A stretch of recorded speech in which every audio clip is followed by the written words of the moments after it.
Je déclare ouverte la 6e séance plénière de l'Assemblée générale. The 6th plenary meeting of the General Assembly. The Assembly will hear an address by His Majesty Don Felipe VI, King of Spain. I request protocol to escort His Majesty and invite him to address the Assembly.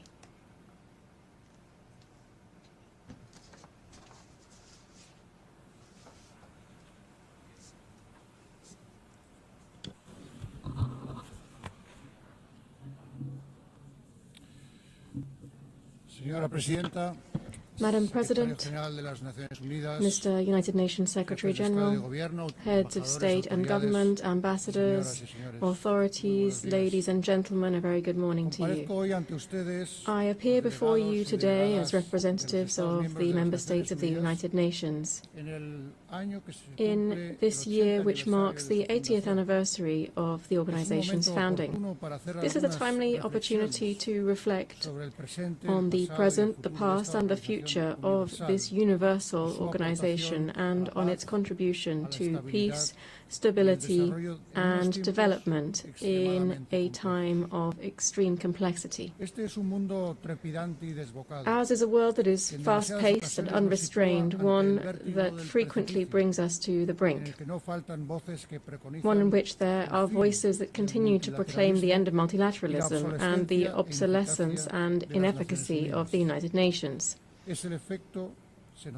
It is said that this is the result of replacing dialogue and cooperation with competition, rivalry, and extreme tension.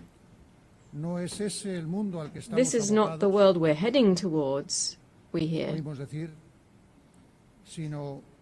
Rather, it is the world in which we are already immersed. In response to this sense of disintegration, we must acknowledge that times have indeed changed and we need to adapt, even anticipate, without retreating into idealism, complacency, or short-sightedness. But it is precisely at this time of uncertainty that we must read the signs of our time clearly to avoid repeating the mistakes of the past and entering irreversible spirals. We are aided in this by memory, which is the most valuable tool that any generation possesses to confront its challenges. The memory of the 20th century calls to us each time that we gather in this General Assembly. It reminds us why this House of the International Community was created, under which circumstances it was born, and which dark chapters of history it sought to close definitively. Let us hear in this hall once more the opening words of the preamble to the Charter of the United Nations. They begin, "We, the peoples of the United Nations, determined to save succeeding generations from the scourge of war." Which of the great ideals enshrined therein, peace, dignity, equality, justice, progress, has ceased to be relevant or to represent an ethical imperative? On which of these paths have we advanced sufficiently over these 8 decades to be able to declare that the journey of multilateralism and cooperation is complete? The silence in response to these questions is the clearest evidence that the United Nations is not only useful, it is indispensable and irreplaceable. Believing in the United Nations is believing firmly in the universality of the principles and values enshrined in its Charter and in the Universal Declaration of Human Rights. It is to resist the temptation of diluting them with specifics, relativisms, or exceptions. Because the dignity of the human being is non-negotiable. Believing in the United Nations is also believing in a rules-based world. Rules shape behaviors, to which the vast majority of international actors adhere. Even when they are breached, they provide a basis for accountability and enforcement. Rules are the voice of reason used in international relations. They are the best defense against the law of the strongest. A world without rules is uncharted territory. A time without rules is returning to the Middle Ages. The path proposed by the United Nations Charter is fraught with obstacles, and will never be fully completed. That is why the example of those who have been committed to its values is so precious. These are people working under extreme conditions, risking their freedom, their physical integrity, or even their lives, in a world plagued by conflict in all too many regions. We see this in Europe, in Ukraine, where war has been unleashed by Russia's unprovoked and unjustifiable aggression, violating the country's sovereignty and territorial integrity. Peace in Europe will not be possible without justice and accountability. Spain will continue to support all efforts aimed at achieving a just and lasting peace, grounded in the principles of international law, respect for human rights, and accountability.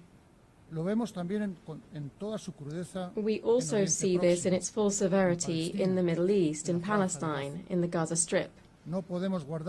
We cannot remain silent or look away from the devastation, the bombings, including of hospitals, schools, and places of refuge, in light of the countless civilian deaths, famine, starvation, the forced displacement of hundreds of thousands of people. To what end? These are abhorrent acts that stand in stark contrast to everything that this forum represents. They offend human conscience and shame the entire international community. Spain is a nation deeply proud of its Sephardic roots.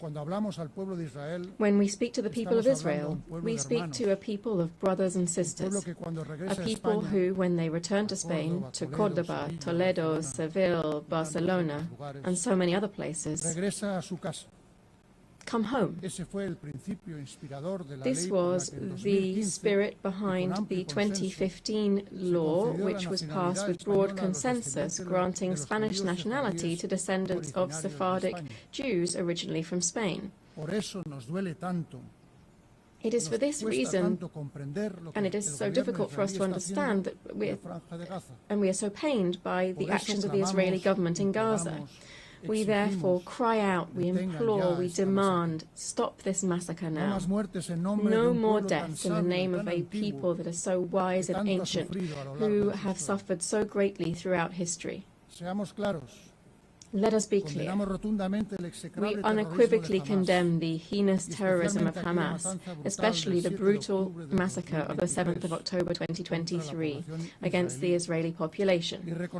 And we recognize Israel's right to self-defense. But with equal strength, we demand that the Israeli government fully uphold international humanitarian law throughout Gaza and the West Bank. We demand that humanitarian aid be delivered without delay, that a ceasefire be established with guarantees, and that all hostages still held by Hamas be released immediately.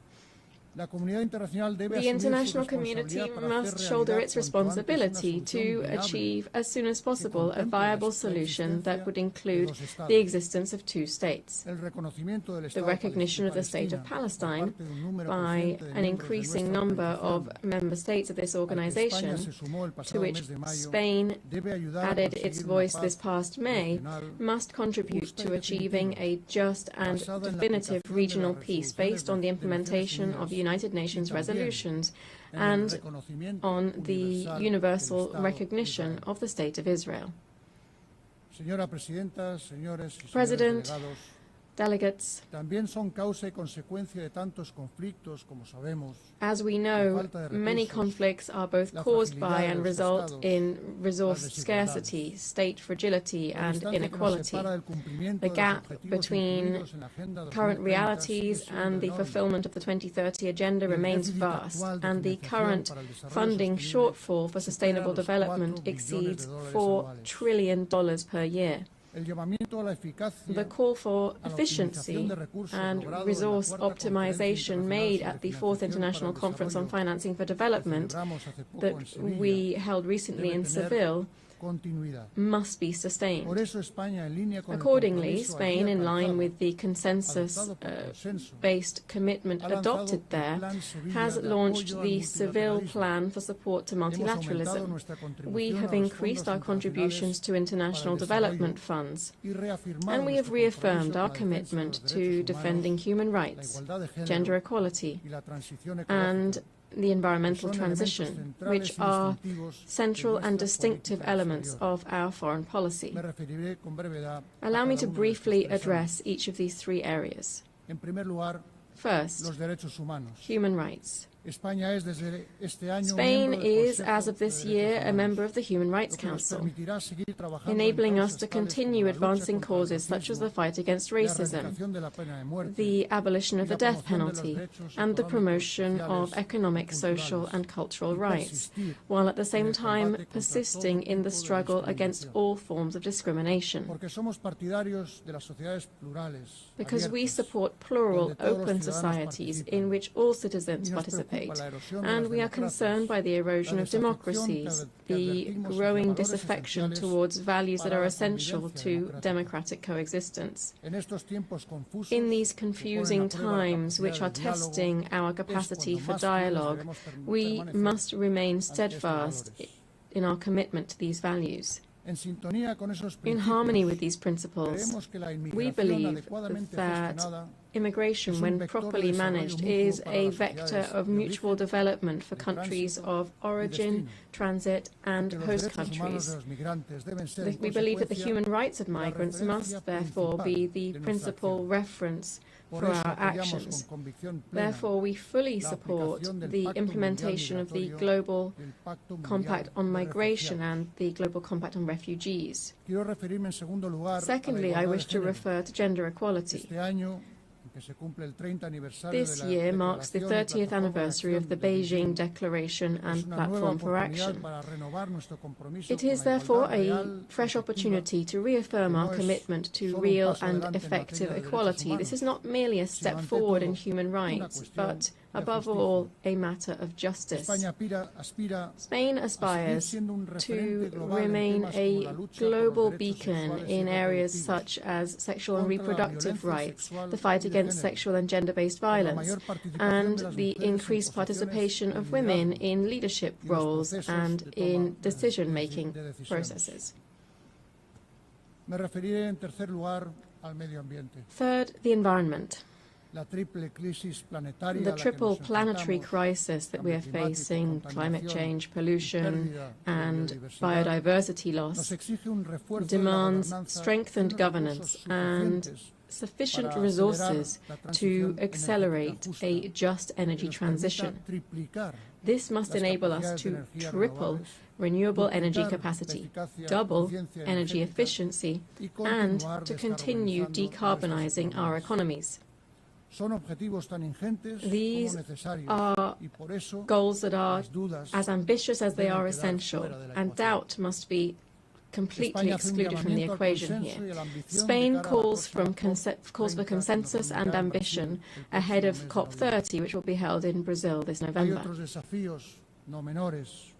There are other, just as important challenges, including managing the impact of the transformative revolution known as artificial intelligence, which can accelerate progress on the 2030 Agenda if we know how to direct it towards a fair and equitable digital transformation. And in health, the global dimensions of which were tragically evident during the recent COVID pandemic, we welcome here the consensus reached on the pandemic agreement. This strengthens the central role of the World Health Organization within the global health architecture. Madam President, Spain's foreign policy is built around three fundamental axes based on geography, history and conviction. These are towards Africa and the Mediterranean, towards the Americas and the Atlantic, and towards Europe. I would like to share some thoughts on these three areas. Spain is well aware that Africa represents a strategic global interest of the highest order. The present is marked in certain countries by structural deficiencies and some brutal conflicts and wars that receive insufficient attention when compared with others that I've already referred to. Here I'm referring to numerous peacekeeping operations in the region to which Spain contributes decisively. This is the case in Western Sahara, where Spain will continue to support the Secretary-General's personal envoy in seeking a solution that is acceptable and consistent with UN norms and frameworks. Africa's future will be shaped by a young, dynamic and proactive population that is increasingly engaged in global affairs. That's the future that we must support. Spain has therefore adopted the Spain-Africa Strategy 2025 to 2028. We want to develop a partnership based on concrete action and shared interests, and to promote vibrant African multilateralism embodied by the African Union and other sub-regional organizations. Strictly bilaterally speaking, I must mention the special relationship of neighbourliness and cooperation that binds us to the Kingdom of Morocco, which in recent years has been revitalized to the benefit of our peoples. Latin America and the Caribbean represent for Spain a community of kindred nations, an irreplaceable part of our identity strengthened by shared heritage, that is, the Spanish language, spoken by 600 million people around the world. Spain holds the pro tempore secretariat of the Ibero-American Community of Nations until the end of 2026, and Madrid will hold the next Ibero-American Summit. We will continue to support the EU's engagement in the region, which will culminate this year in the EU CELAC summit that will be held in Colombia next month, November. The European Union is one of the greatest achievements of concord and a model for multilateralism. Its voice is more necessary than ever in these times. We therefore advocate for a union that is increasingly effective, cohesive, secure and competitive on the global economy. I think it's important to recall that on the 11th of June this year, we launched a definitive political agreement regarding the key aspects of the future accord between the European Union and the United Kingdom. This was a historic agreement that respects Spain's position on sovereignty and jurisdiction over Gibraltar, which will bring confidence, legal certainty and stability to the lives of the populations of the Campo de Gibraltar and Gibraltar itself. Madam President, I began speaking about the past and present of the United Nations, and I shall dedicate my last few words to its future. In these times of severe budgetary constraints, I call on all member states to reaffirm their commitment to this organization. I encourage all of its personnel, led by the Secretary-General, to persist in their enormous efforts towards efficiency and effectiveness, prioritizing those areas whose neglect would represent an unacceptable breach of the ethical standards that must always guide their work. We continue to believe in the need to advance reform initiatives, and we offer our capacity for dialogue and consensus building, as well as our firm multilateral conviction in this endeavour. On this 80th anniversary, which coincides with the 70th anniversary of Spain's accession to the organisation, I wish, Madam President, to renew my country's recognition of all of the men and women working within the United Nations. You are the custodians of the memory of the 20th century and the guardians of the hopes invested in the 21st. And it is now, when so many questions are surrounding multilateralism and cooperation, that we need you most. Thank you very much.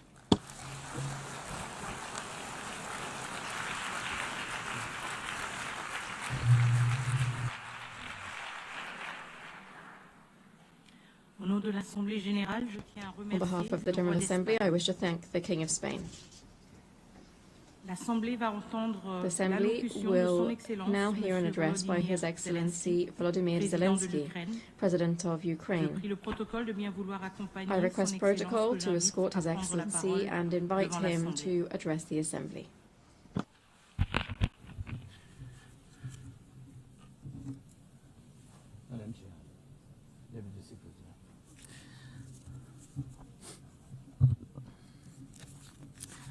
Dear leaders, dear friends, and all those who can become our friends, because you want safety and peace just as much as we do. Today, no one but ourselves can guarantee security. Only strong alliances, only strong partners, and only our own weapons. The 21st century isn't much different from the past. If a nation wants peace, it still has to work on weapons. It's sick, but that's the reality. Not international law, not cooperation. Weapons decide who survives. Excellencies, you know perfectly well international law doesn't work fully unless you have powerful friends who are truly willing to stand up for it. And even that doesn't work without weapons. It's terrible, but without it, things would be even worse.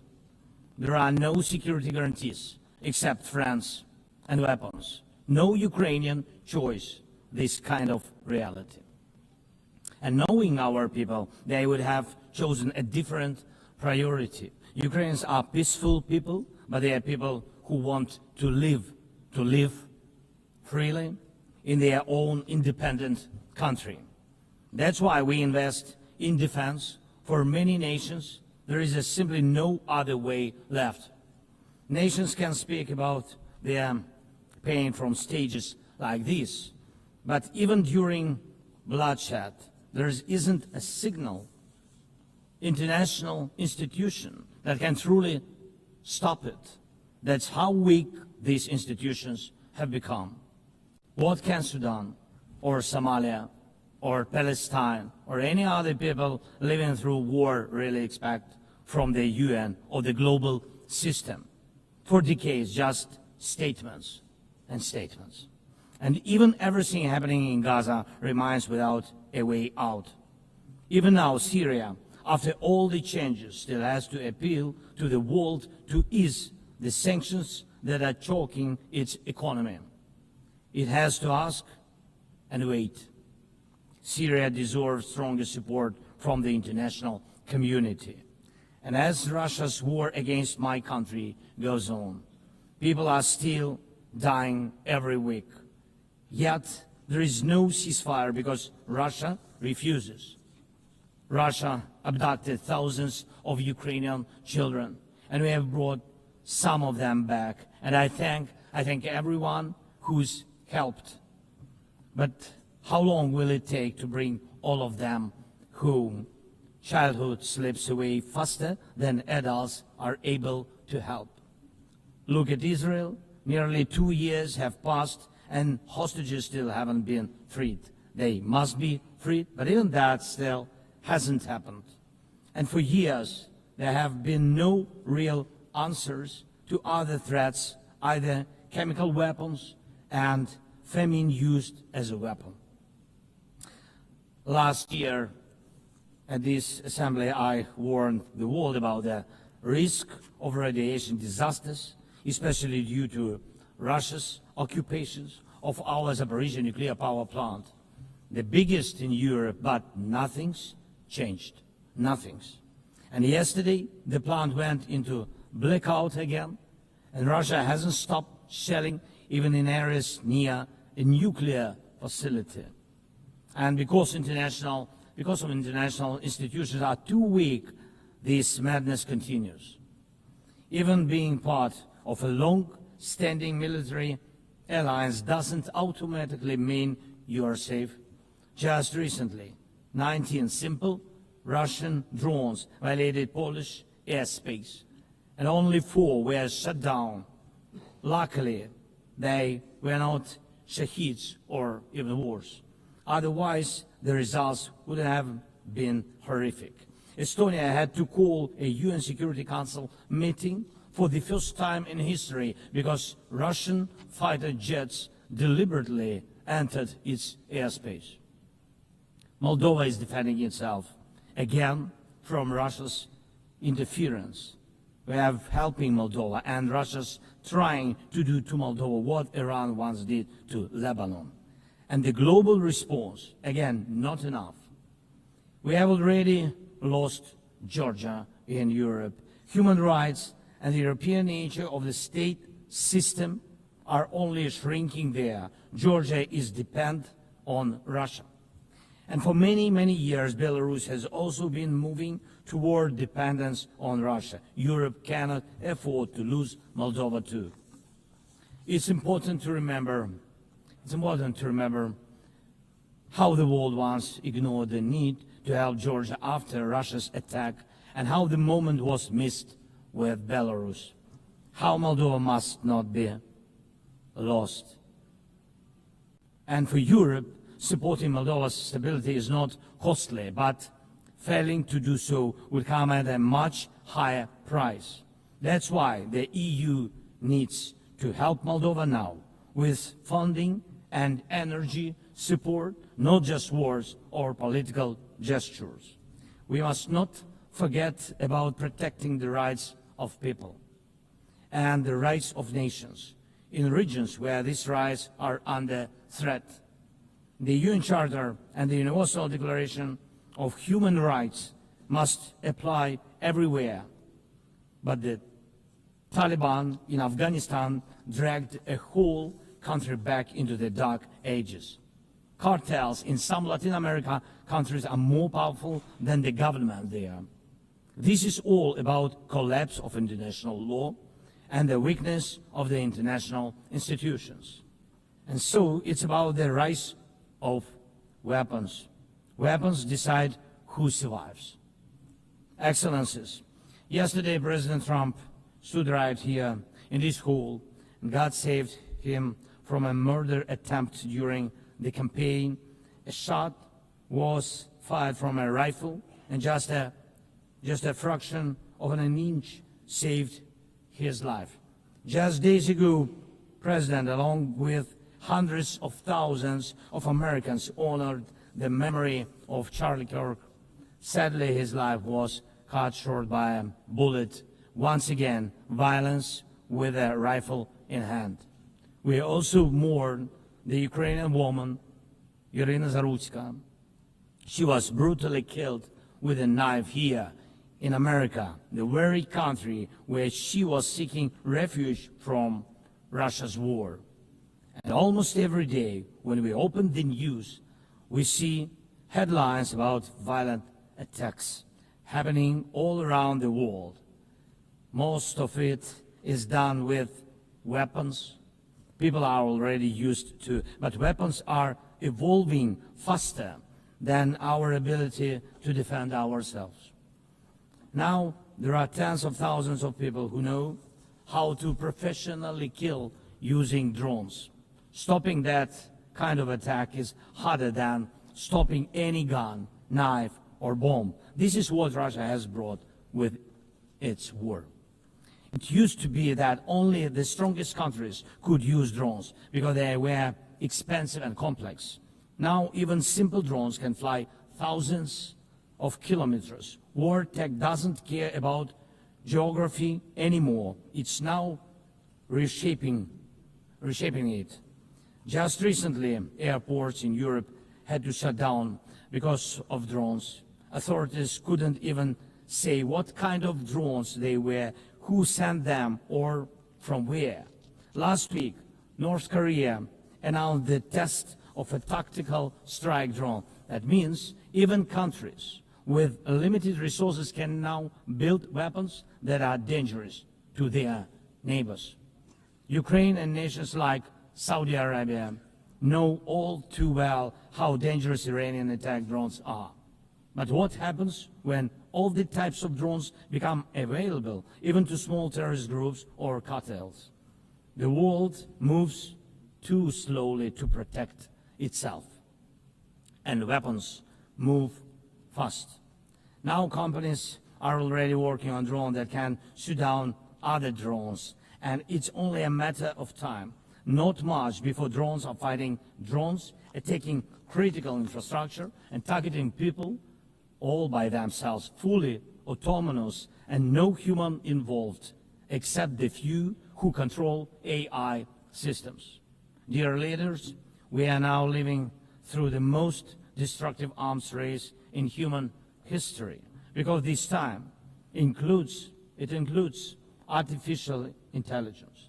And if there are no real security guarantees except friends and weapons, and if the world can't respond even to old threats, and if there is no strong platform for international security, will there be any place left on Earth that's still safe for people? We need global rules now for how AI can be used in weapons, and this is just as urgent as preventing the spread of nuclear weapons. We need to restore international cooperation, real working cooperation for peace and for security. A few years from now might already be too late.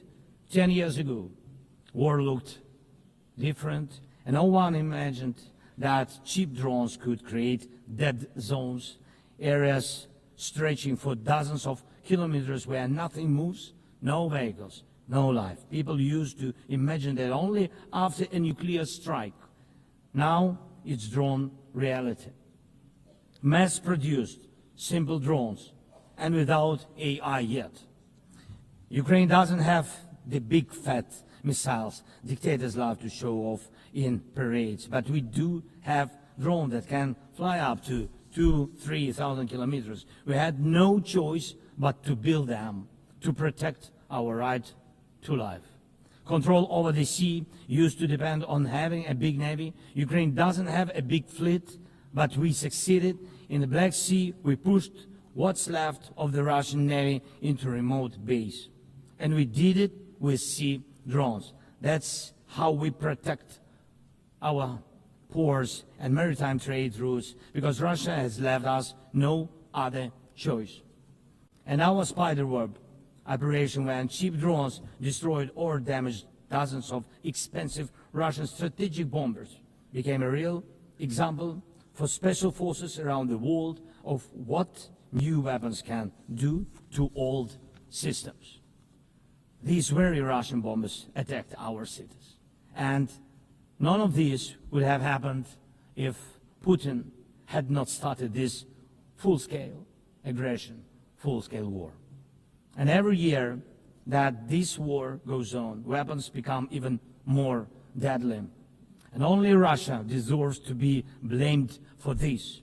Dear leaders, to protect lives, Ukraine builds underground schools and underground hospitals. To protect lives, we have to spend more on protecting power stations from drone and missile attacks than on building sports facilities or cultural infrastructure. Ukrainian farmers are learning how to protect their equipment from Russia's FPV drone strikes, and for them that challenge is far greater than climate change. Russia's war has put us in this situation, but do you have protection against similar threats? The facts are simple. Stopping this war now, and with it, the global arms race, is cheaper than building underground kindergartens or massive bunkers for critical infrastructure later. Stopping Putin now is cheaper than trying to protect every port and every ship from terrorists with sea drones. Stopping Russia now is cheaper than wondering who will be the first to create a simple drone carrying a nuclear warhead. So we must use everything we have together to force the aggressor to stop. And only then do we have a real chance that this arms race will not end in catastrophe for all of us. If it takes weapons to do it, if it takes pressure on Russia, then it must be done. And it must be done now. Otherwise, Putin will keep driving the war forward wider and deeper. And we told you before, Ukraine is only the first, and now Russian drones are already flying across Europe, and Russian operations are already spreading across countries, and Putin wants to continue this war by expanding it, and no one can feel safe right now. So first, we are now building a new security architecture for ourselves. More than 30 countries are already part of our coalition, and we are strengthening army, launching joint weapons production with partners, and defining financial commitments for defense in a way that could become a security model for any other nation. If security guarantees work for Ukraine, something more than just friends and weapons, it will mean that people were able to make national security not a privilege for a few nations, but a right for everyone. Second, we are ready to make our modern weapons become your modern security, your modern weapon. And we have decided to open up arms exports. And these are powerful systems tested in a real war when every international institution failed. And we are also ready to grow our defense production together with strong partners so that their protection is modern and reliable. You don't need to start this race from scratch. We are ready to share what has already proven itself in real defense. And third, many in the world still relaxed. Still. But look at how many countries are here at this General Assembly. Countries that are at war, or just came out of war, or are trying to stop one, or openly getting ready for one. War has already reached too many people to pretend it has nothing to do with you. So it depends on you.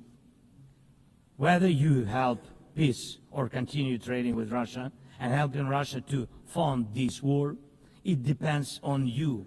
Whether prisoners of war will be freed, whether abducted children will come home, whether hostages will be free. It depends on you. What will define existence? War like now, or our joint strong actions as it should be? Yesterday we had a good meeting with President Trump, and I also spoke with many other strong leaders, and together we can change a lot. Of course, we are doing everything to make sure Europe truly helps. And of course, we count on the United States. I appreciate the support we are receiving. Yes, much depends on the G7 and G20, but in the end, peace depends on all of us, on the United Nations. So don't stay silent while Russia keeps dragging this war on. Please speak out and condemn it. Please join us in defending life and international law and order. People are waiting for action. Thank you so much. Slava Ukraini!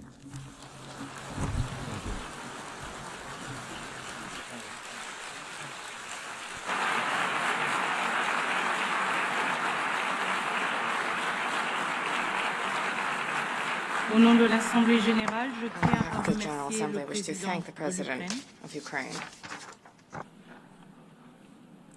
The Assembly will hear an address by His Serene Highness, Prince Albert II, Sovereign Prince of Monaco. I request protocol to escort His Serene Highness and invite him to address the Assembly.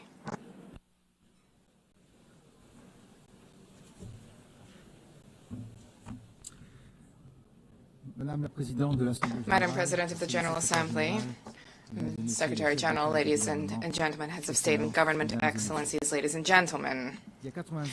80 years ago, the creation of the United Nations marked a decisive turning point in contemporary history in international relations, offering each state a forum for dialogue and exchange. The ambition of the founders was clear and bold. All nations, large and small, need to be able to participate on equal footing in crafting collective solutions, equality, respect, dialogue. This is the heart of the multilateral spirit and underpinning the values where Monaco found its place within the concert of nations. Over these past 8 decades, the United Nations has supported and ushered in major turning points: the reconstruction of Europe after the Second World War, the process of decolonization, the hope of an international order that is more peaceful after the Cold War. The organization contributed to the establishment of robust international law, the adoption of numerous treaties, law of the sea, counter-terrorism treaties, protection of the environment, the promotion of human rights. Monaco ratified more than 270 of these treaties, which, beyond their symbolic dimension, govern the day-to-day lives of our population. The UN also played a key role in the maintenance of international peace and security. On all continents, these operations help to prevent conflict and to support democratic transitions.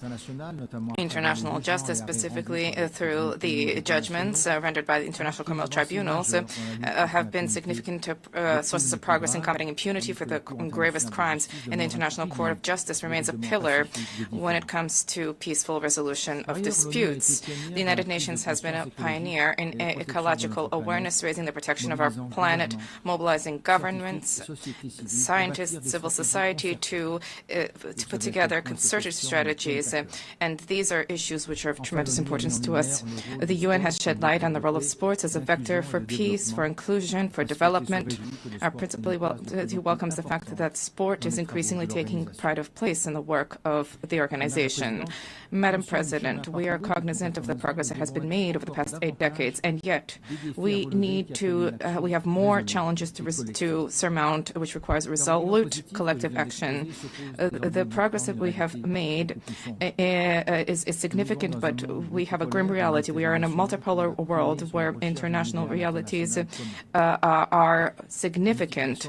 There are proliferation of peacekeeping operations show that dialogue and preventive diplomacy, unfortunately, do not always generate the anticipated results. International security is today gravely imperiled. International tensions and conflicts are spreading in all 4 corners of the world, and this makes it all the more necessary for there to be a reaffirmation of the core principles of the United Nations: sovereignty of states, peaceful dispute resolution, respect for international law, and human rights.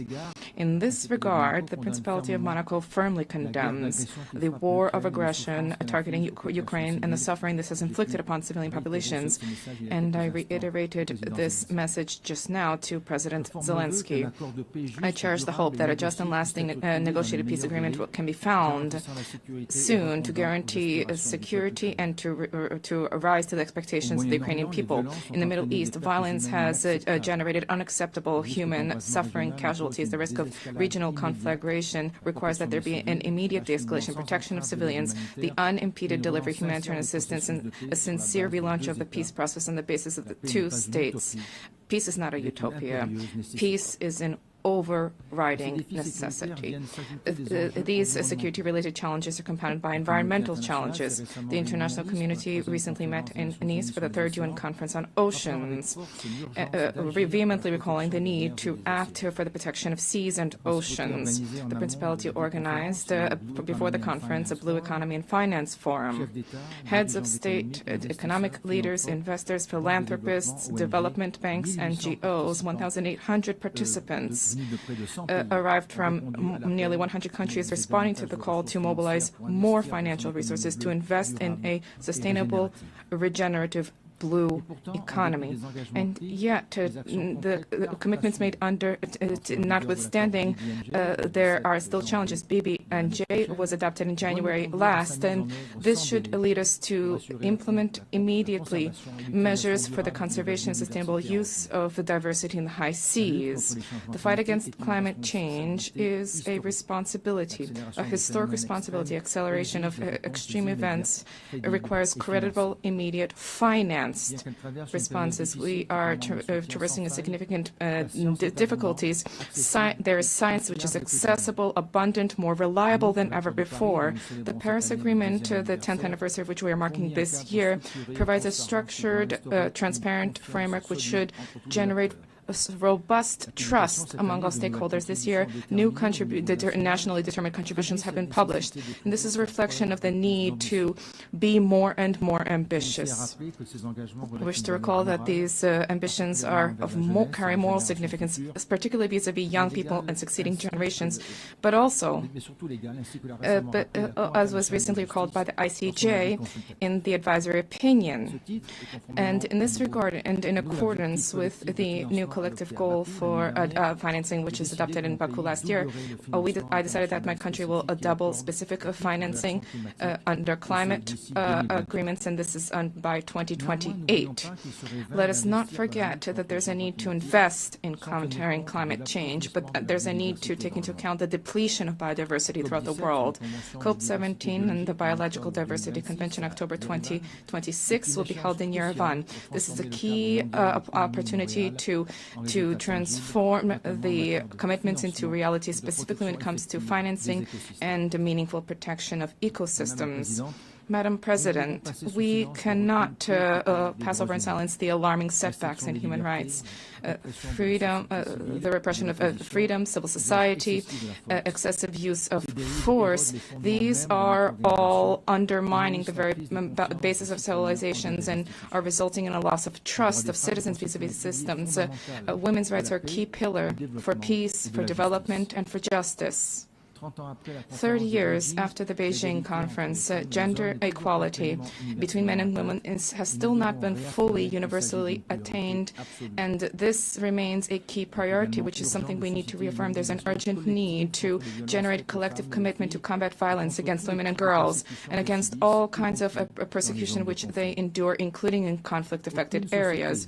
No society can be prosperous if such inequality persists there. Likewise, no society can develop without taking care of its young population, because young people are not just the future of the world. Young people are the present. 30 years after the World Youth Program, it is incumbent upon us to raise the role of young people in discussions on the economy, civic life, access to education, employment, digital issues. This is not a privilege. This is a right. Madam President, public global health is a key. Non-communicable diseases are the main cause of premature deaths, and there's a need for cross-sectoral mobilization to address this challenge. I welcome the key role of the WHO with the global action against these diseases, but there's a need to move further to strengthen synergies among the stakeholders to improve the effectiveness of action, particularly among budgetary constraints. The fourth high-level meeting on this issue should generate new momentum to intensify prevention and to provide universal access to high-quality care. Madam President, the 80th anniversary of the United Nations offers an opportunity to breathe new life into multilateralism, to reform its operations, and to address the liquidity crisis. Reform of the United Nations should restore people's trust and to establish an effective structure based on core values. The United Nations is the only universal body which is capable of defending sovereignty of states and embodies the ideal of cooperation amongst people. But this is not only at the UN headquarters. As specialized institutions, UNESCO, FAO, and IAEA, and many others. These all play a critical role by providing concrete support for environmental, educational, and social policies of states, helping them to fully meet their responsibility without duplication of mandates in New York. And let us recenter the work of our organization to focus on the priorities enshrined in the Charter. We need to rekindle a spirit of dialogue, the spirit of organization. The general debate should once again become this unique opportunity where leaders of the world listen to one another and seek to achieve mutual understanding. The Principality of Monaco cherishes the hope that through reform, the UN will once again become the center with a harmonization of UN efforts for the maintenance of peace and security in accordance with Article 1 of our Charter. No state alone can resolve the crises plaguing our times. It's by sharing ideas, resources, and willingness that we can together build a future of peace, of lasting peace, because together we are better. Thank you.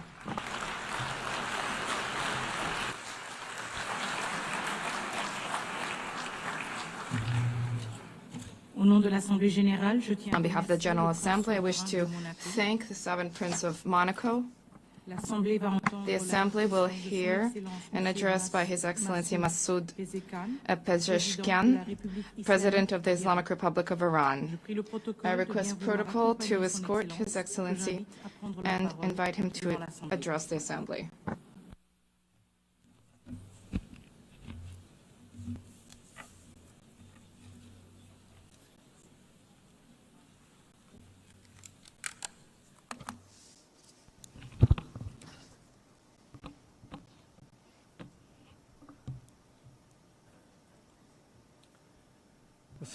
In the name of God, the most compassionate, the most merciful, Mr. Secretary General, Madam President, distinguished representatives, ladies and gentlemen, the theme of this year, and I quote, "Better Together, 80 years and more of peace, development, and human rights," unquote, is in truth a summons to solidarity and to a shared vision of a brighter future.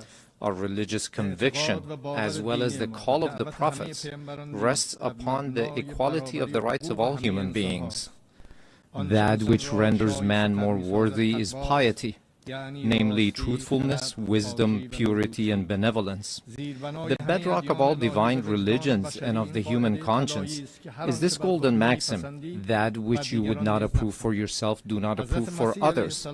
Jesus Christ, peace be upon him, once said, "Act towards others as you would have them act towards you." The Prophet of Islam, peace be upon him, said, "None of you is a true believer unless he desires for others what he desires for himself." The sage Hillel, the elder, expressed the essence of the Torah as such: "That which is hateful unto thee, do not do unto thy fellow." In the traditions of the Orient, likewise, the central teaching is this very principle, and secular schools of ethics grounded in reason and conscience have arrived at the same conclusion. Excellencies, is this the state of our world? Let us behold the past 2 years. The world in these 2 years was witness to genocide in Gaza, was witness to the destruction of homes and repeated violation of sovereignty and territorial integrity in Lebanon, was witness to the devastation of Syria's infrastructure, was witness to assault against the people of Yemen, was witness to the forced starvation of emaciated children in the arms of their mothers, was witness to the assassination of Iran's scientists, was witness to the surreptitious raids infringing upon the sovereignty of nations, violating the territorial integrity of states, and openly targeting leaders of people. And all of this under the full support of the most heavily armed regime in the face of the earth, and under the pretext of self-defense. Would you countenance such things for yourselves? Who is the disturber of the stability of the region and the world? Who is the actual threat against international peace and security? Who is the violator of the golden moral maxim of mankind? Excellencies, ladies and gentlemen, you all bore witness that this past June my country was subjected to a savage aggression in flagrant contravention of the most elementary principles of international law. The aerial assaults of the Zionist regime and the United States of America against Iran's cities, homes, and infrastructure infrastructures precisely at a time when we were treading the path of diplomatic negotiations constituted a grave betrayal of diplomacy and a subversion of efforts towards the establishment of stability and peace. This brazen act of aggression, in addition to martyring a number of commanders, citizens, children, women, scientists, and intellectual elites of my country, inflicted a grievous blow upon international trust and the very prospect of peace in the region. Should we fail to confront such perilous breaches of international norms, these aberrations shall spread to engulf the world. The assault upon nuclear facilities under safeguards and international supervision, the open attempt to assassinate leaders and duly constituted officials of UN member states, the systematic targeting of journalists and members of the press, and the killing of human beings who solely by the reason of their knowledge and expertise are converted into military targets. Again, would you countenance such acts for yourselves? With this behavior, they have killed at the very least over 35,000 innocent civilians in Gaza. They have deprived them of food, drinking water, medication, and proper health care. Those who have perpetrated such crimes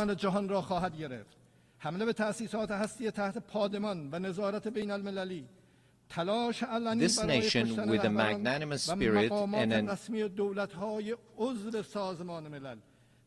the systematic targeting of journalists and members of the press and the killing of human beings who solely by the reason of their knowledge and expertise are converted into military targets.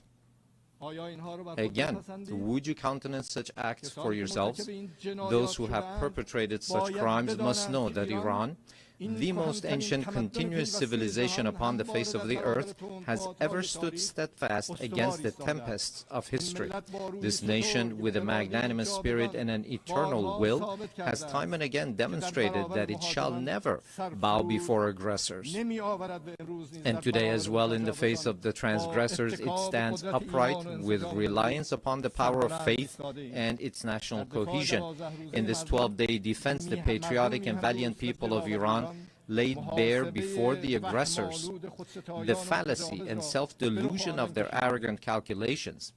The enemies of Iran unwittingly fortified the sacred national unity. The people of Iran, despite the most severe, protracted, and crushing economic sanctions, psychological and media warfare, and persistent efforts to sow discord, at the very instant the first bullet was fired upon their soil, rose in unison in support of their valiant armed forces, and today they continue to honor the blood of their martyrs. Here, in the name of all Iranian people, I extend my heartfelt gratitude to all personalities, nations, governments, and international and regional organizations that stood in solidarity with Iran during this war. Ladies and gentlemen, today, after nearly 2 years of genocide, mass starvation, the perpetuation of apartheid within the occupied territories, and aggression against its neighbors, the ludicrous and delusional scheme of a greater Israel is being proclaimed with brazenness by the highest echelons of that regime. The scheme encompasses vast swaths of the region. The map itself lays bare the true intentions of the Zionist regime, intentions that have, of late, been openly endorsed by its criminal prime minister. None in the world is secure from the aggressive machinations of this regime. It is manifest that the Zionist regime and its sponsors no longer even content themselves with normalization through political means. Rather, they impose their presence through naked force and have styled it peace through strength. Yet, this is neither peace nor power. It is nothing but aggression rooted in coercion and bullying. But we envision our powerful Iran alongside powerful neighbors within a strong region with a radiant future. A future in which we stand together against a grand project that imposes genocide, destruction, and instability upon the region. A future in which collective security is assured through genuine mechanisms of defensive cooperation and joint response to threats. a future in which human dignity and cultural diversity are cherished as foundational values, a future in which collective development is realized through joint investment in infrastructure and modern sciences, a future in which energy security and the equitable use of vital resources from the pillars of economic stability, a future in which the environment is safeguarded for posterity, a future in which national sovereignty and the territorial integrity of states are regarded as non-negotiable principles, a future not in pursuit of peace imposed by force, but founded upon strength derived through peace. In such a strong region, slaughter and bloodshed shall find no place. It is for this very reason that my country has, for many years, been among the staunchest advocates of establishing a region free of weapons of mass destruction, yet those who themselves possess the largest nuclear arsenals and who in flagrant breach of the NPT make their weapons even deadlier and more destructive have for years subjected our people to pressures on the basis of spurious allegations. Last week, 3 European states, having failed through a decade of bad faith and thereafter by supporting military aggression to bring the proud people of Iran to their knees, at the behest of the United States of America, sought, by means of pressure, coercion, imposition, and manifest abuse, to reinstate against Iran the Security Council resolutions that had already been terminated. In doing so, they set aside good faith. They circumvented legal obligations. They sought to portray Iran's lawful remedial measures taken in response to the United States' withdrawal from the JCPOA and to Europe's breach and utter incapacity as a gross violation. They falsely presented themselves as parties of good standing to the agreement, and they disparaged Iran's sincere efforts as insufficient. All of this was in pursuit of nothing less than the destruction of the very JCPOA, which they themselves had once held as the foremost achievement of multilateral diplomacy. This unlawful measure, which has also met the opposition of certain members of the Security Council, possesses no international legitimacy and will not garner the approbation of the international community. I hereby declare once more before this assembly that Iran has never sought and will never seek to build a nuclear bomb. We do not seek nuclear weapons. This is our belief based on the edict issued by the Supreme Leader and by religious authorities. Therefore, we never sought weapons of mass destruction, nor will we ever seek them. Whereas those who disturb the peace and stability in the region lies in Israel, but Iran is the one that is being punished for those actions. There is a poem that roughly says something to the effect that someone on one side of the world does something to disturb the peace and someone else is punished for those actions. Ladies and gentlemen, the Islamic Republic of Iran welcomes peace and stability. We believe that the future of our region and of the world must be built upon cooperation, trust, and shared development. In this framework, Iran supports the peace process between the Republic of Azerbaijan and the Republic of Armenia in hopes that its outcome shall be enduring and serve as a foundation for improved relations between these two neighboring states. Iran also hopes that the efforts to bring an end to the war in Ukraine may result in a just and lasting agreement between Russia and Ukraine and bring solace to the human suffering caused by this crisis. Iran welcomes the defensive pact between the two brotherly Muslim countries, the Kingdom of Saudi Arabia and the Islamic Republic of Pakistan, as a beginning for a comprehensive regional security system with the cooperation of the Muslim states of West Asia in the political, security, and defense domains. Finally, Iran condemns the criminal aggression of the Israeli regime against Qatar, which resulted in the martyrdom of a number of Palestinian and Qatari nationals, and declares its support and solidarity with the government and people of Qatar.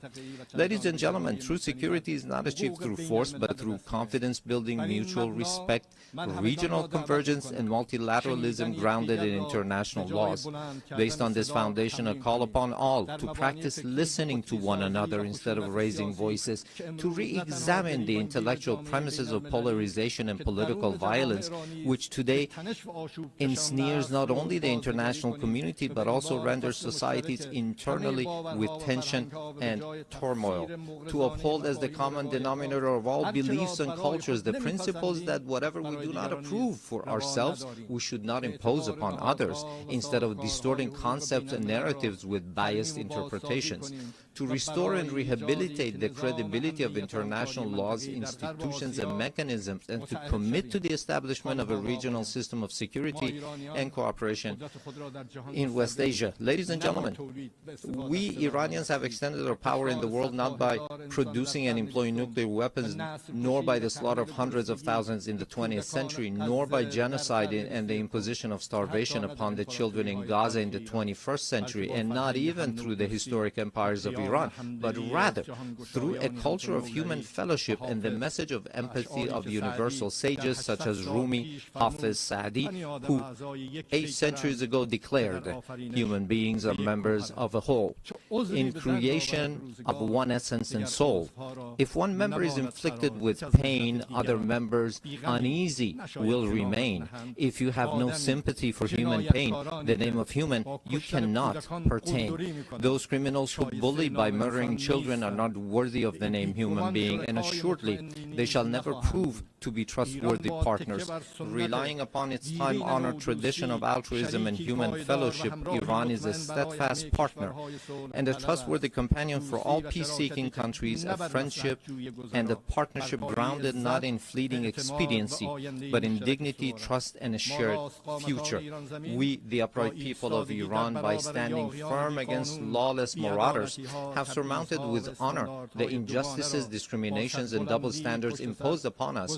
And today, with an opportunity-oriented outlook, we have transformed this historic achievement of the Iranian people into a platform for a leap toward a hopeful future. Let us together with you turn threats into opportunities. I thank you.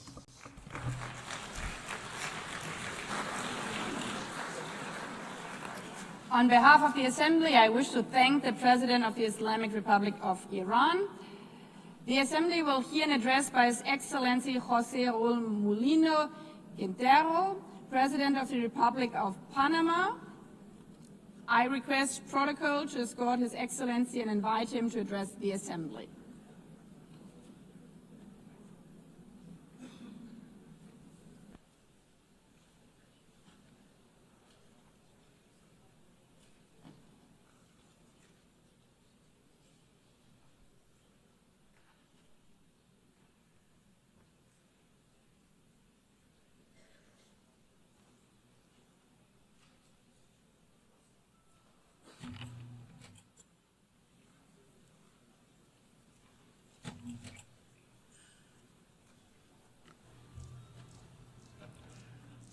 Muy buenos días. A very good morning, Madam President, Distinguidos jefes de Estado, distinguished heads of state and government, honorables delegados. honorable delegates. En nombre del pueblo On behalf panameño, of the Panamanian con profundo people, respeto y with renovadas profound esperanzas, respect and renewed me hope, presento ante esta I honorable appear asamblea before this honorable en el assembly aniversario número 80 on the de esta 80th organización anniversary of this que organization, sigue siendo un faro para la which paz, remains a la beacon cooperación for y el peace, progreso. cooperation and progress. Panamá se comprometió desde la Carta de San Francisco Panama en has been committed since the signing of the 1945 Charter of San Francisco in favor de la 1945 to la peace seguridad, building, el security, desarrollo sostenible y los sustainable derechos development, and human rights. En estas 8 décadas, Over these 8 nuestro país decades, ha apostado our por la country has diplomacia championed multilateral multilateral y el diplomacy derecho internacional and public público como un international eje law cardinal de su as a política exterior. cornerstone of our foreign policy. La iniciativa ONU 80, The UN80 presentada initiative, por el secretario presented general by Antonio the Guterres, Secretary General Antonio ofrece la Guterres, oportunidad de offers an reflexionar opportunity sobre to el reflect pasado, on the past, hacer un llamado de atención por to las raise amenazas del awareness presente of present para threats, vislumbrar and un to futuro más envision justo. a fairer future. Tenemos la firme convicción de que hoy, We firmly believe that today, more than ever, we must strengthen the value of multilateralism to respond to global challenges and crises as a tool to mitigate asymmetries among nations. In this regard, I wish to highlight that multilateral policy contributed to our country's removal, for instance, from discriminatory lists imposed by the European Union and the Financial Action Task Force. Since it does not make sense to be a member of the Security Council of this organization, while at the same time appearing on lists alongside countries that promote terrorism. We believe it is the right time to undertake a comprehensive reform, to make the Security Council more effective, to make the General Assembly more representative, to make specialized agencies more inclusive, and, above all, to reduce bureaucracy. Panama, just like other countries, calls for greater representation of Latin America and the Caribbean in decision-making bodies. The time has come to update the architecture of multilateral governance. Our region is the world's leading exporter of food.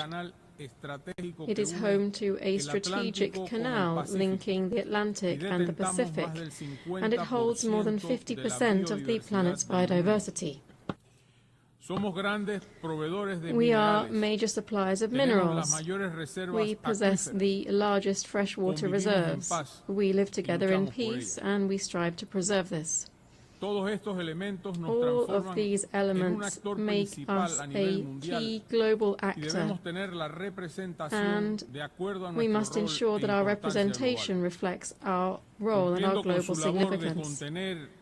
In line with our mission to contain and prevent the tragic outcome of a global war, which was its fundamental raison d'être, the United Nations is also facing a challenge of promoting urgent action to achieve the Sustainable Development Goals.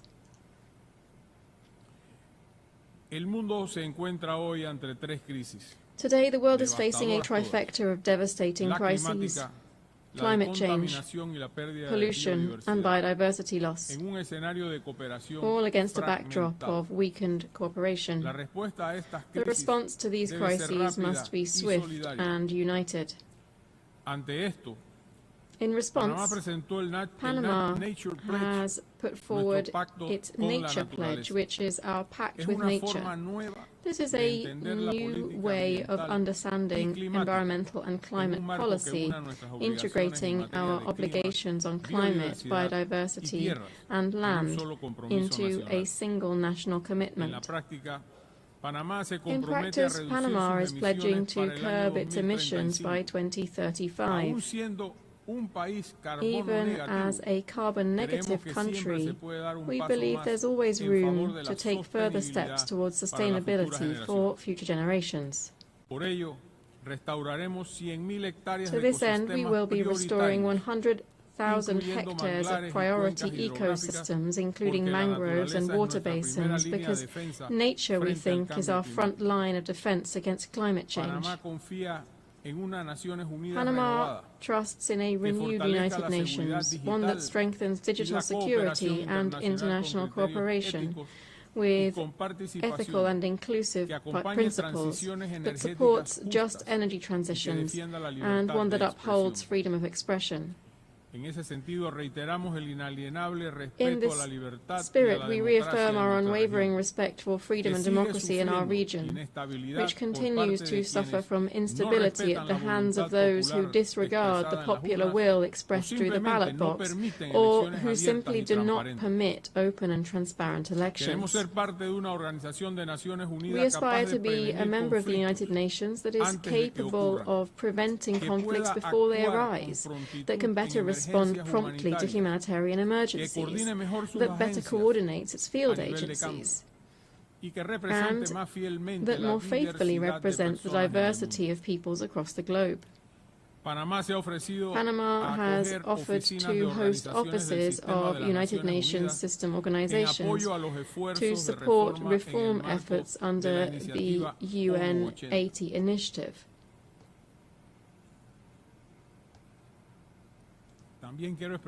I also wish today to express my solidarity with the Japanese people.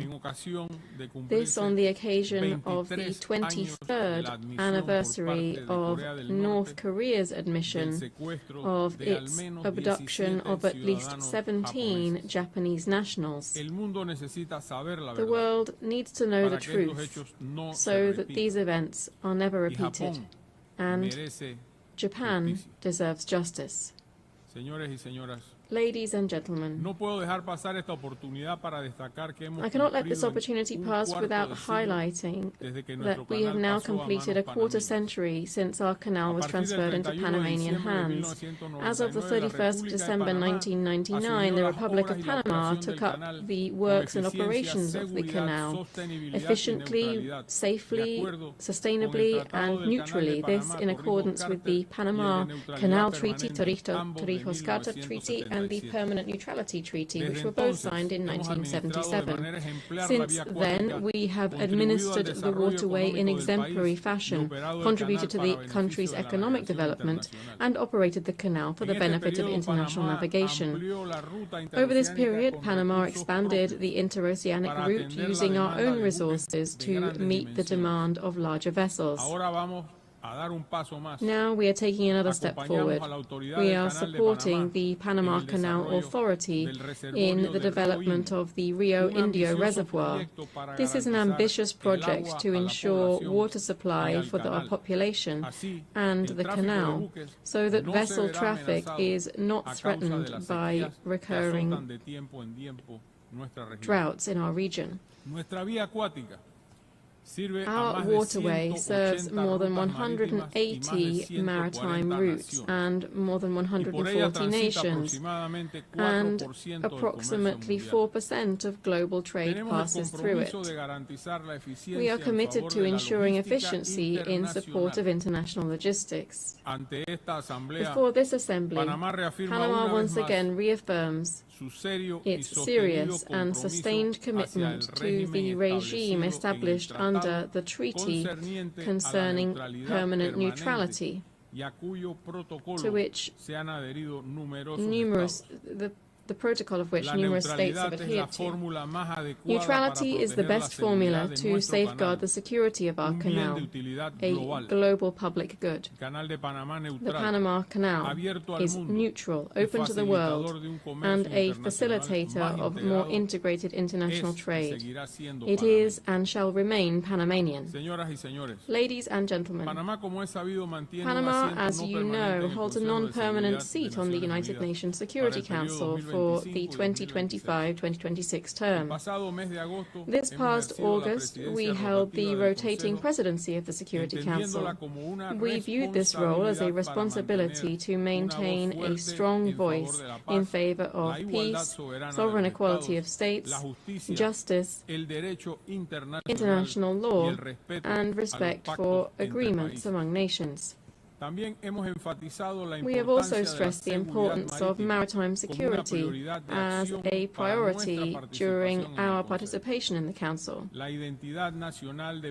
Panama's national identity is closely linked to maritime transport. Over the centuries, we have consolidated our role as a key actor in navigation and international trade.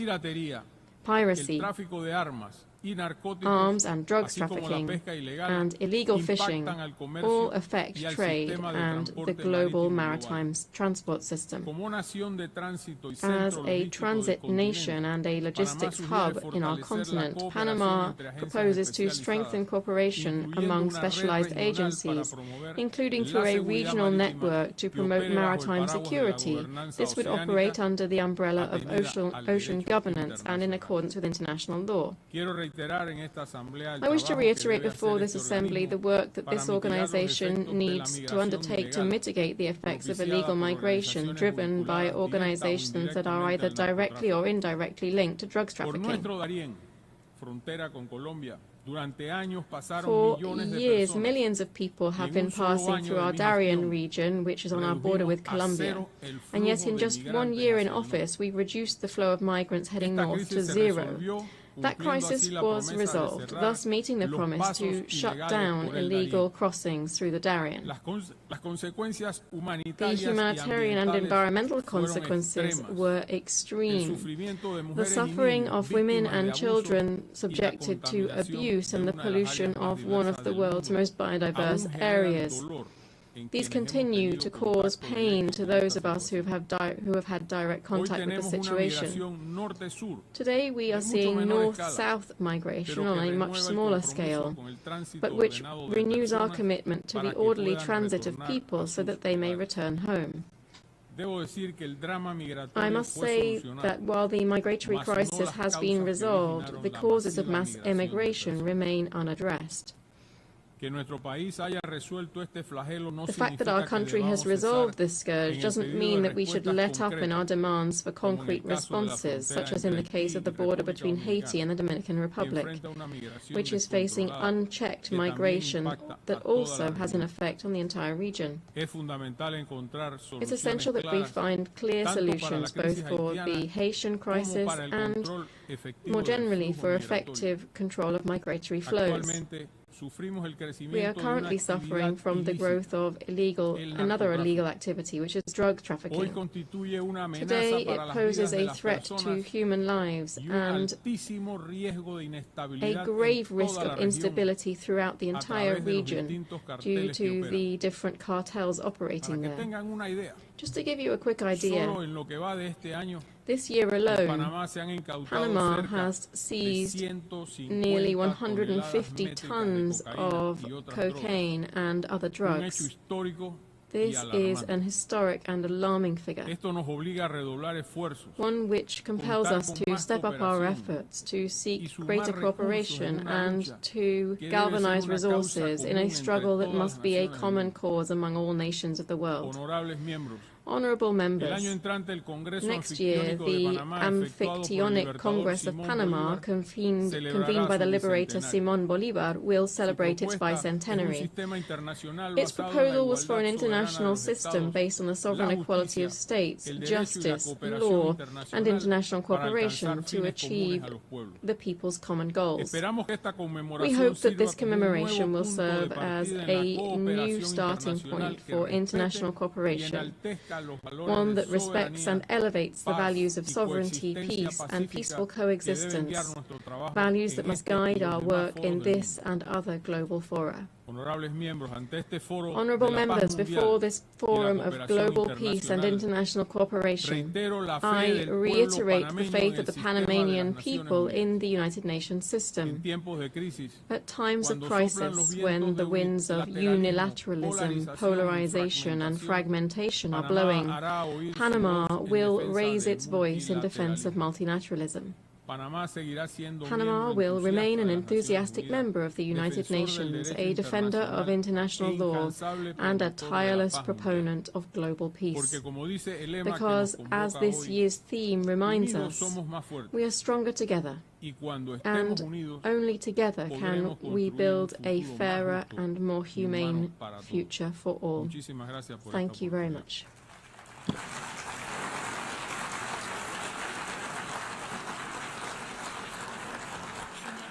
Muchas gracias. On behalf of the Assembly, I wish to thank the President of the Republic of Panama. As the Assembly will hear an address by His Excellency Peter Pavel, President of the Czech Republic, I request protocol to escort His Excellency and invite him to address the Assembly.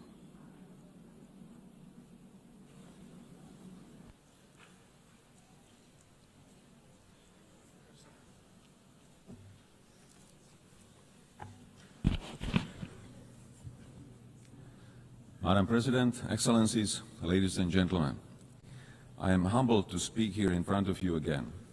Today, I wish to address two main issues: United Nations achievements and necessity of its reform, and prospect of multilateralism in the light of Russian aggression.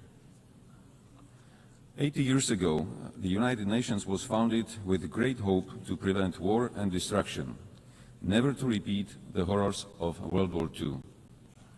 My country proudly stood amongst the founding nations, signing the charter that would become our collective moral compass.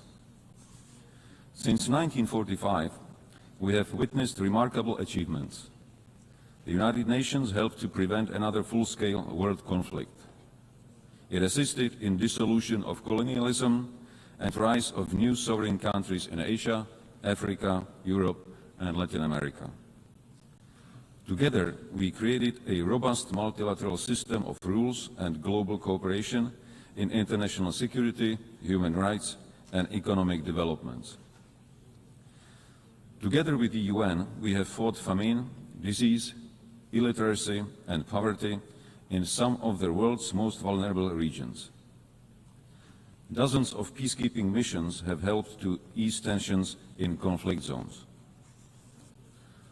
Thanks to its long-standing efforts, the UN has helped transform countless lives and laid the groundwork for a better world, a world which is more humane and more cooperative. It provided a platform where even the smallest nations can speak out and be heard. The UN remains the only institution where the world can collectively confront global crises. Not with weapons, but with dialogue, shared responsibility, and pressure where necessary. UN's greatest achievement is not perfection, it's persistence. With many devastating conflicts ongoing, Russia's invasion of Ukraine has significantly transformed the global security landscape. Since the last general debate a year ago, our world has not become more secure. On the contrary. In the game of smoke and mirrors, Russia continues targeting civilians, civilian infrastructure, foreign diplomatic missions, and most recently, even our neighboring country, Poland. Not to forget the acts of hybrid warfare on our own territory. These range from disinformation campaigns and attempts to undermine public trust, to cyber attacks, and even acts of sabotage carried out by mercenaries recruited online. Despite being the largest country on the map, Russia still aims to seize Ukrainian territory and expand its sphere of influence. Backed by China, Iran, North Korea, and other countries that help it circumvent sanctions and provide economic or political support. Russia, a permanent member of UN Security Council, is not only violating the principles of state sovereignty and territorial integrity enshrined in the UN Charter, but also sets a dangerous example and precedent, sending the message that aggression can yield territorial and political gain and remain unpunished. Ladies and gentlemen, our multilateral system was created on the premise that rules apply to all without exception. The consequences of this war go far beyond the news headlines. This war threatens to dismantle our system of governance based on mutual respect, equal partnership, and rules we all subscribe to. What is happening in Europe today could happen anywhere else tomorrow, under different circumstances, but under the exact same pretext. If Russia wins this unjust war, it will legitimize the triumph of brute force. Turning a blind eye to Ukraine today is a green light to any future aggressor anywhere in the world. Disruptions of the status quo in the Taiwan Strait or elsewhere in the Indo-Pacific would further destabilize global security and trade. Geographical distance offers no protection. Security in one part of the world is directly linked to security everywhere. Tolerating the principle of might makes right will lead to the end of multilateralism and the beginning of life under principles dictated by a powerful few. It would be a future with history deliberately rewritten, with lies promoted as facts, and with truth slowly disappearing from our discourse and memory. Just the opposite of what most of our nations fought for in the previous century. The heroism of Ukrainian people, their willingness to sacrifice for freedom, and global solidarity with Ukraine demonstrate that most of us still believe in universal values and in our responsibility to defend them. To achieve sustainable peace, we democratic allies from all over the world must act in unity and intensify our economic pressure on Russia. This is the only way to bring the aggressor to the negotiating table. Such peace, based on the existing international law, including territorial integrity and the right of self-determination, is in the interest of not only European countries, but of the whole international community. Any future peace agreement must send a clear message worldwide that aggressor must not be rewarded and borders cannot be changed by force.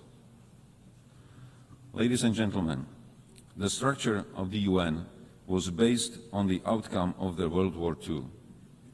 Today, one of the UN Security Council permanent members is waging a ruthless war while obstructing any constructive solutions put forward. It is in light of these new geopolitical realities that we need a strong and effective UN system capable of responding to today's global challenges, from security threats and climate change to rapid evolution of new technologies. Otherwise, we risk sliding into a world that is more fragmented, more dangerous, and far less predictable. Czechia welcomes the UN 80 initiative and the commitments in the Pact for Future. Yet these ambitions stand in stark contrast with today's reality. In the light of Russian aggression against Ukraine, the UN Security Council is currently failing its purpose and mission. Therefore, we advocate for a comprehensive reform of the UN Security Council for greater effectiveness, inclusiveness, transparency, and accountability, with the aim to honor the principles of the UN Charter and to strengthen the voice of underrepresented regions. Freedom and human rights are not granted entitlements.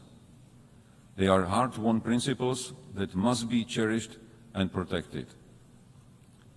Security Council membership should not be seen as a matter of prestige or privilege, but above all, a responsibility to defend global peace. That's why Czechia is seeking a non-permanent seat on the UN Security Council for the term 2032-33, with a clear commitment to uphold the rules-based international order.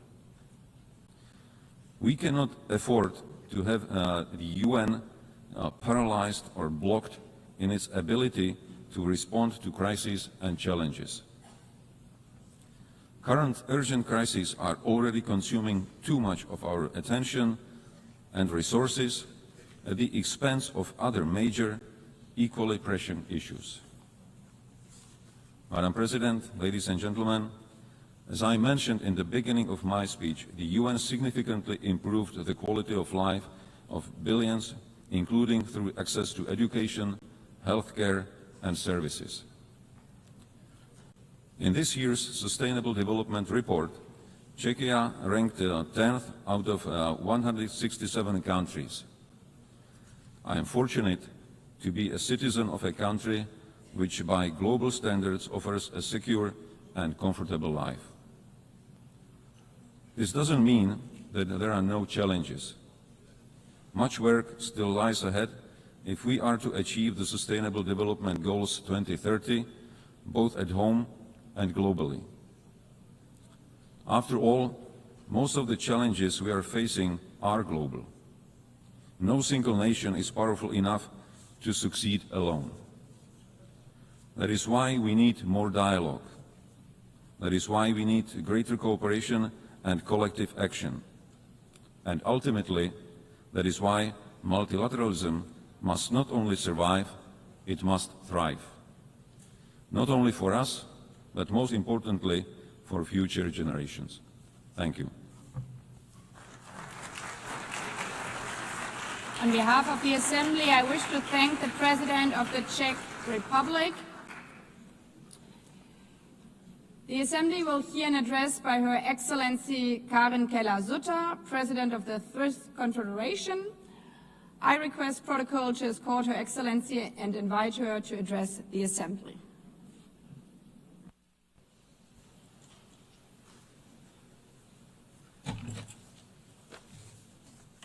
Madam President of the General Assembly, Excellencies, ladies and gentlemen, 80 years ago, the world entered a new era. Better times. On the 27th of January 1945, the Auschwitz concentration camp was liberated. On the 8th of May 1945, the war in Europe ended, and on 25 June 1945, 50 states adopted the United Nations Charter in San Francisco. And I quote from the Charter, they were determined to save succeeding generations from the scourge of war, which twice in our lifetime has brought untold sorrow to mankind. End of quote. Upon the ruins of the Second World War, a new international order was born out of a shared conviction and determination to bring peace and prosperity to the world. The horrors of this time also gave rise to the Geneva Conventions of 1949, which protect the victims of armed conflict. At that time, the foundations for progress and democracy, the rule of law, and the market economy were laid down. Foundations which, despite all the limitations and setbacks, also benefited international cooperation, free trade, peace, and international law. Without drawing any historical parallels, it is clear that this year, as we mark the 80th anniversary of the United Nations, we are experiencing a new era of particularly extreme political and economic upheaval at a time when, once again, too many wars are raging with civilian populations experiencing unbearable suffering, a time in which a just, lasting peace in the Middle East and Ukraine still seems beyond reach, and during which autocratic tendencies are gaining ground, including in Europe, a time in which free trade is being put to the test, and where ultimately international law, including the Charter of the United Nations, risk becoming dead letter. These upheavals are not coming out of nowhere. They are the result of developments that, in some cases, date back a long time, in which, in retrospect, we failed to take seriously enough for far too long. We need to be honest with ourselves. These are developments that have no simple solutions, neither at the international nor at the national levels, nor is it enough today to reiterate yet again, merely in speeches, the merits of a particular form of government, the rule of law, international law, free trade, and multilateralism. No, if we wish to surmount the challenges which we face, we have a duty to redouble our efforts.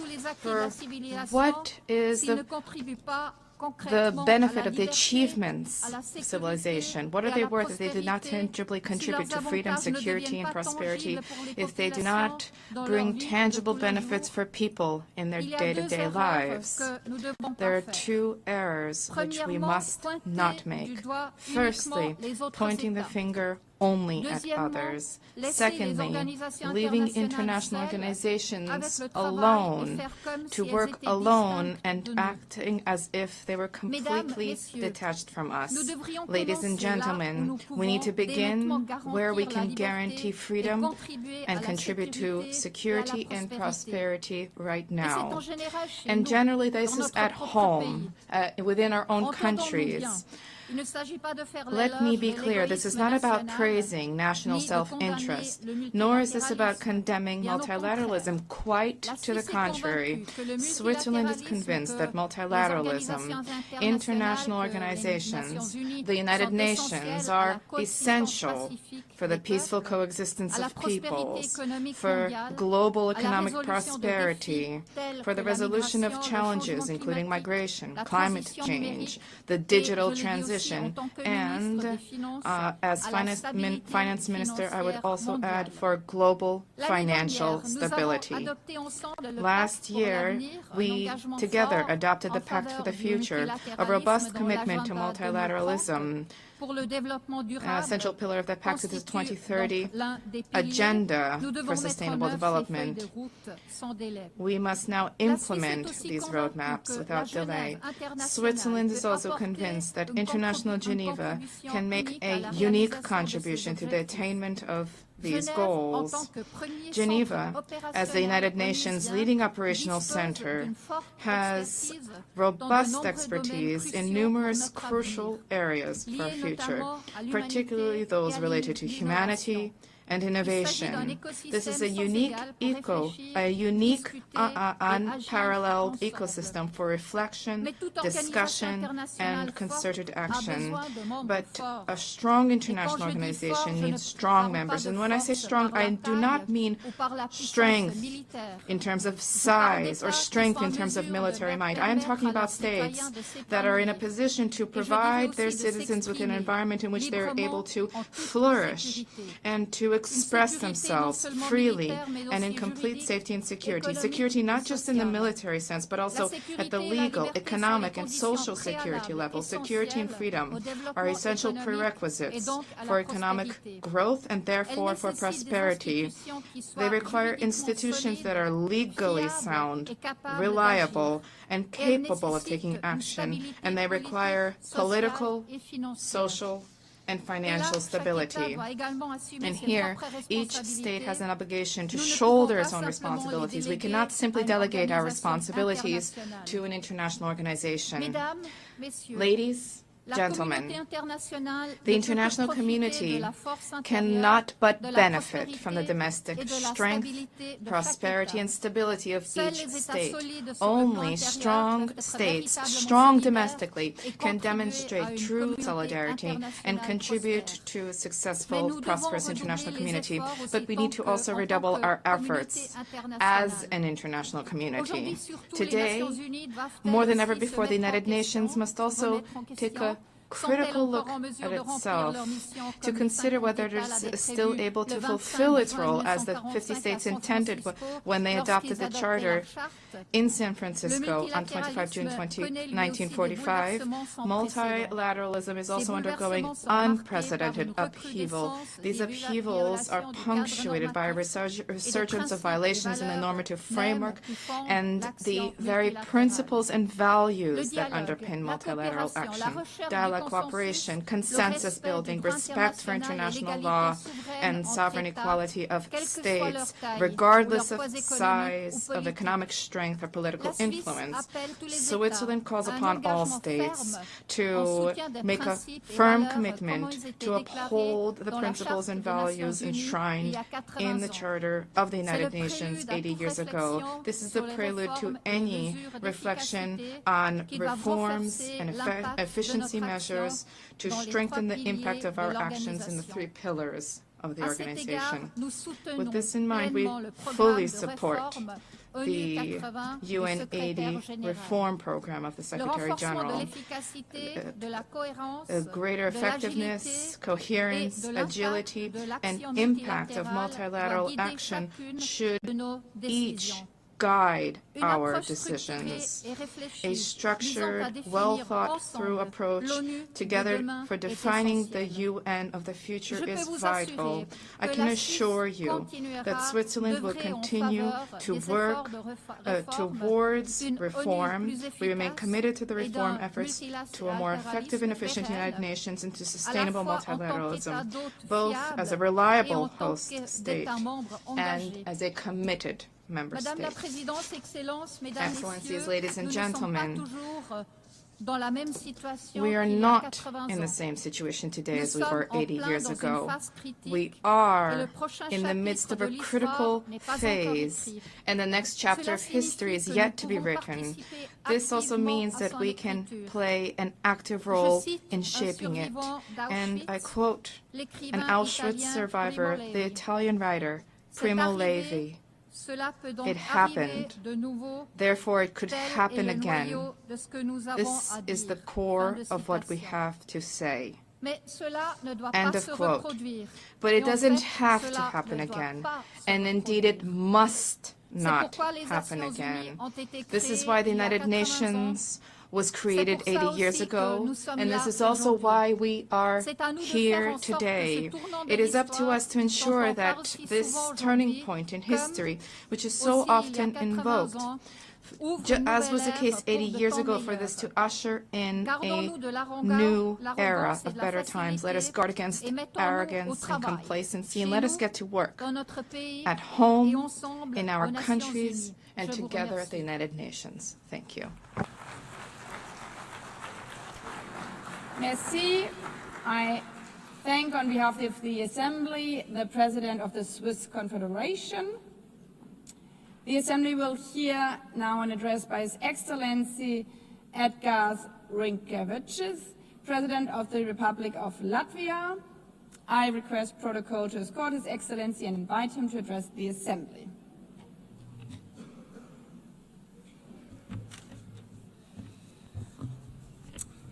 Madam President, Excellencies, distinguished delegates. First of all, allow me to congratulate Your Excellency, Madam Anna-Lena Baerbock, on assuming the presidency of the General Assembly. You will have Latvia's full cooperation. Latvia believes that we are stronger together, stronger in advancing peace, fostering development, upholding human rights. Standing here on this world stage, I would like to congratulate us on the 80th anniversary of the United Nations. 80 years working together to build a better, more just and peaceful world. This task has never been easy, but it is our duty to persist with determination and give our very best. I want to express Latvia's gratitude for the overwhelming support for our candidacy for the United Nations Security Council. We are beginning our term next year. This is our first term. Latvia will take on this responsibility with a strong sense of duty, a duty to serve with integrity, transparency, and with a clear commitment to the principles of the United Nations. Latvia is honored to serve on the Security Council for the good of people around the world, and we will stand together for peace and resilience. Latvia's three priorities in the Security Council are: first, protect our rules-based international order. Second, advocate for women, peace and security agenda. Also protect the most vulnerable people amongst us. Third, find solutions to emerging security threats. These include climate change, hybrid threats, the challenges related to the safety of artificial intelligence. Excellencies, the world is in disarray. Before our eyes, we see blatant attempts to weaken or even to destroy the rules-based international order, the order that is rooted in the United Nations Charter. In effect, a new world order is emerging, and it is not a better one. There is an attempt to recreate the world where the might makes right. The permanent members of the Security Council undertook to maintain international peace and security, to prevent wars, to prevent devastation and loss of life. But it seems that one permanent member, Russia, doesn't want this. Russia wants a world where brute force prevails over international law. Russia does not want peace. Russia wants to get what it wants. And Russia is willing to inflict destruction and misery on others. Unfortunately, Russia has partners in crime, notably Iran and North Korea. Ukraine is fighting back, bravely, with all it has. Ukraine is facing an existential threat to its people, to its land, to its freedom. Ukraine is fighting for all of us, for the rules-based international order, for independence and sovereignty, for territorial integrity, so that international borders are not changed by force. These actually are the very principles at heart of the United Nations. Latvia stands with Ukraine and will advocate for its sovereignty and territorial integrity at the United Nations Security Council. We are and we will be advocates for Ukrainian children abducted by Russia. They must be returned. We will be advocates for the Ukrainian civilians who have lost their homes and livelihoods.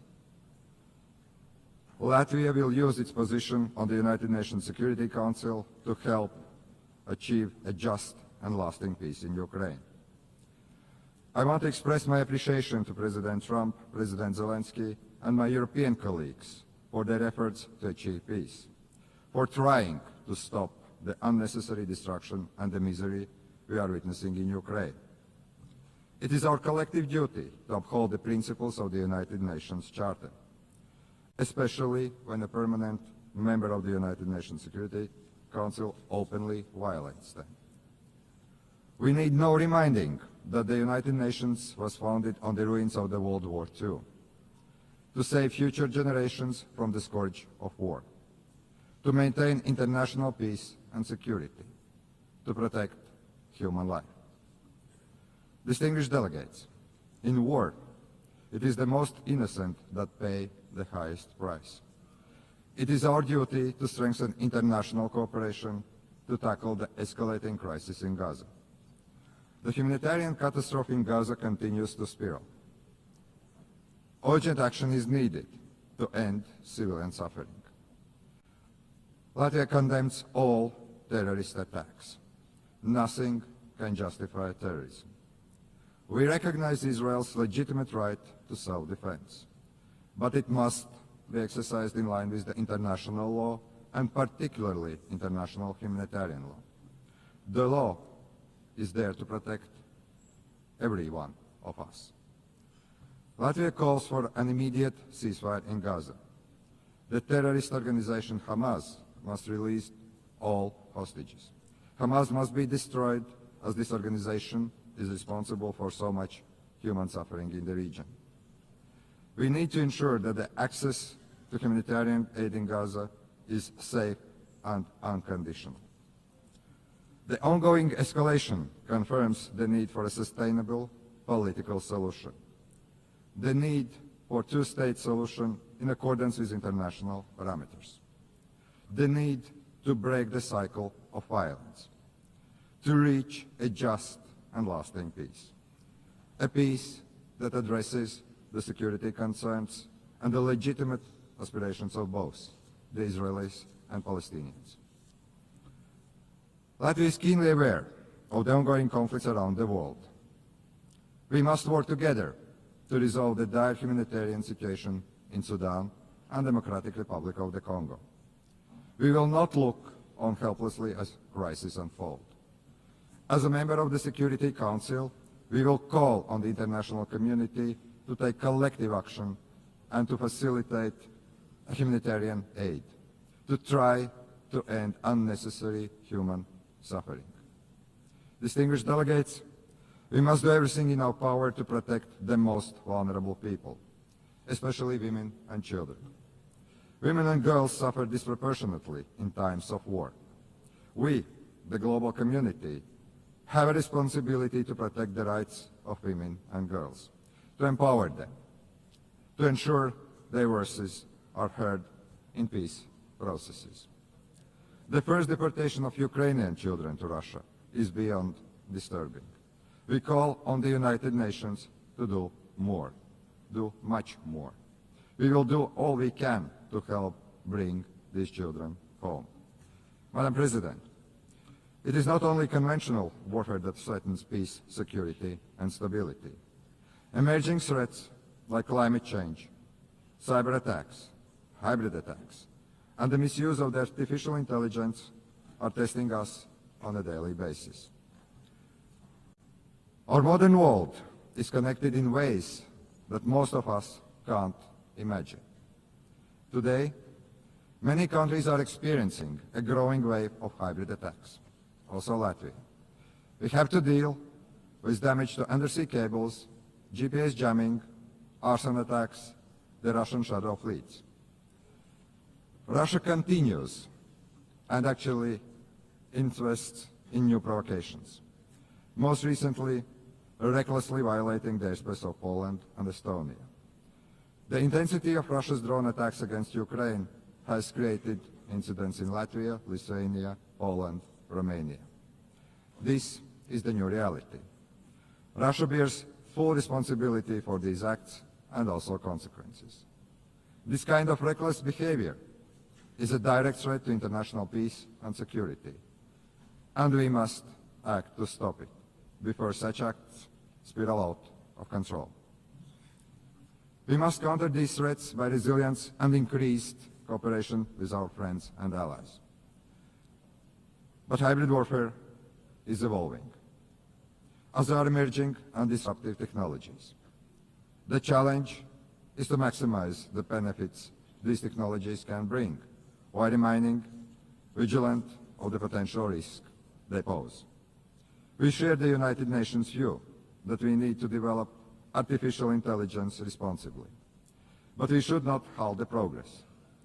Artificial intelligence can promote economic growth, drive scientific progress and innovation, even improve healthcare and make education more accessible.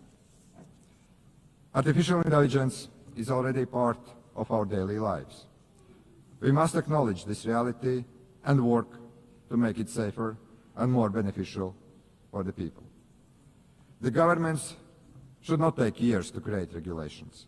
We should act swiftly and do it right. As a responsible United Nations member, a future UN Security Council member, Latvia is ready to work with our partners to address these issues. Ladies and gentlemen, the United Nations has stood the test of time for 80 years.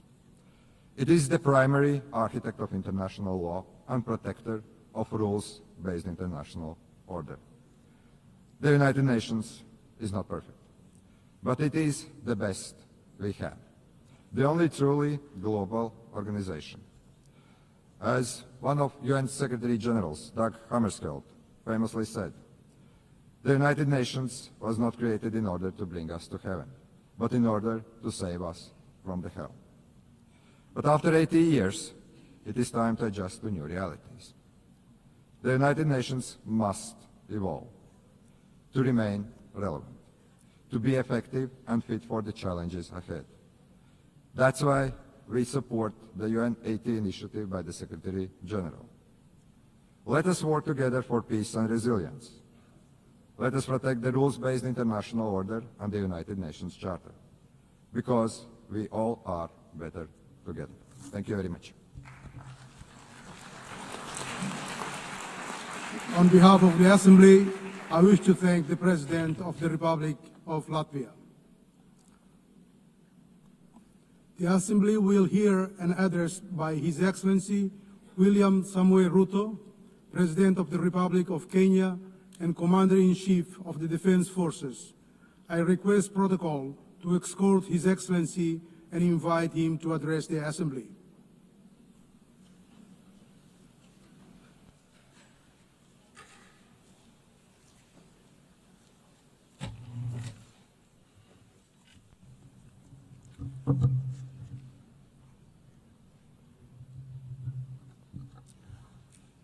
Madam President, the President of the 88th session of the UN General Assembly, Madam Annalena Baerbock, Secretary General of the United Nations, Antonio Guterres, Excellencies, Heads of State and Government, distinguished delegates, ladies and gentlemen.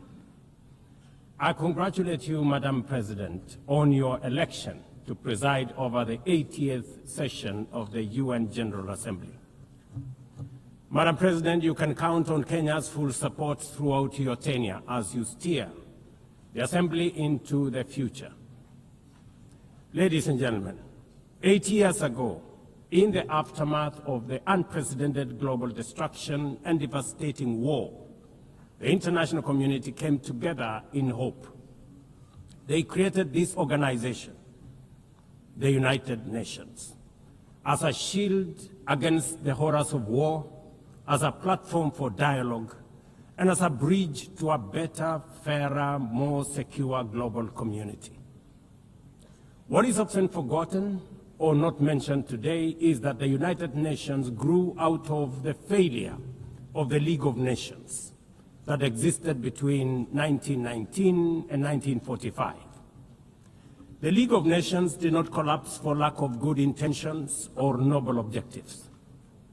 Formed at the end of the First World War and as part of the Treaty of Versailles, it was humanity's first attempt to build a permanent international organization to stop aggression and war and bring nations together. Its ambitions were to achieve collective global security, disarmament, peaceful dispute resolution, and cooperation on humanitarian and social issues. Despite these ideals, the League of Nations failed. The United States never joined, other great powers came and went, and without enforcement authority, its condemnation carried little weight. When Japan invaded Manchuria, when Italy marched into Ethiopia, and when Hitler openly defied its rules, the League stood by, helpless and powerless. By the late 1930s, its credibility had collapsed, and with the outbreak of the World War II, it was rendered irrelevant. Madam President, this history is both a lesson and a warning. Institutions rarely fail because they lack vision or ideals. More often, they drift into irrelevance when they do not adapt, when they hesitate to act, and when they lose legitimacy. To remain relevant, institutions must be reimagined, must be reformed, renewed, and aligned with emerging realities. 8 decades ago, the founders of the UN sought to correct the failures of the League of Nations by creating a stronger, more inclusive organization anchored in the principles of, and I quote, "We the people of the United Nations, determined to save succeeding generations from the scourge of war," end of quote. Today, we are gathered for the UN at 80. The question is unavoidable. Is the United Nations relevant to the demands of our time? Can it continue to serve humanity in the face of current realities? Or has it become a relic of a bygone era? Madam President, Excellencies, we meet against a grim global backdrop. Conflict rages in Eastern Europe, the Middle East, the Sahel, the Horn of Africa, and beyond. Climate disasters grow fiercer by the day. Inequality deepens, pandemics loom, and technological disruptions outpaces governance. Instead of trust, mistrust is spreading. Instead of solidarity, fragmentation is taking root. In place of hope, anxiety fills our global community.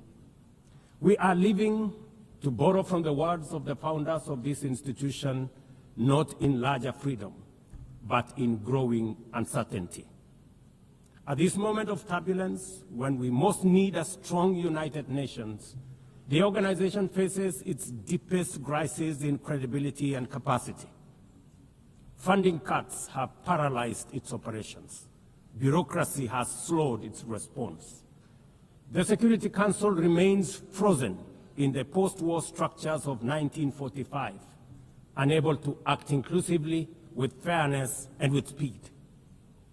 Ladies and gentlemen, I can, however, state with absolute conviction that the United Nations has been one of humanity's greatest achievements. For 8 decades, it has held back the specter of global war, calmed conflicts from Cambodia to Liberia, and stood guard in some of the world's most dangerous places through the courage of its peacemakers and peacekeepers. Few institutions in humanity's history can claim such a legacy. The United Nations has stood at the front lines of humanitarian crisis, from famine relief in the Horn of Africa to emergency shelter for millions of Syrian and Ukrainian refugees. It was at the forefront in the eradication of smallpox, coordinated global responses to HIV and AIDS, Ebola, and COVID-19, and continues to champion universal vaccination. Its agencies have advanced women's rights, protected children, safeguarded refugees, and set global norms on everything from disarmament to climate action.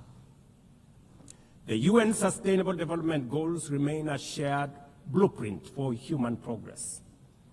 These are achievements no nation could have achieved alone, however rich, however great, or however powerful. And yet, every institution, no matter how noble its origins or impactful its legacy, must adapt to changing times or slide into irrelevance. Today, the United Nations stands at a crossroads of renewal on one hand or decay on another. Put differently, after 80 years, the rhymes of time are calling on us to reimagine the original promise that inspired the founding of the United Nations, and that is the quest for global peace, development, and human rights. But this call must now be answered in a global context that is profoundly different from the post-war era in which the UN was conceived then.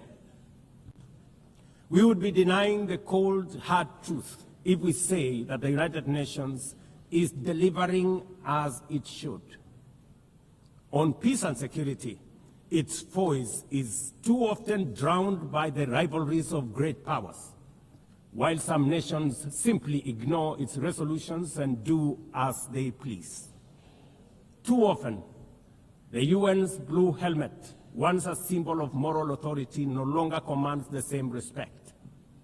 From the conflicts in Gaza to Ukraine, to the crisis in Sudan, DRC Congo, Somalia, and the Sahel, we see actors proceed undeterred by the United Nations calls.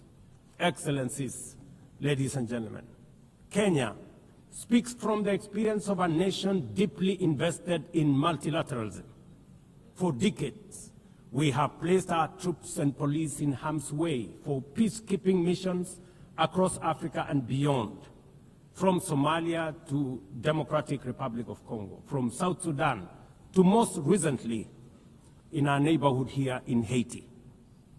Over the past 15 months, we are proud to have led the multinational security support mission in Haiti, not because it has been easy, but because solidarity is the essence of the United Nations. Madam President, the mandate of the MSS mission is coming to an end in a few days. As the lead nation, allow me to briefly share our experiences, the successes and the challenges, as both a cautionary tale and a living lesson about the strengths and weaknesses of the current global security governance architecture. For far too long, the people of Haiti called out to the world. Too often, their pleas were met with silence, hesitation, or half measures. Haiti became a tragic reminder of what happens when the international community looks away, prevaricates, or offers half-hearted support. When Kenya responded to the quest for the Haitian authorities, it was in the belief that we were joining a genuinely multinational effort. We welcomed and fully embraced Resolution 2699, by which the United Nations Security Council authorized the MSS with Kenya as the lead nation. Drawing on our decades of peace support operations, we stepped forward, stepped up, and deployed our officers to confront the rampant menace of gang violence in Port-au-Prince and its environs. Madam President, ladies and gentlemen, the mission has operated in a volatile environment under enormous constraints. It has been underfunded, under-equipped, and operated below 40% of its authorized personnel strength. Our police officers have valiantly shouldered responsibilities without the full logistical support that would accompany any mission sanctioned by the United Nations.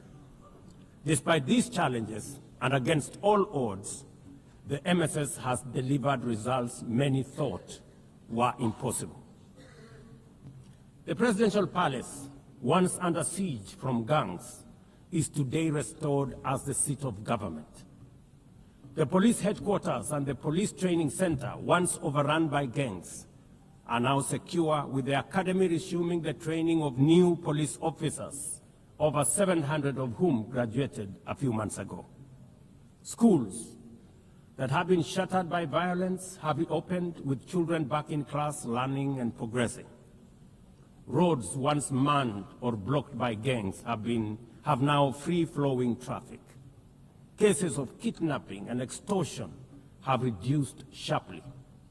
The airport and the seaport, once surrounded by gangs, are now abuzz with normal operations. Which begs the question, if so much could be achieved with limited resources and stretched personnel within just 15 months, what more could have been accomplished if the United Nations fraternity had truly acted together in solidarity with the people of Haiti? From this podium, I wish to assure all partners and actors that with the right personnel, adequate resources, appropriate equipment, and necessary logistics, Haiti's security can be restored.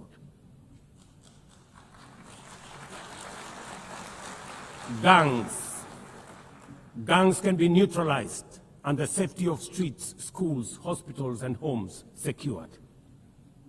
The continued harassment, abductions, and criminal acts undermining the lives of Haitians are unacceptable, unjustifiable, and must be stopped by this organization, the United Nations. Madam President, as the UN Security Council deliberates on the next steps, we must not lose sight of the fact that the situation in Haiti demands sustained, coordinated, and undivided international attention.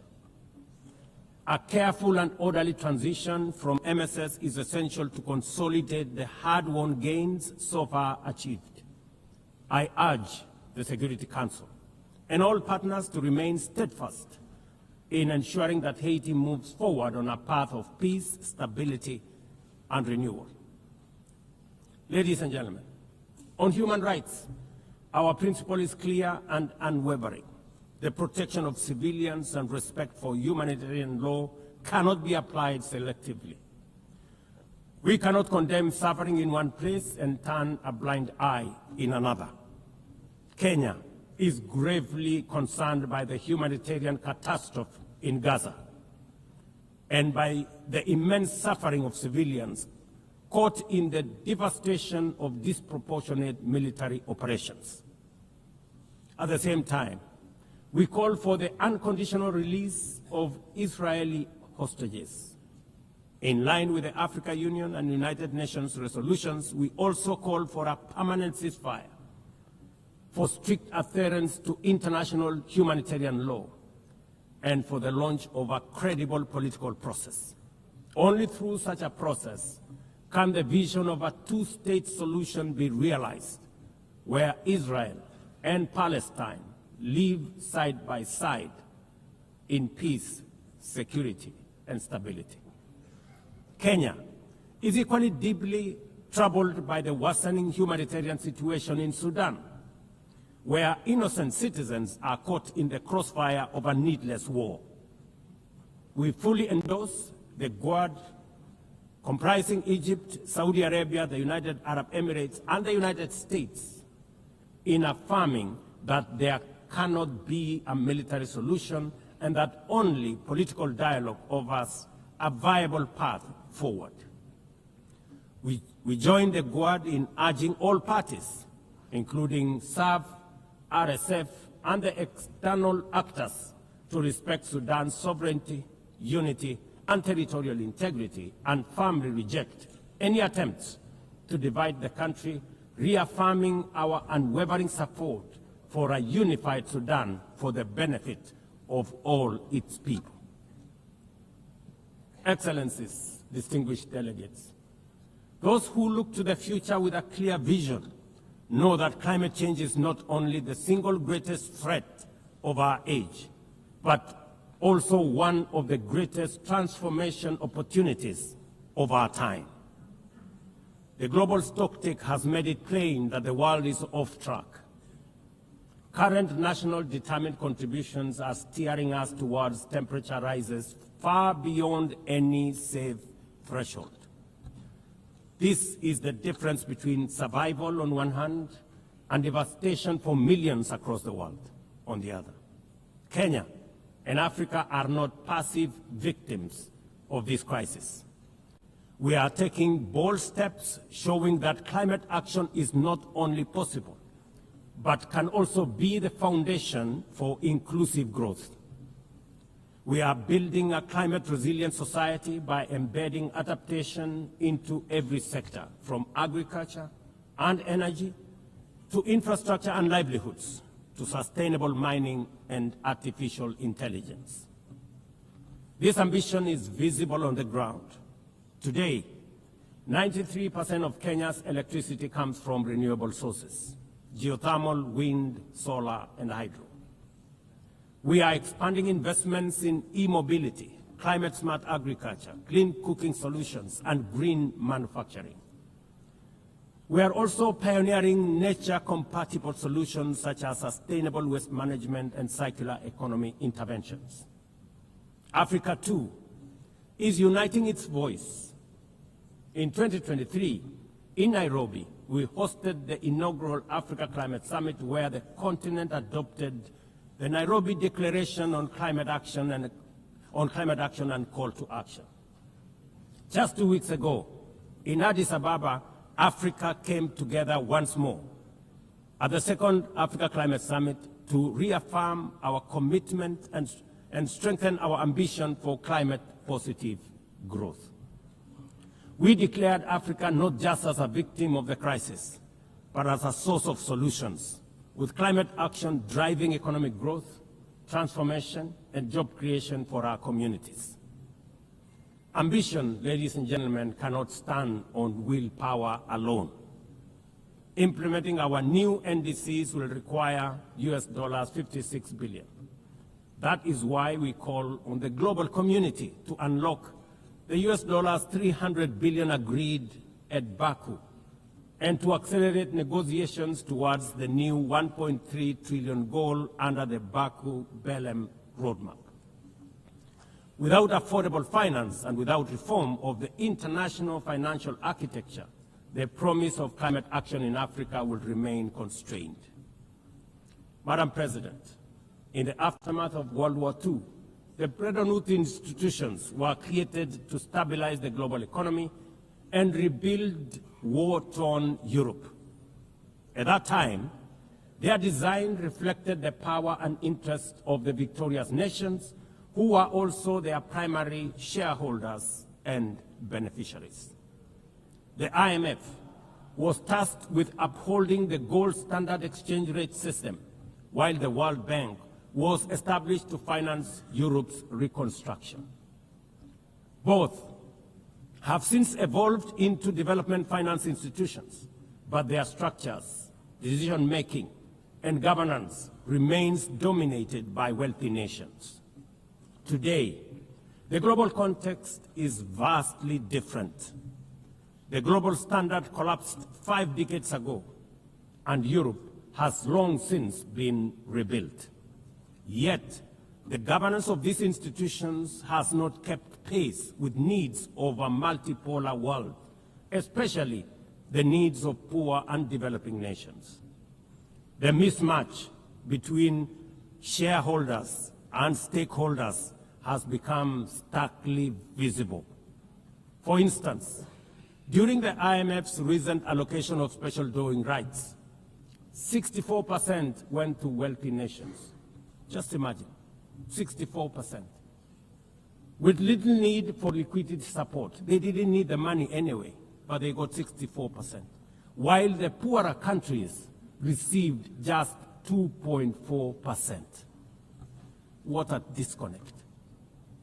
The imbalance highlights how the very institutions meant to safeguard global finance stability often perpetuate inequality and instability.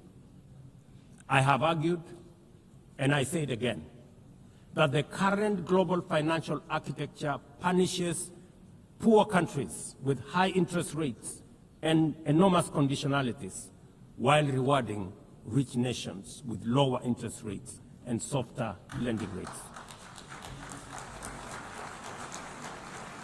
Its rules, priorities, and allocation mechanisms consistently favor those already prosperous, while trapping vulnerable economies in cycles of debt, high borrowing costs, and inadequate access to emergency support and concessional funding. It is imperative to transform these institutions into genuinely independent, apolitical global bodies that their operations are aligned with their global mandate.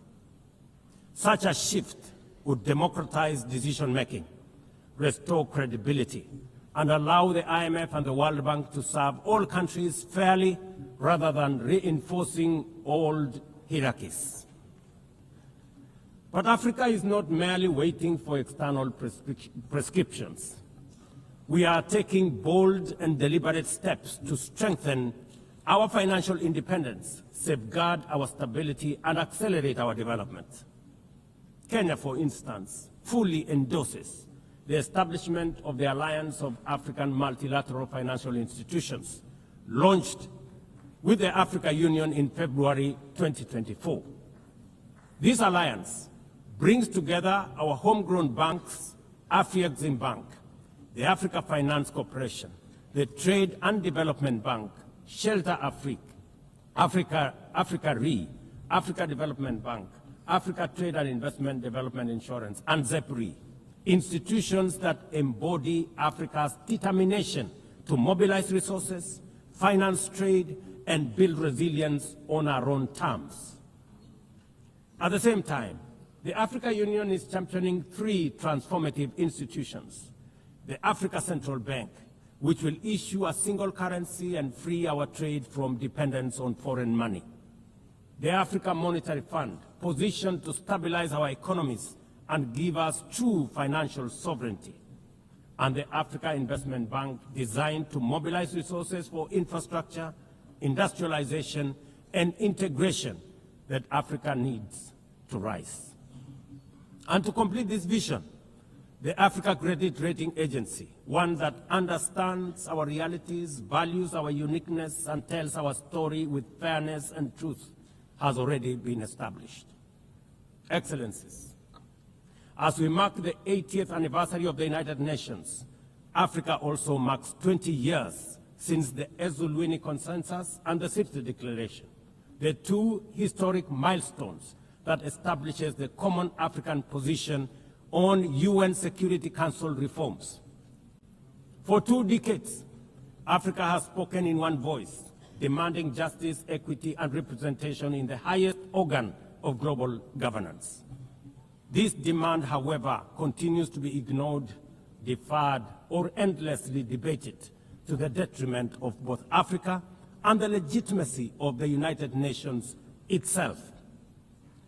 You cannot claim to be the United Nations while disregarding the voice of 54 nations. It is not possible.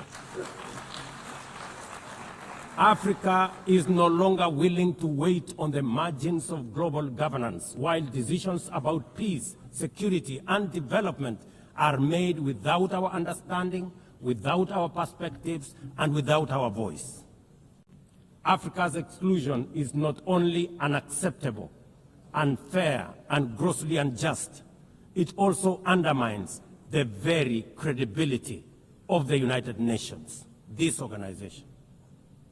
Africa dominates most of the Security Council agenda, provides some of the largest contingents of UN peacekeeping forces, and bears the heaviest costs of instability.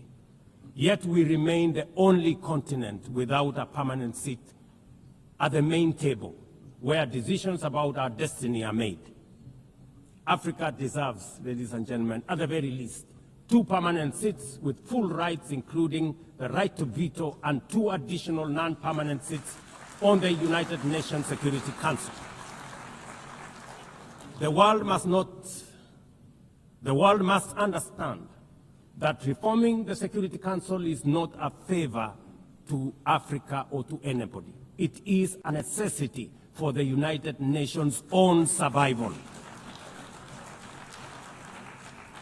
If the United Nations is to remain relevant in this century, it must reflect today's realities, not the post-war power arrangements of 1945.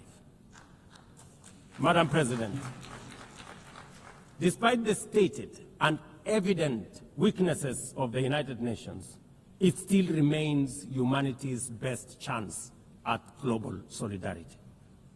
No other institution has the universal legitimacy or convening power of the UN. From coordinating humanitarian relief in times of war and disaster, to mobilizing the global response to COVID-19, to driving consensus on climate change, through the Paris Agreement, the UN has consistently shown that the world can achieve together what no nation can accomplish on its own, however mighty or great or powerful. As Doug Hammarskjöld, the UN Second Secretary General, once observed, and I quote, "The United Nations was not created to take humanity to heaven, but to save it from hell." End of quote. That mission is as urgent today as it was 8 decades ago. At a time when conflicts are multiplying, when climate change threatens every economy, and when inequality is widening, the need for a functioning, credible, effective, and a multilateral system has never been greater. It is through the UN that nations have pooled resources to vaccinate billions of children, to protect refugees from through the work of the UNHCR, and to keep the peace in more than 70 missions across the world. Without the UN, these achievements, modest though they may sometimes seem, would not have been possible. That is why we must resist the temptation to give up on the UN or abandon it. We must make it fit for purpose, reform its structures, strengthen its mandate, and ensure its decisions reflect today's realities rather than the geopolitical map of a bygone era. As one of the hosts of the UN headquarters and the only one in the Global South, Kenya stands ready to do its part to enable the organization to go through this phase of renewal successfully as envisaged by the Secretary General under UN 80 reforms. In conclusion, Madam President, ladies and gentlemen, the 80th anniversary of the United Nations must be more than a commemoration. It must be a turning point for the organization.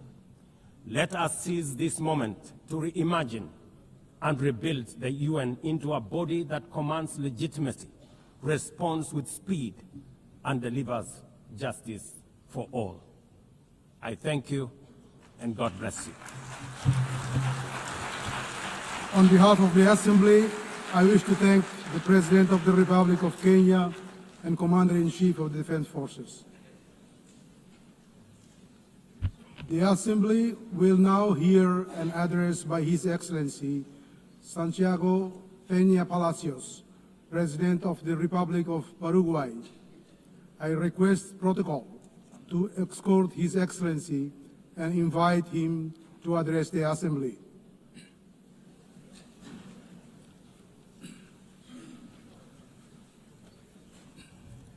Señora Presidenta de la Asamblea Madam General, President of the General Assembly, distinguidos jefes de Estado y de distinguished Gobierno, heads of state and estimados government, ministros de Relaciones Exteriores, distinguished damas y ministers caballeros. of foreign affairs, ladies and Esta es gentlemen. mi tercera This intervención is en la my Asamblea third General de address las to Naciones the Unidas. United Nations General Es Assembly. sin duda un It enorme is without privilegio, doubt un an honor immense representar al privilege and an Paraguay honor to en este represent magno Paraguay in Un this país que magnificent quizás forum, geográficamente a country parece which pequeño, may look small pero on the es un map, gigante en but su espíritu is a y sus giant in its potencialidades. spirit and Por potential. ello, al volar hasta Nueva York desde lejos, As I flew pensé en into New empezar York este from afar, discurso I was thinking that I expresando la might alegría que begin my siento por speech by tener la sharing the oportunidad joy that de I feel contarles at having the las grandes opportunity cosas que to esperan tell al you Paraguay. about the great things that lie Sin ahead for embargo, Paraguay. los sucesos However, the acaecidos events en los of últimos recent meses y days días hacen and que esto months sea make simplemente this simply imposible. impossible.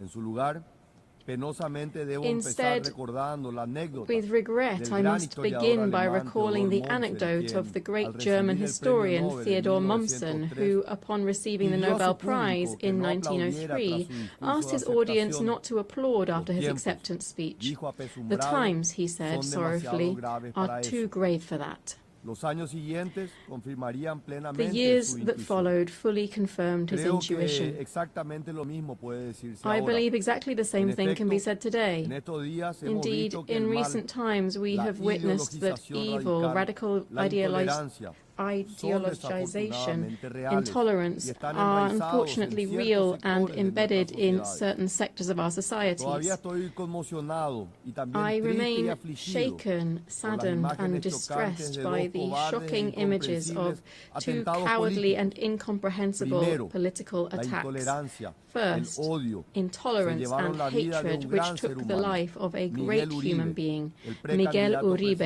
presidencial Colombian colombiano, presidential quien fue asesinado pre-candidate en who público was durante assassinated un in public recorrido en while una plaza. touring a square, Los while fantasmas de la on a national violencia, tour. que Ghosts pensábamos of era cosa del violence which we pasado para thought were a nuestros thing hermanos of the de Colombia. past for our Segundo, Colombian brothers and vimos que un sisters. joven soñador, Charlie Second, Kirk, we saw a era young dreamer, miserablemente Charlie arrebatado Kirk, de who su was esposa miserably y dos torn hijos from his por wife un and único two pecado, children for one sole defender sus sin, convicciones defending y his los valores convictions con and gran values with elocuencia y eloquence coraje. and courage. Ambos, en lugar de acudir a la violencia para Both men, imponer sus ideas, rather than resorting to violence to impose their ideas, chose the most civic and peaceful method possible, free, open and frank debate, without evading controversial positions, yet always within a framework of respect. La respuesta ominosa, macabra, The ominous, macabre response must awaken us from our slumber of complacency. Queridos amigos,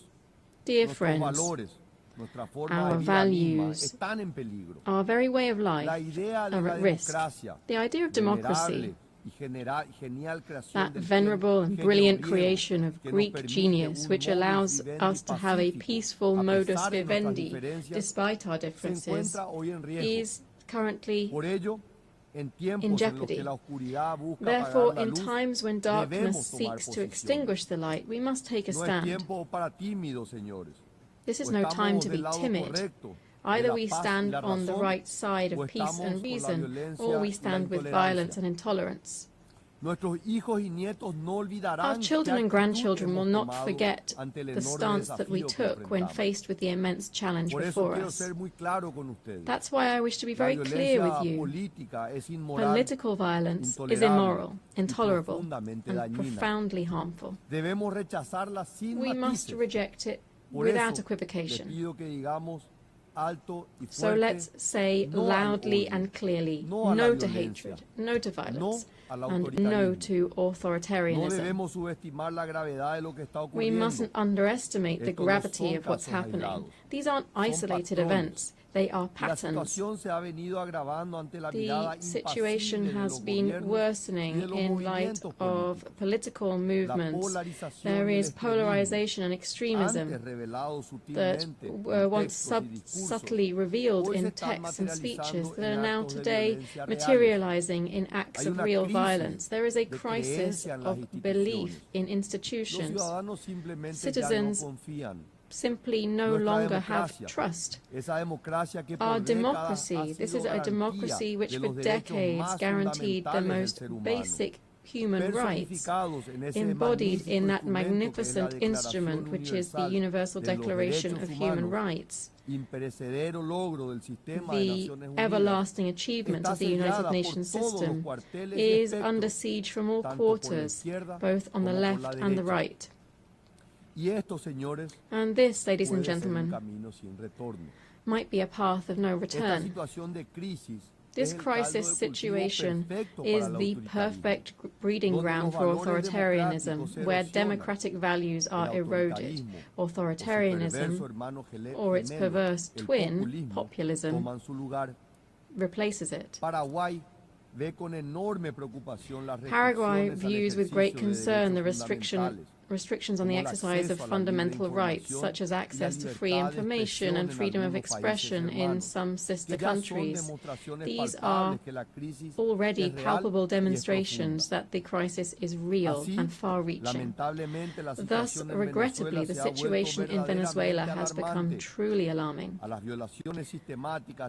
Systematic violations of human rights and fundamental freedoms are being compounded by actions that are contrary to international law and the persecution of political leaders. The electoral process in July 2024 trampled the will of the Venezuelan people. 7 million Venezuelans have left their homeland.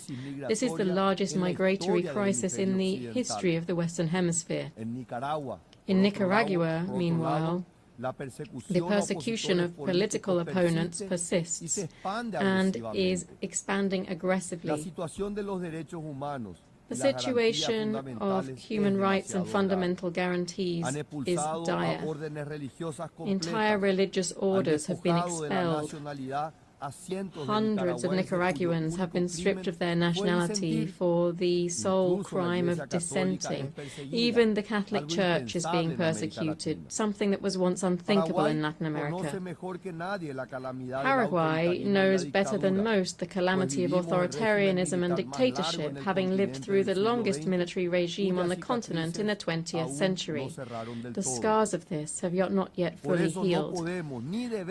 We therefore cannot and must not stand silent while our Latin American brothers and sisters suffer the same oppression that marked our own past. The crisis of democracy, friends, will not be resolved with an iron fist, nor with censorship, nor authoritarianism, much less so still with violence. We must resist these alluring impostors. As the Italian philosopher Norberto Bobbio said, crises of democracy are resolved in one way only, with more democracy. Not with authoritarian charlatans, nor with hatred or intolerance. We must respond with more democracy, more republicanism, more tolerance, more dialogue, more rights, more freedom. The raison d'être, the essence of the United Nations, is and shall remain the maintenance of peace. Yet, while we are meeting here, more than 120 armed conflicts show just how serious the failure of our institutions can be. Paraguay extends its solidarity to all victims of armed conflict and calls once again for the peaceful settlement of disputes. I stress today in particular the painful situation in Haiti. The time for decisive and coordinated action by the United Nations, and in particular the Security Council, is now. Paraguay knows this and stands ready to assist the Haitian people who can wait no longer.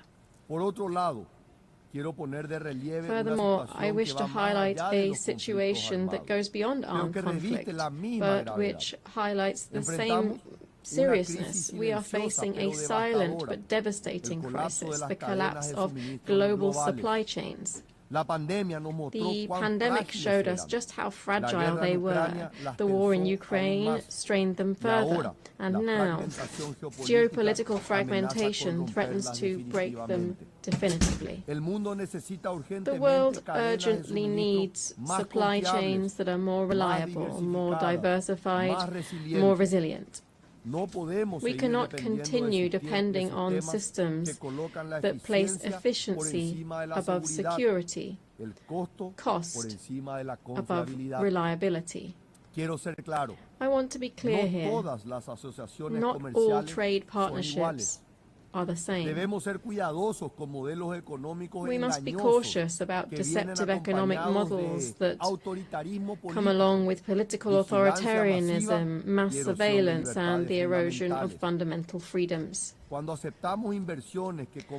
we agree to investments that compromise our sovereignty, when we allow our critical infrastructure to depend on authoritarian regimes, we simply are gambling with not only our economy but also our democracy.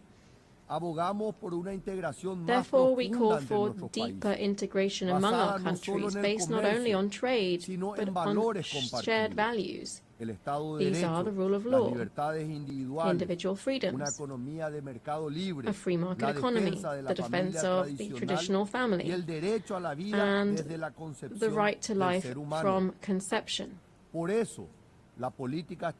That is why Paraguay's foreign policy is not based on mere economic interests, but rather on these shared values and principles. For these reasons, Paraguay cannot and must not evade the realities that are challenging world peace. Diplomatic prudence cannot become silent complicity.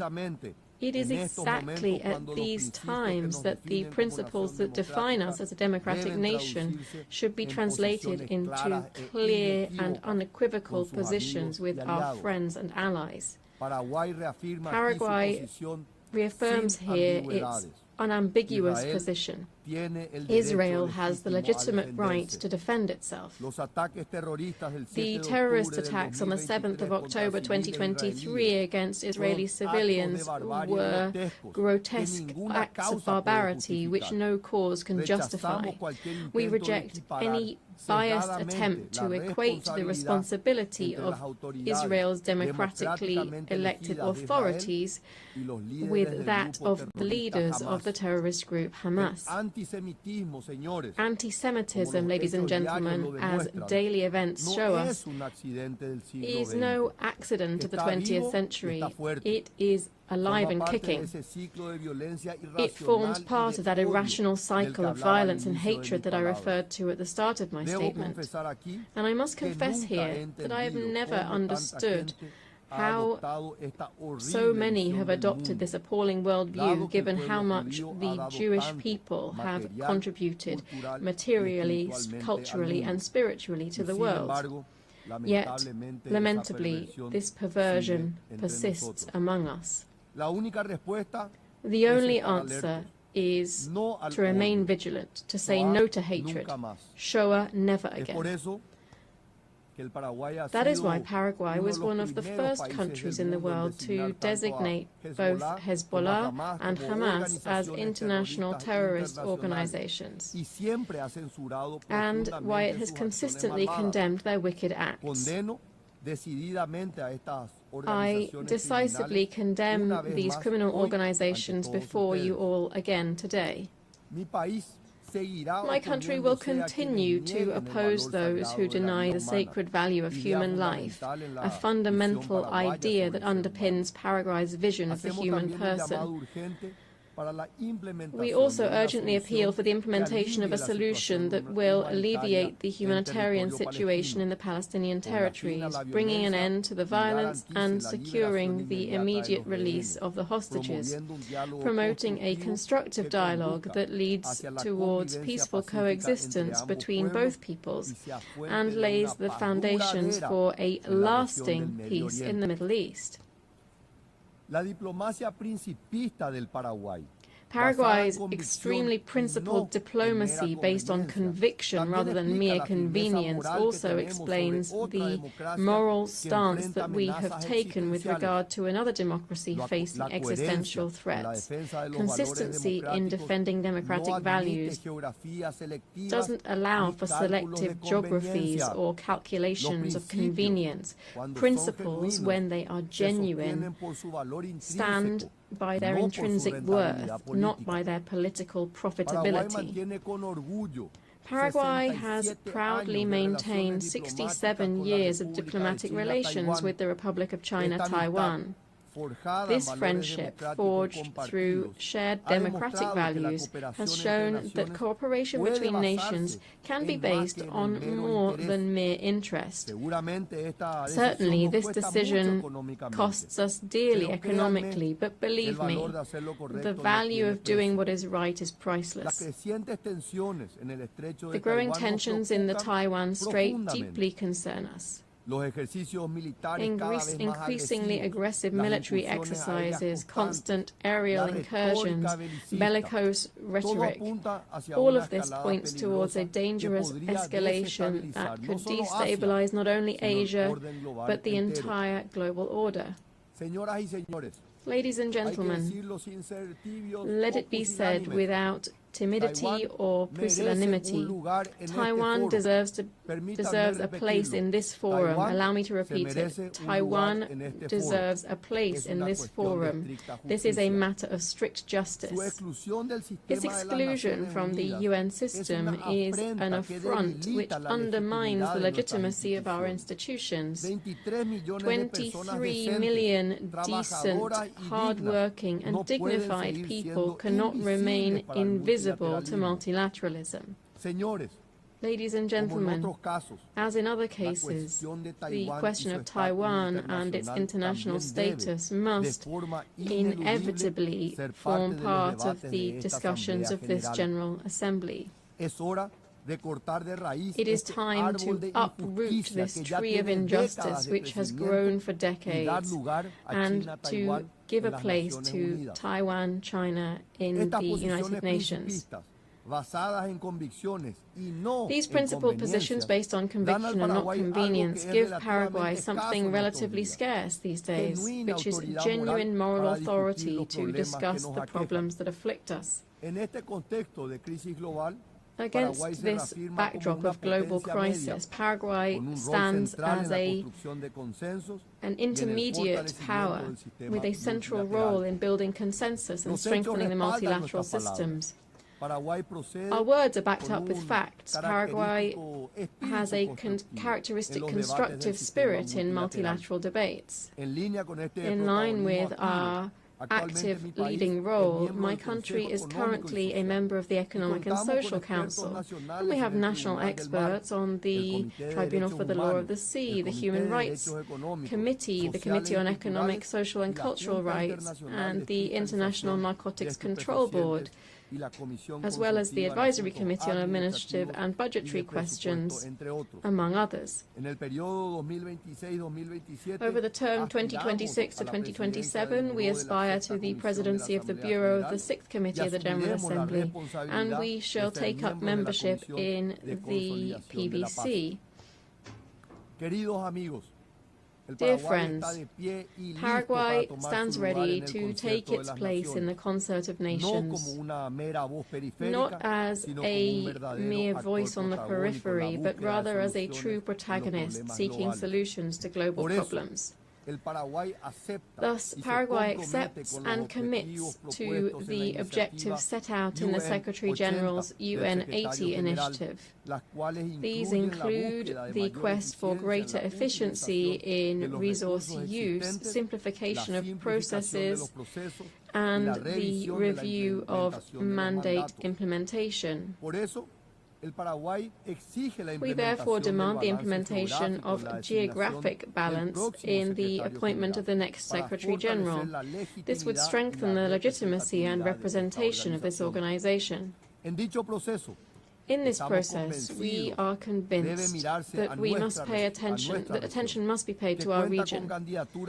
Since we have candidates meeting the highest standards of experience, integrity, vision, and above all, leadership to build bridges, helping us to overcome challenges that are global in nature and that also pose systemic risk.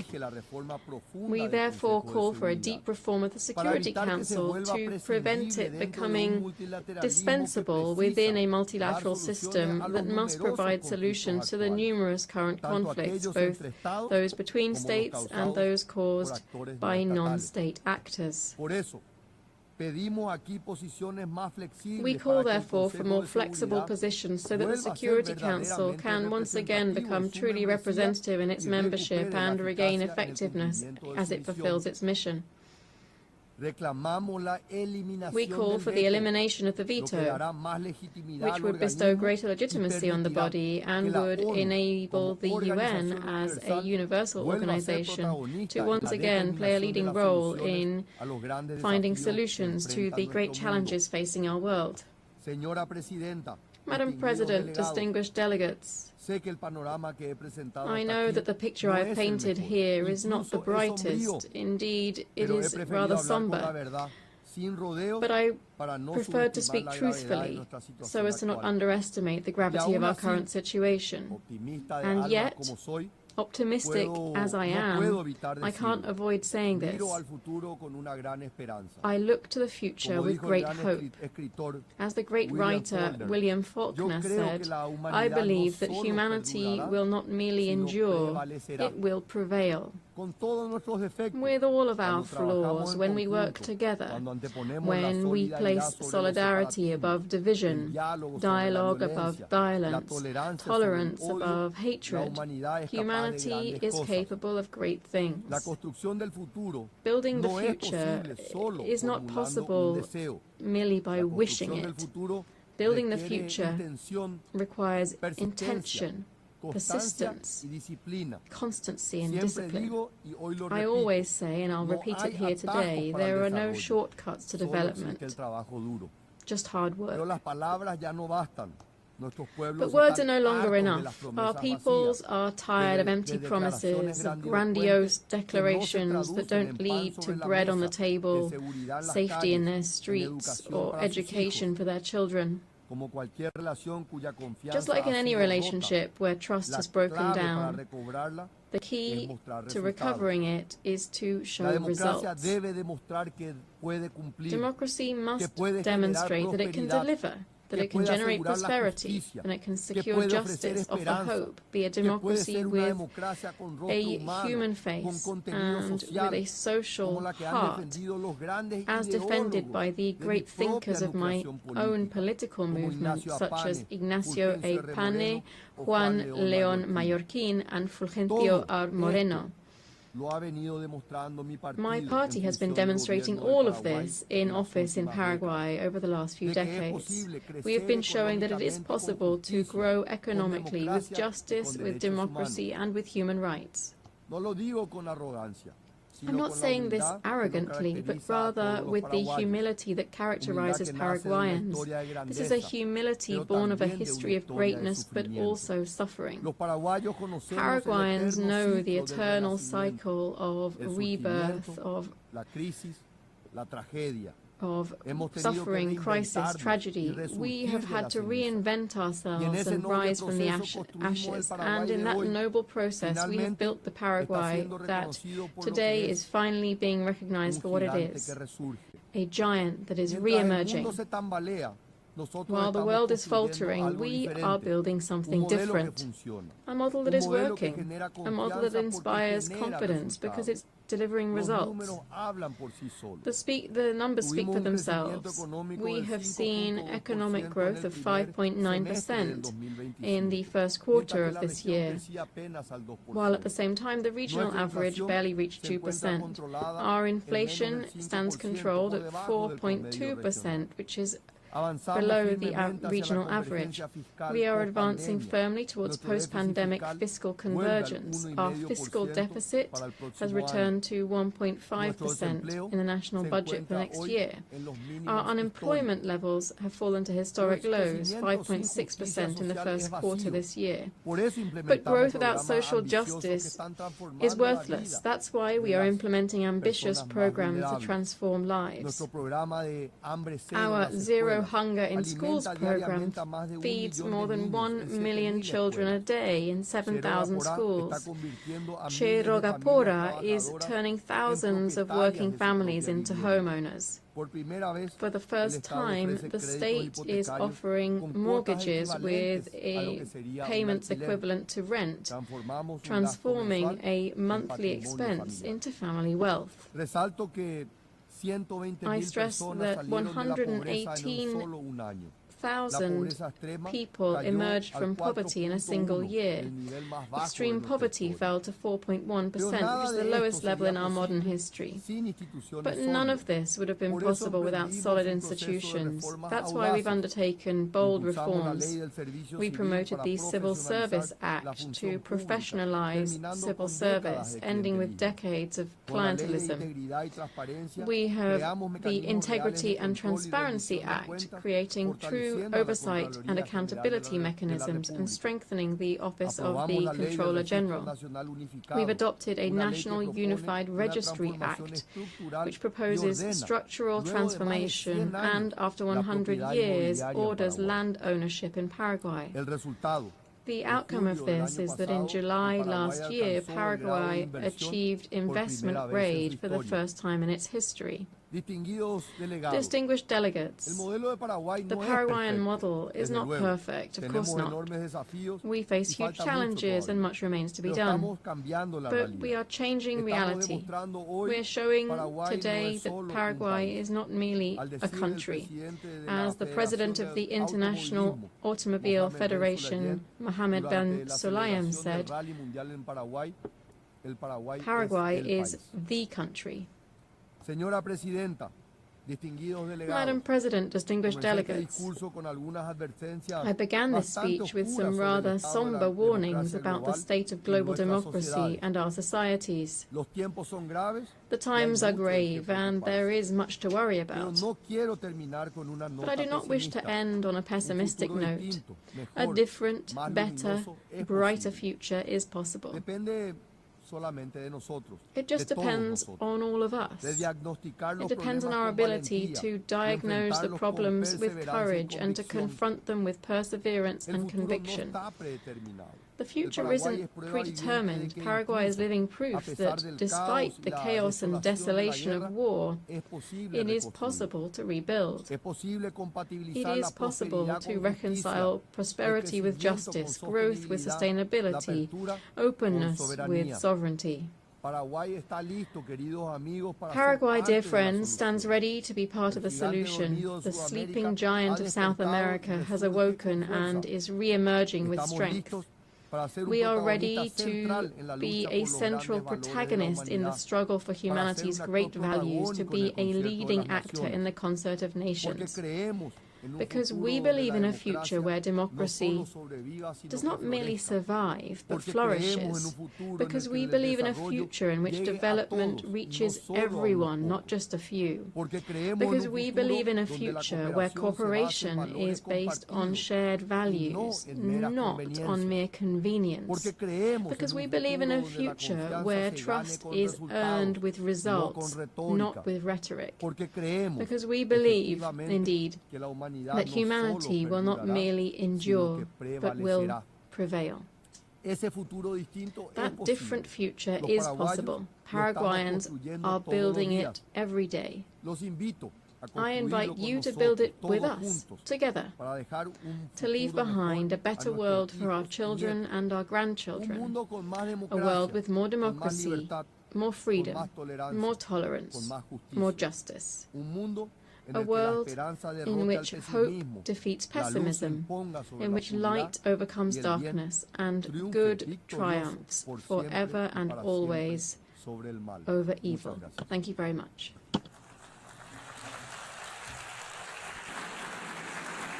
On behalf of the Assembly, I wish to thank the President of the Republic of Paraguay. The Assembly now will hear an address by His Excellency Al-Karis, President of the Republic of Estonia.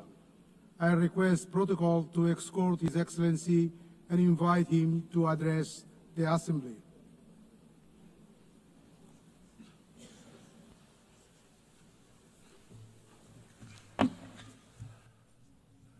President, Excellencies, ladies and gentlemen.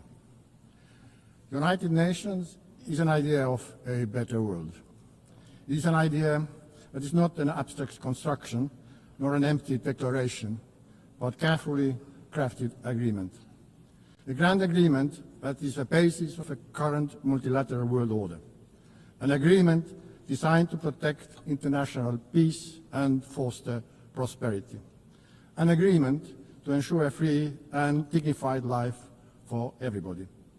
An agreement that is based on the understanding that destruction and horrors of war must not be repeated. Unfortunately, the international law-based multilateral system with the UN and its charter at the core that is supposed to keep us all safe is increasingly under strain. Its fundamental principles are violated in numerous conflicts across the world. Brutality prevails. We simply cannot let this go on.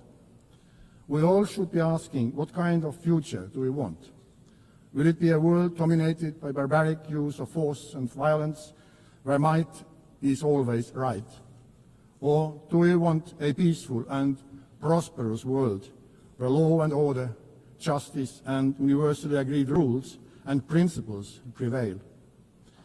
This question is relevant for everyone in this room, despite the distance of our own homes from front lines in Ukraine, Gaza, Sudan, or DRC. Multilateral world order based on international law and the principles of the UN Charter must be maintained and strengthened. What our peoples are expecting from us as world leaders today is to bring back the San Francisco spirit, to preserve peace and to reinforce the principles of the UN Charter.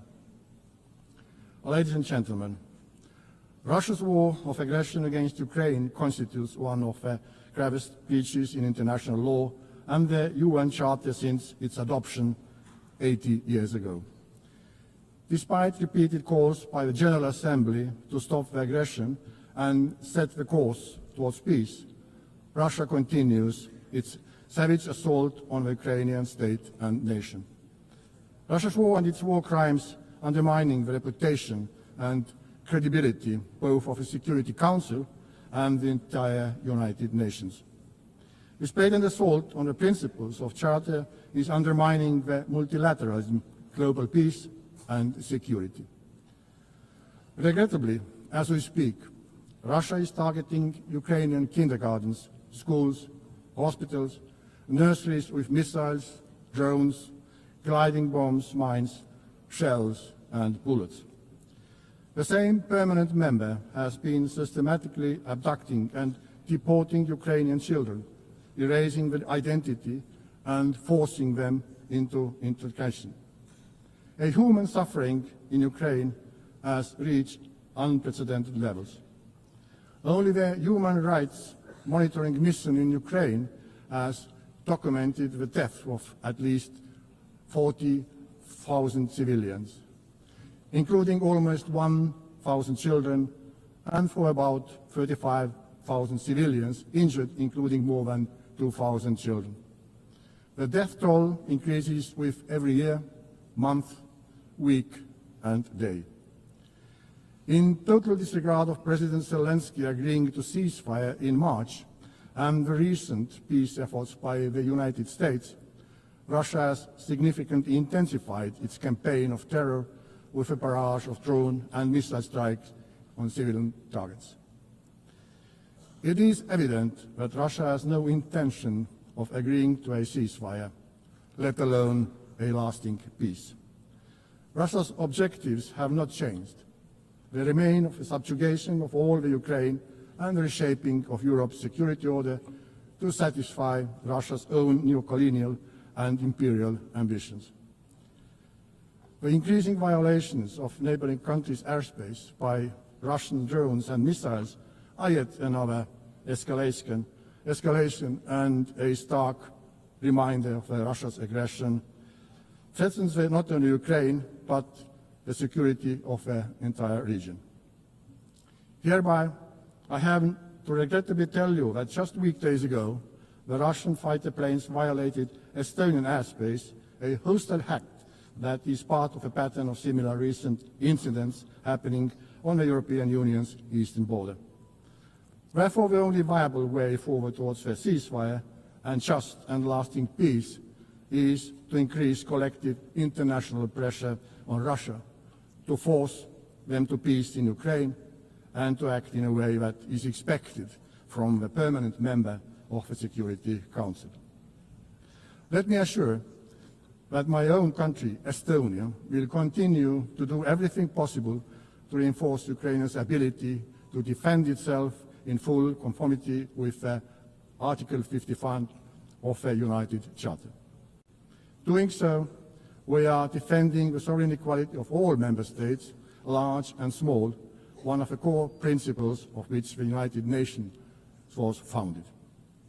We are also advocating for making Russia accountable for its crimes in Ukraine, including for the crime of aggression, as we know too well that impunity only leads to new crimes, new suffering, and even greater injustice. Ladies and gentlemen, the international law-based multilateral system has also failed to protect Palestinians and Israelis.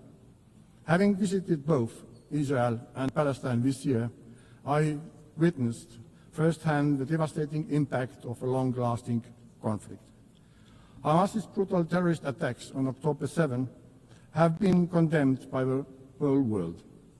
Hamas cannot have any role in the future governance of Gaza and Palestine. It has to be guaranteed that the horrors of terrorism would never be repeated. However, ordinary people and children in Gaza must not be the ones to pay the price.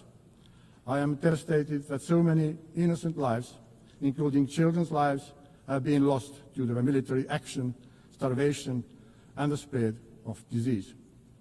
The promise of international humanitarian law was to ensure that people do not suffer during the armed conflicts. And yet, what has unfolded in Gaza has crossed all red lines. Estonia has supported all efforts for a ceasefire that would end the killing, destruction of lives, and bring all the hostages home.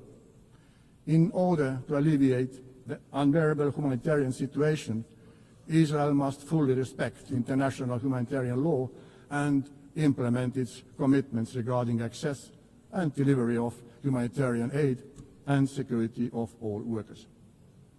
In order to truly end the cycle of violence, we need a comprehensive political process with the end goal 2 states, Israel and Palestine, living side by side in peace and security. In command of efforts of France and Saudi Arabia to step up international action to implement the 2-state solution. Dear friends, the United Nations must be capable of fulfilling its core functions. In order to face the multitude of current global challenges, all the pillars of the UN, peace and security, human rights and sustainable development have to be strengthened. Estonia therefore supports an ambitious system-wide reform of the United Nations. This is not only an issue of monetary efficiency and financial discipline, it's a structural problem and credibility question for the UN. For this reason, we are fully behind the Secretary General in endeavours in pushing the UN 80 reform vigorously forward. Within this transformation, the reform of a Security Council is of central importance.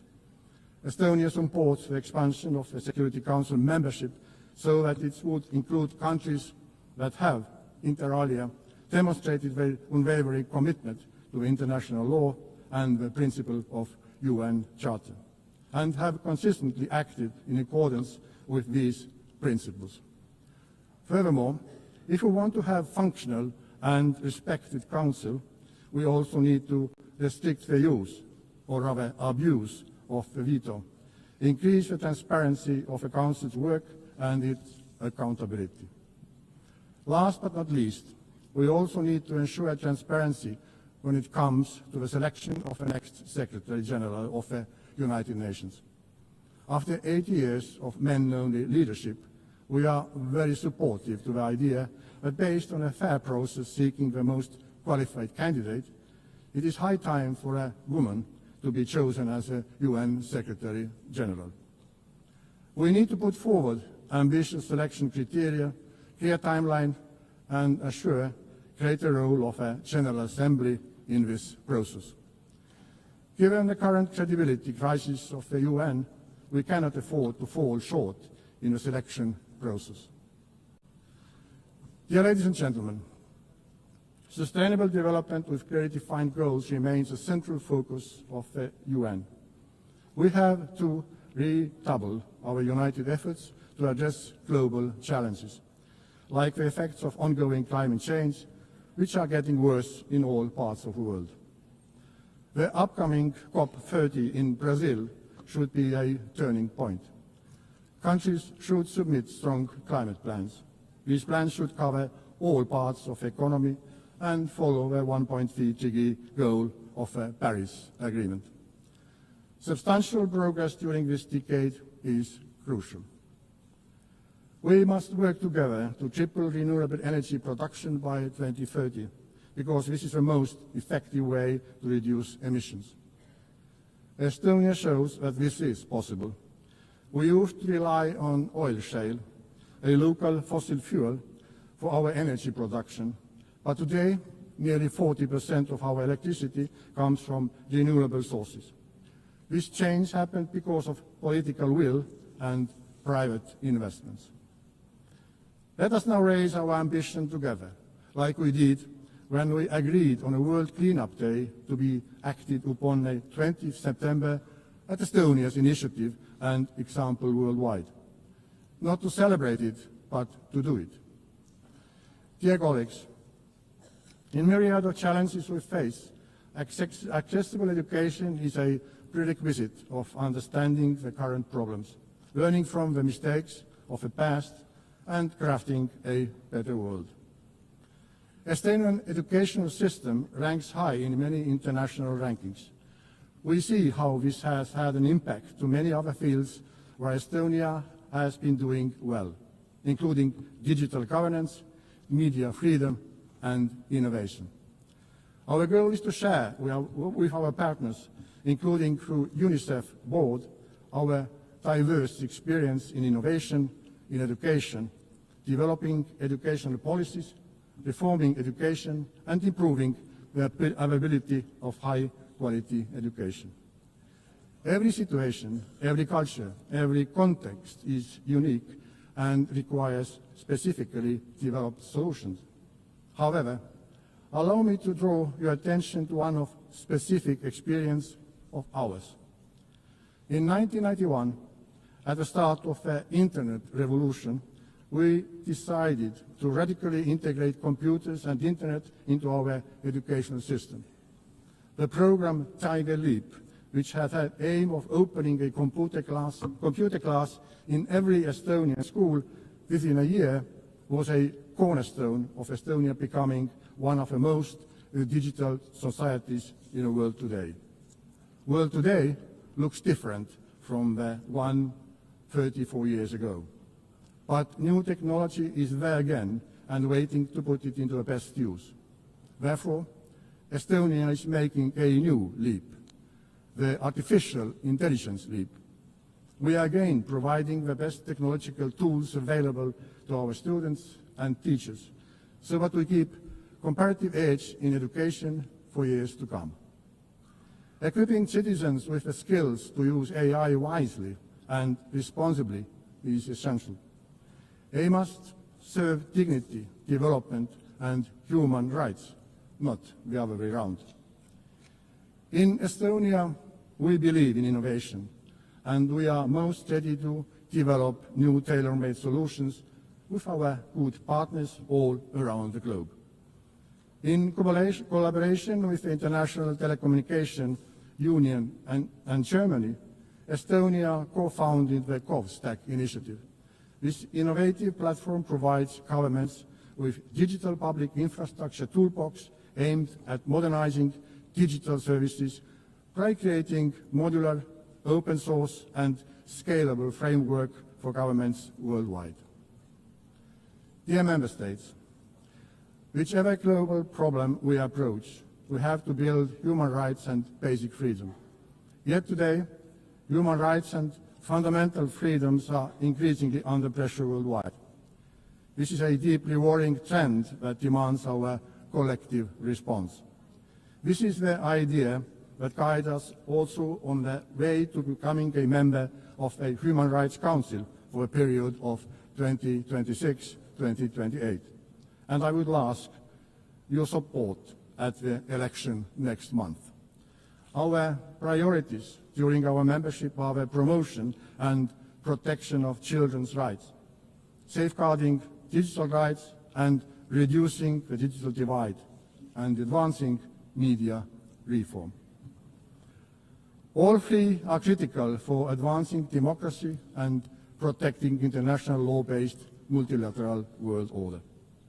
We are capable of learning as human beings and as a mankind. We learn from mistakes. We get up and will do better. Let us do it. Thank you for your attention.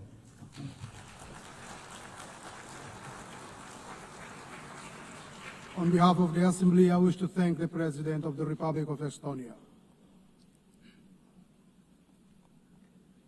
The Assembly will now hear an address by His Excellency Javier Gerardo Milei, President of Argentina Republic.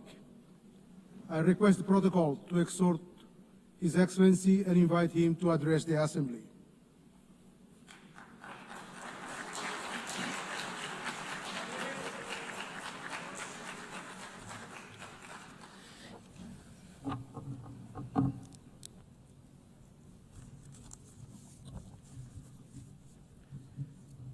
Las autoridades de las Naciones Unidas, United Nations authorities, representatives of member states, all citizens closely following this summit, good morning to you all.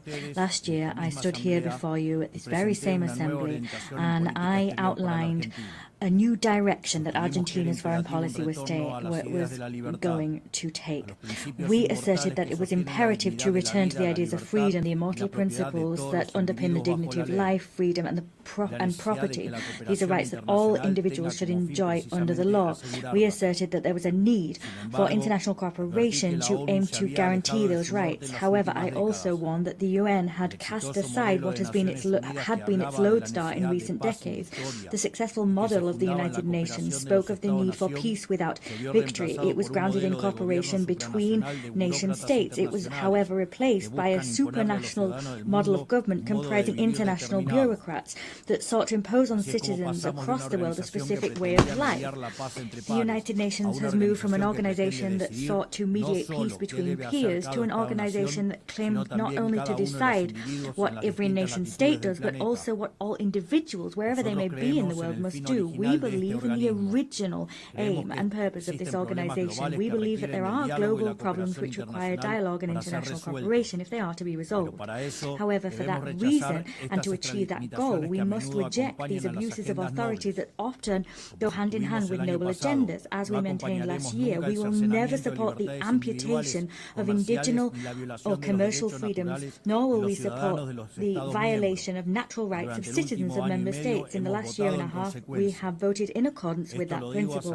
I am saying this to you well aware that many of you don't share my views, but as I've always said, it's preferable to say an uncomfortable truth than to speak a comforting lie. In that vein, today I want to talk to you about a specific problem facing all modern countries. As things stand, the world is seeming to pit the present against the future and seeing it as a contradiction. This is a political, economic and philosophical problem, and the response to that problem and that opposition will determine the course of humankind. If we push to the end this idea of comfort versus discomfort, the entire world, I would say that now the entire world seems stagnating in the comfort of the present, overlooking the consequences that will have for the future.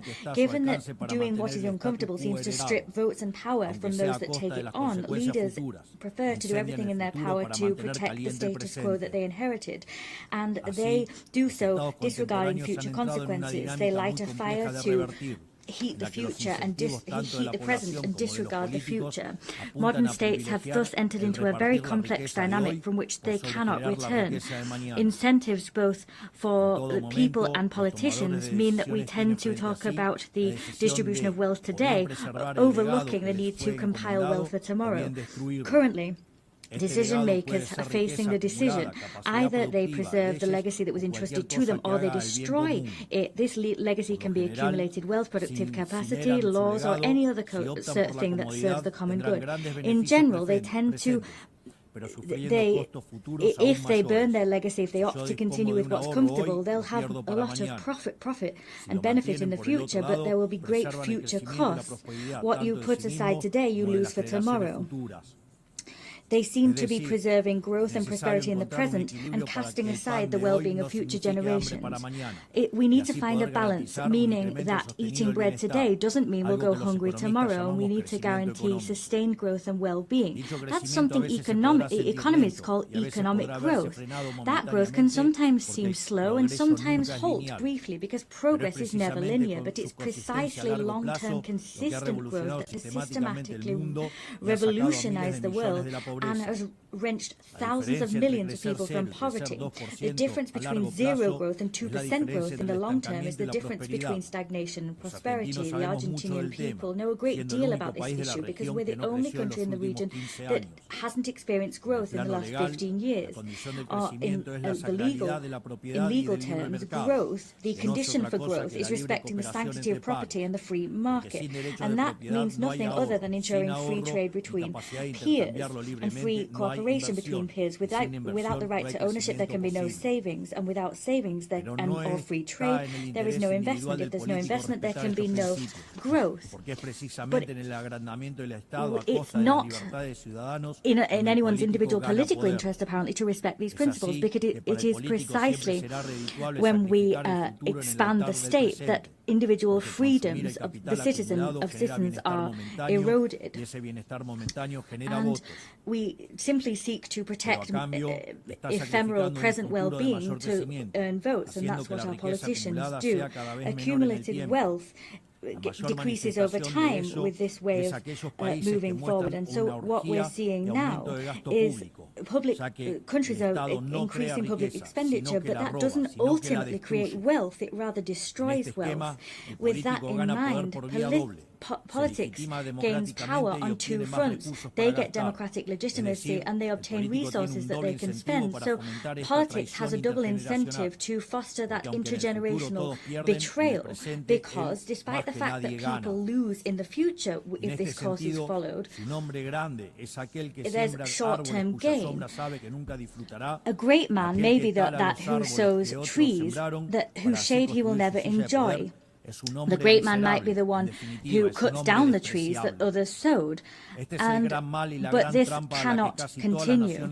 This is the major trap that all nations are succumbing to. When this process is continued, growth stagnates. When growth stagnates, the demand for redistribution of wealth grows ever louder. So populist policies and the calls for them become stronger and stronger. These policies appeal to envy and resentment. And the ultimate conclusion of this process is vulnerable young people suffocated under the weight of a state that they know is only there to exploit them. fiscal expansion, monetary expansion, and the expansion of state power is suffocating individuals, and that's all part of a pattern which we're seeing across all countries, particularly those who claim to make up the free world. But the problem is not only one of economic policies, we also see it when there are violations of equality before the law, or when we indiscriminately open the doors to immigration for political reasons. On the contrary to what we don't see there is immigration, we see invasion. International cooperation bodies has this one among its number, and such international organizations are not alien to this problem. As the years have passed, this organization has acquired responsibilities that run counter to its founding spirit. It has created layer upon layer of organizations, agencies and programs until it achieved this hypertrophy of administrations that are barely effective when it comes to resolving the problems for which they were created.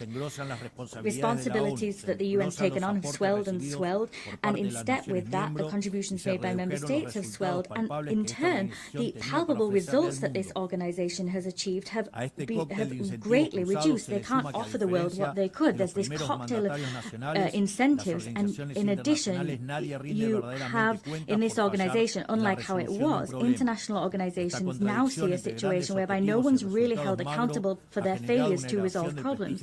This contradiction between lofty goals and scant results has created the erosion of the prestige of this House. Without going further, the poor results of Agenda 2030 bear witness to what I've outlined above. What continues to be seen in practice is a cycle whereby we recycle structures.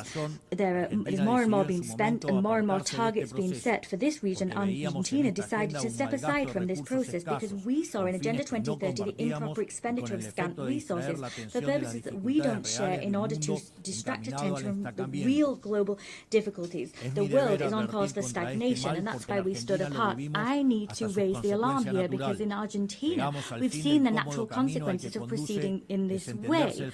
You keep doing what's comfortable, but then you end up out of step with the future. In other terms, what I'm saying to you is that we're speaking to you from a future that hasn't arrived to you yet, and you've still got time to avoid this problem because no society will survive if it sets fire to the future to simply heat the present. In my country, we've learned the hard way a very valuable lesson. For decades, we jeopardized a future in order to distribute the dividends of the present. In 2030, we finally got to a point where we'd had 100 years of doing things improperly. We'd been kicking the can down the road, but there was no one left to kick the can to. And then what happened was what I outlined previously. Our state crumbled as a result of this implosion. For the last year and a half, we've taken on the Herculean task of administering and managing extreme scarcity, and for the first time in decades, we're doing what we have to do for a better future. So the only way to usher in that better future is to do exactly the opposite of what we previously did.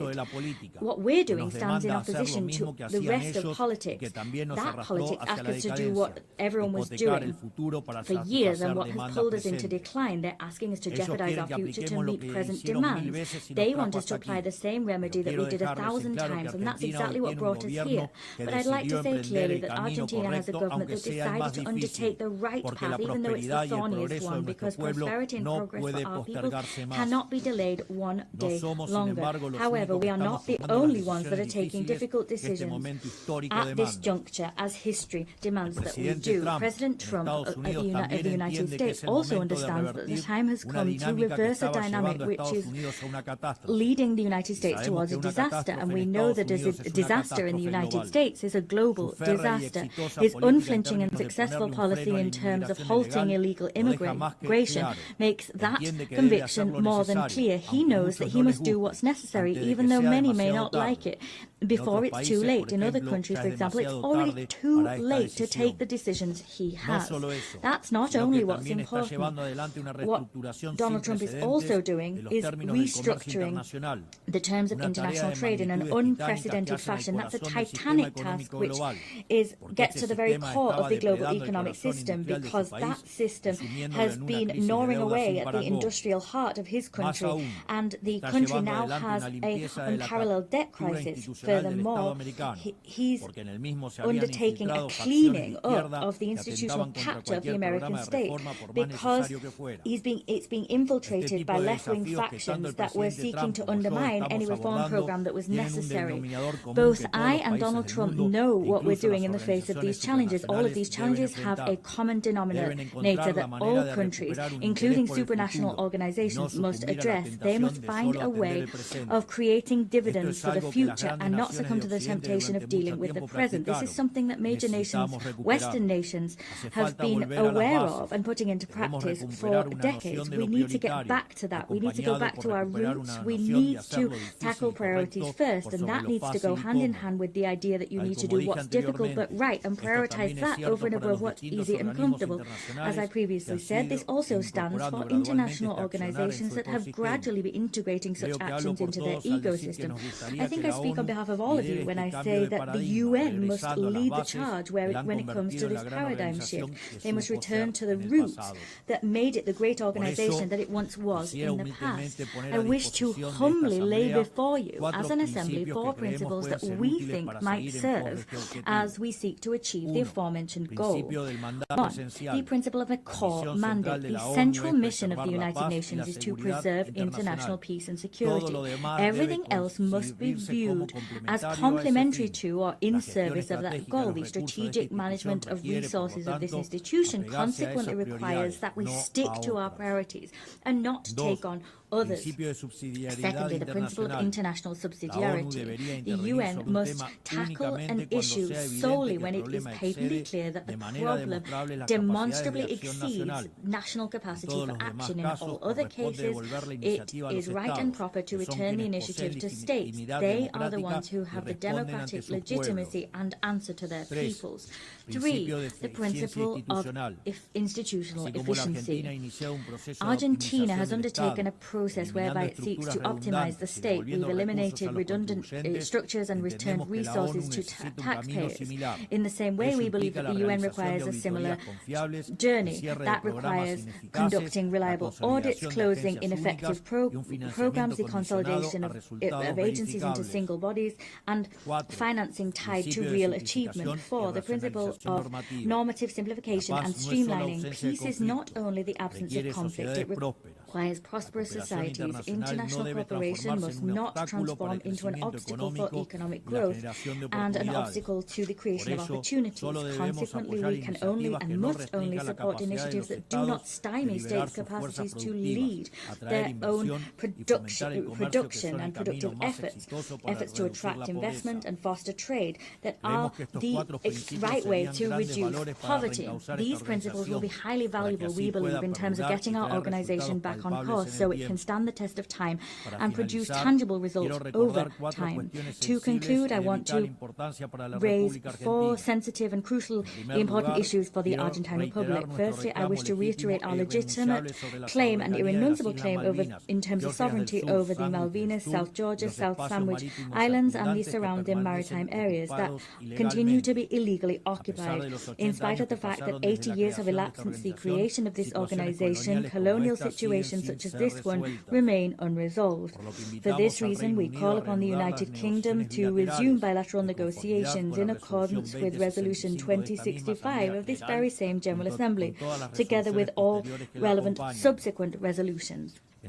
Secondly, I wish to once again roundly reject expressions of fundamentalist violence that continue to be seen and that are spreading throughout the world. In Argentina, we already suffered this horror with the attacks against the Israel embassy and La Hamia in 1992 and 1994, respectively. For this reason, we urge the international community to strengthen legal cooperation to guarantee that Interpol and its signs are respected and those responsible for such atrocities are brought to justice. That will help us to ultimately be able to heal this painful wound that plagues our country's history. Thirdly, we're witnessing an unacceptable escalation in political violence on the left at a global level, violence that in Argentina we know only too well. It is unacceptable to use force where reason fails. For this reason, we emphatically reject any procedures which essentially undermine the basic norms of democratic peaceful coexistence.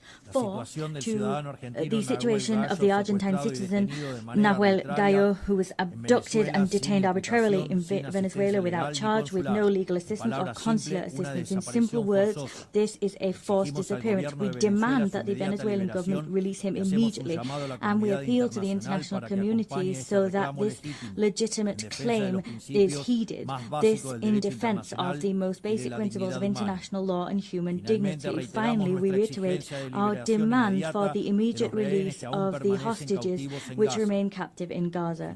Finally, may God bless the free world. May the forces of heaven accompany us. Thank you. Thank you very much on behalf of the Assembly, His Excellency, the President of Argentina Republic.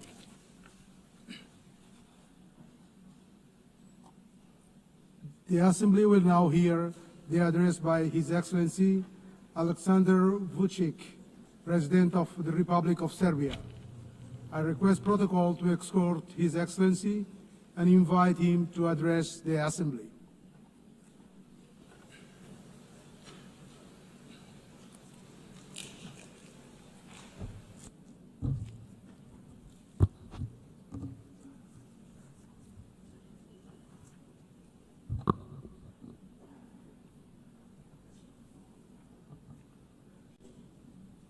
Excellencies, ladies and gentlemen, I'm very honored to address this 80th anniversary session of the General Assembly of the United Nations on behalf of the Republic of Serbia, a founding member of the United Nations and a freedom and peace-loving country proud of its history.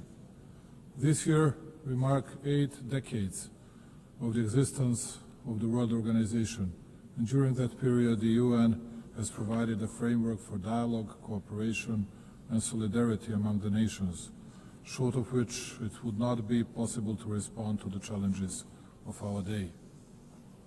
Only by joint efforts we can create a future featured by security and dignity. This brings me, ladies and gentlemen, to the 5 essential principles that guide Serbia and its foreign policy vision and constitute pillars in its international actions. Number 1, the United Nations is not a relic of the past, it is a compass for the future. 80 years on, this is a moment for reflection, but also for candor. The UN should not be a stage where giants wrestle while smaller countries hold their breath. It should be a round table where every seat counts. Countries like ours, countries that belong to Global South, are too often treated as chess pieces. It's time to show that we can be conveners, innovators, and guarantors of cooperation. We may not have the loudest voice, but we often have the clearest vision, because we see both East and West at once.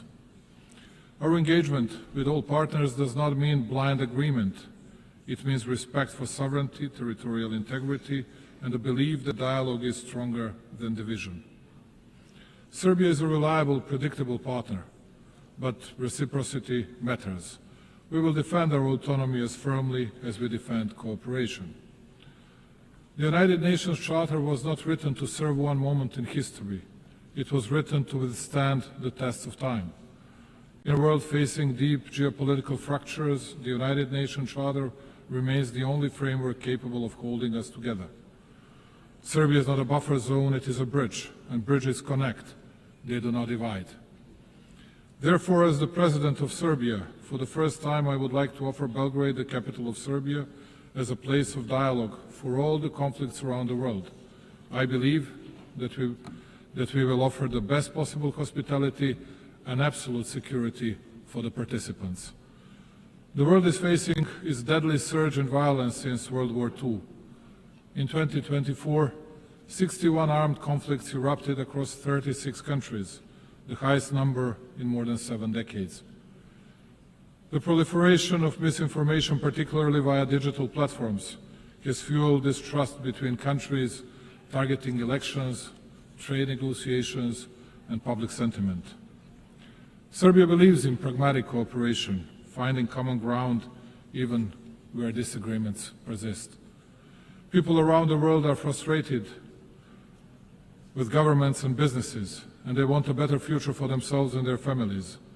The best way to deliver that is through collaboration across nations. We live in times of the most difficult conflicts and the most difficult divisions within countries, continents and regions since the foundation of the UN. A particularly worrying thing is a fact that, provoked by different factors, we have the deepest and the most difficult divisions within each society, with, most often, extremely violent consequences of actions of mutual non-understanding, non-communicating and distancing from what used to be accepted as elementary decency and behavior in both country-to-country and people-to-people relations. The world is divided, believe it or not, less by ideological, but much more by emotional, hate-driven differences caused by undermining of countries, societies, elementary moral values as well. In each village and hamlet worldwide, and particularly with the members of the citizens' alleged elite, at least it used to be the case no matter who dies of natural causes, and especially if someone dies in an accident or gets killed, the biggest part of the society felt the need to pay their respect to the deceased, even those who didn't think highly of the respective person during his or her lifetime. Today, we are witnessing the unprecedented wonder, a sick expression of joy for the crime committed against an innocent person. The example of Charlie Kirk is the best confirmation of that. He was savagely assassinated just because his killer didn't like his ideas.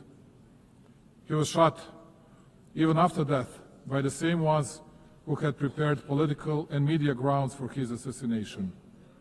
And please do not be surprised because I'm speaking about this more than about big world conflicts.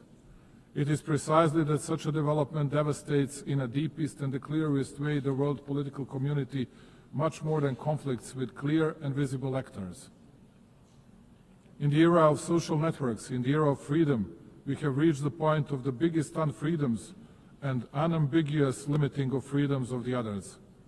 How can it be possible that, let's say, ABC television hosts get bigger media attention in the US than the attempted assassination against, let's say, President Trump?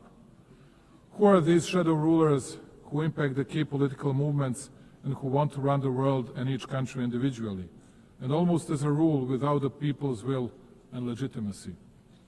They run all the processes, and all of us because they're chosen by God, as they like to put it. The elite and other people who are, I suppose, incapable of choosing their own path. Those are extremely dangerous things, which will lead to further dissolving of our societies and our countries, but also the overall world politics. It was mostly spoken here about Palestine and Israel. Both are our friends. And I cannot easily, because of more likes on social networks, nor I want to take sides and speak about good and bad people just because it brings us another point in daily politics. But speaking of which, let me bring you back to the beginning of this part of my speech. Big pro-Palestinian demonstrations were held in Italy during the past weekend. People were shouting Gaza, Gaza, but at least in Milan, some of them did not even think of Gaza. The only thing that was on their mind was demolishing and burning down of what the Italian people had created for centuries, just because it is popular to be against the government and take part in some kind of violence. And when otherwise very composed Italian Prime Minister Giorgia Meloni calls such hooligans, rightly so, thugs, we all ask ourselves what the next stage would be like and what awaits us in the future. During the past month, Serbia was facing unrest and attacks against the constitutional order. In spite of the violence exerted by the protesters, we try to find a significant share of blame in myself, ourselves, and in us running the country. I wanted to listen and I understood the message of the people in the streets.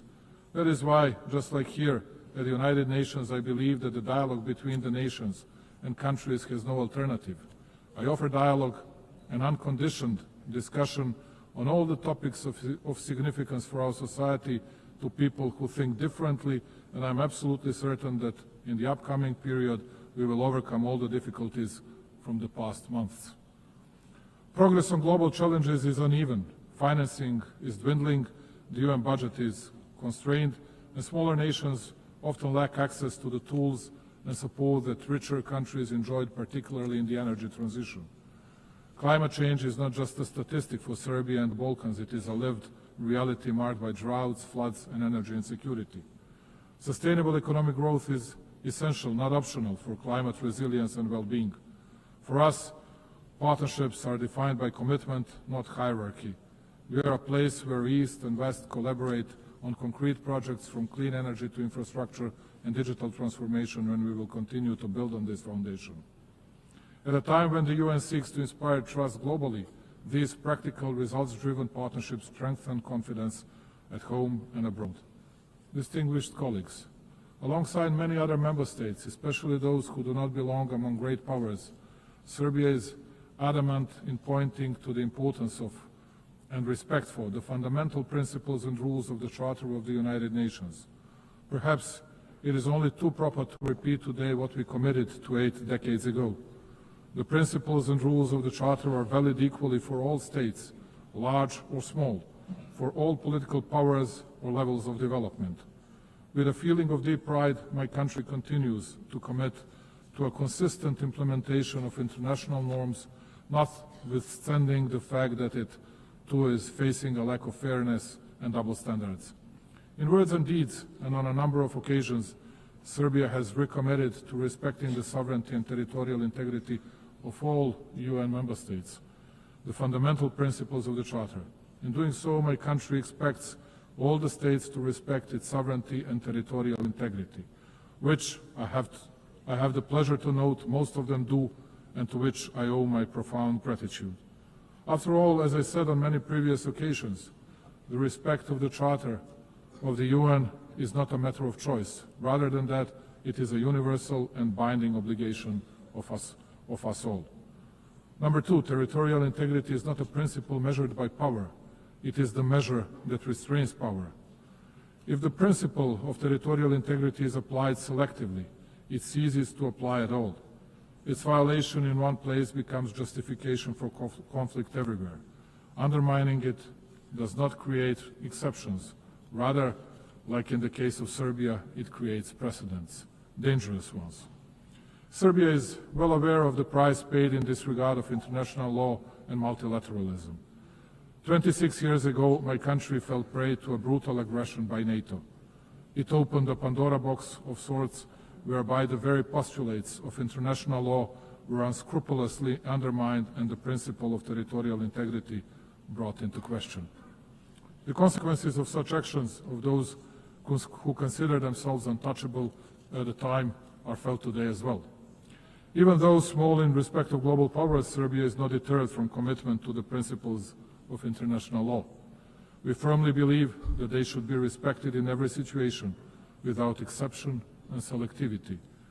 As a persistent drop can shape stones over time, so does our perseverance in defending universal norms help assert their durability. Serbia will continue advocating those principles, as the observance of the respective is the only reliable way to peace and stability. This rostrum and this occasion are the best opportunity to reiterate that my country will never forget its history, its people, its sanctities. Kosovo and Metohija is an inseparable part of Serbia, the main pillar of its identity, culture, and spiritual heritage. For us Serbs, it is not only a piece of land, it is the cradle of our spirituality and our existence on that land over centuries. Our concern is not only moral and historical, it is humane too. It is with a heavy heart that I advise of the dramatic circumstances in which the Serbs of Kosovo live today. Day in, day out, they are denied basic human rights, the right to life, freedom of movement, the right to education and health protection, access to workplace and property. They live in isolation, basic foods and medicines are in short supply, while children grow up in a fear and uncertainty. Their situation is not only local by nature, it touches upon the conscience of the entire international community and is a test of its readiness to fend for the innocent and helpless. We witness ethnic violence suffered by the Serbs almost every day. It is frightening in size and scope. The Serbs are physically attacked, intimidated, arrested unlawfully, their property is confiscated, and their rights to language, education, and cultural expression limited. The Serbs are often discriminated against, too. The practice sets the stage to make life in Serbian communities more difficult, as they are denied basic services, taxed exorbitantly, and erected hurdles and obstacles to. This is aimed at creating fear and pressure, and by extension change the demographic picture and force the Serbs to flee Kosovo and Metohija. Serbia, therefore, calls on the international community to take concrete and resolute measures to stop the violence in order to ensure security and rights of all peoples in Kosovo and Metohija. Compassion is not good enough. We need deeds and protection mechanisms. Notwithstanding the continuous, open and obvious violations of UN Security Council Resolution 1244, Serbia continues to believe in dialogue under the European Union auspices. It has no alternative, and if true and committed, it is the only way to a just and sustainable solution in line with international law and with full respect for mutual obligations. Just as in the past, my country will continue to fight for peace, patiently, emphatically, and in good faith. Number 3, the Balkans must not be a stage for the ambitions of others, but a space for shared responsibility. 30 years after the conflict, stability has become our highest value. The nations of the Balkans deserve the right to shape their future free from external patronage through cooperation, mutual respect, and regional ownership. Distinguished colleagues, cooperation, dialogue, and mutual confidence are perceived as main levers of international relations also on the regional level. We consider that our region should look to the future while we continue to work to the benefit of all citizens and economic interlinkage. To paraphrase Indira Gandhi, who once said that one cannot shake hands with a clenched fist, let me say that Serbia will keep its hand extended, the hand reaching over divisions and borders, devoted to stability and prosperity for all those who strive for a positive agenda and a vision of common European future. The stability of our region is of paramount importance for us. As a guarantor of the Dayton Peace Agreement that we signed 30 years ago, we shall always work toward its full implementation and respect for the rights of all 3 constituent peoples in Bosnia and Herzegovina, Serbs, Bosniaks, and Croats. Unilateral acts and the abuse of authority contrary to the letter of the agreement are not conducive to peace and bring about new tensions. Only by the agreement of Bosnia and Herzegovina's people and entities can the stability and functioning of that country be guaranteed. Absence of dialogue and unilateral initiatives without agreement by all interested sides, in particular the initiatives that take advantage of international organizations, are but a step back to a painful past and create new divisions. Serbia will use all diplomatic means to prevent these activities from taking place as they undermine regional dialogue, the process of reconciliation and understanding. We shall not hesitate in our resolve to promote regional stability in an effort to contribute to global security. For exactly 30 years now, and in this distinguished institution and everywhere else, a false campaign has been ongoing against both the Republic of Serbia and Republika Srpska, the entity within Bosnia and Herzegovina. All over the world, everywhere, countless times, you could hear how, as they used to say, from well-informed sources, they heard that it was only a matter of days before Serbia would attack someone in the region, and that Republika Srpska and its leadership would violate the territorial integrity of Bosnia and Herzegovina.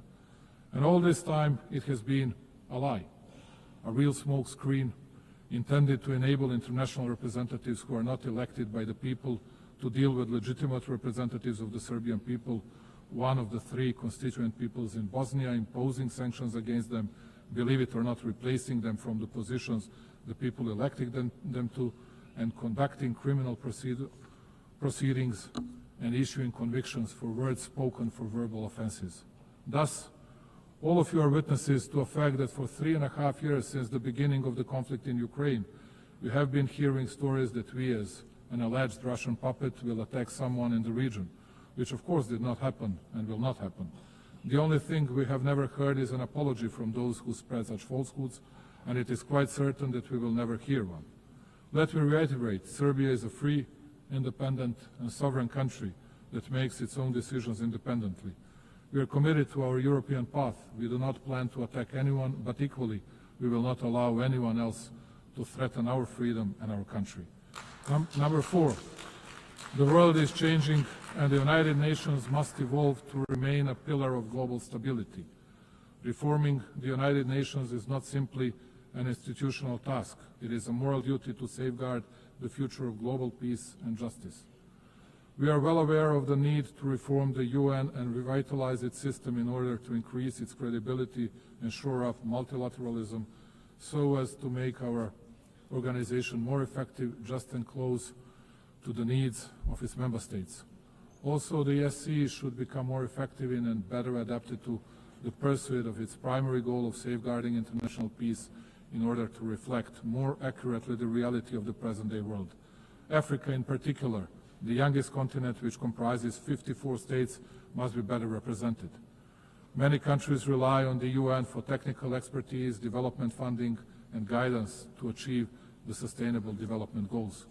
Cuts to funding or reduced access to UN programs risk widening the gap between wealthy and developing nations. As the UN looks for ways to reduce costs, we are happy to offer to host any of UN bodies, institutions, agencies in Serbia with the best possibility to continue being a bridge between developed and developing regions. Serbia is situated at the crossroads of Europe, easily accessible to both East and West. And speaking about cost effectiveness, we are able to offer lower operational costs compared to Geneva, New York, or other big hubs. Belgrade offers modern facilities, reliable connectivity, and proven capacity to host large international events, for example, Expo 2027. Hosting an agency in Belgrade strengthens the UN's presence in southeastern Europe, a region with transitional and developmental experience relevant to global priorities. This would expand the UN's geographic footprint, ensuring agencies are more representative and globally distributed. And number 5, Serbia will remain independent and will overcome internal challenges through the strength of its statehood tradition, focusing steadfastly on building a prosperous future. True sovereignty today is not insulation. It is the dignity to choose, to say yes on our own terms and to use that choice for cooperation. Serbia's independence is not a privilege granted. It is a sovereign right exercised, and its sovereignty is not situational, it is foundational.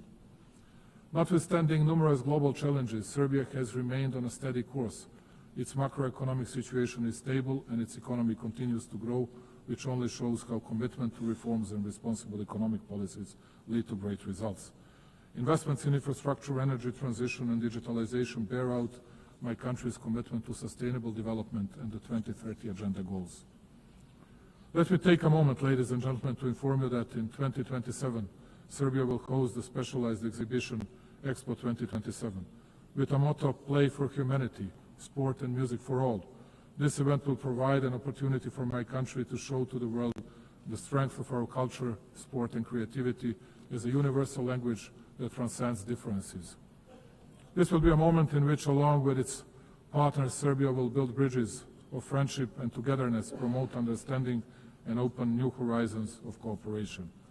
Serbia's way is the way of development, progress and prosperity, and it is fully committed to becoming a full-fledged member of the European Union.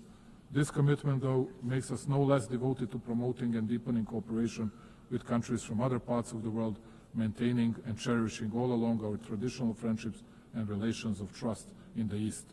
Strengthening overall bilateral relations with key actors of the international community and with our European partners tops our agenda.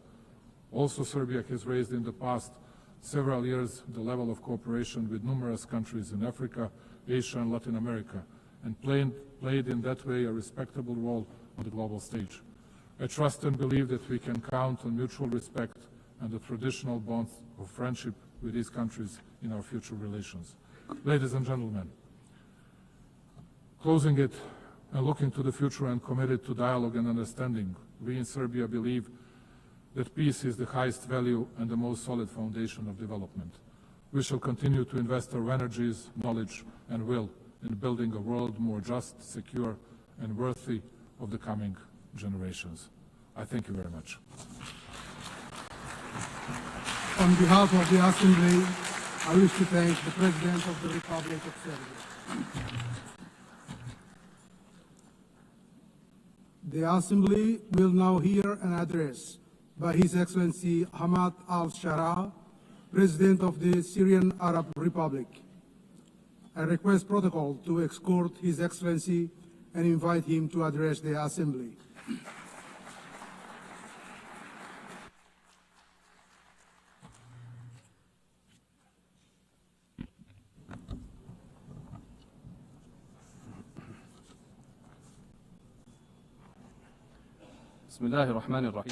In the name of God, most compassionate, most merciful.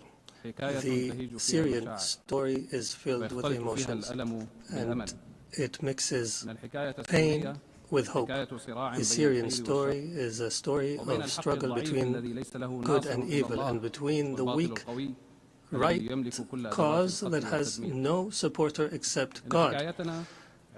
Our story is one of the lessons of history, and it is an embodiment of noble human meanings and values in this eternal struggle between good and evil. We find the Syrian story that tells a new chapter of the struggle, one filled with creativity and determination and patience and torture and pain and sacrifice, and clinging on to noble customs and values and hard work and relying on God. All these are tools for truth against injustice and falsehood. Your Excellencies, Mr. Secretary General, Madam President of the General Assembly, Your Excellencies, may the peace of God be upon you.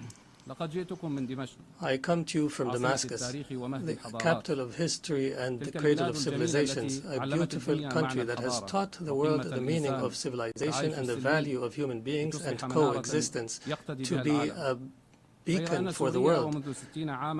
Syria, however, for 60 years fell under repressive rule that disregarded the value of the territory it ruled over. For long years, we've suffered injustice and deprivation and oppression. Then we rose in claiming our dignity.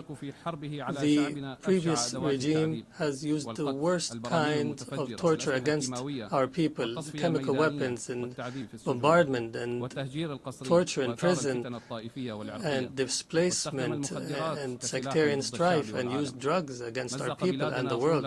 It has torn our country apart and brought forth fighters from around the world. The former regime killed around 1 million innocent people and displaced thousands and millions and demolished 2 million homes.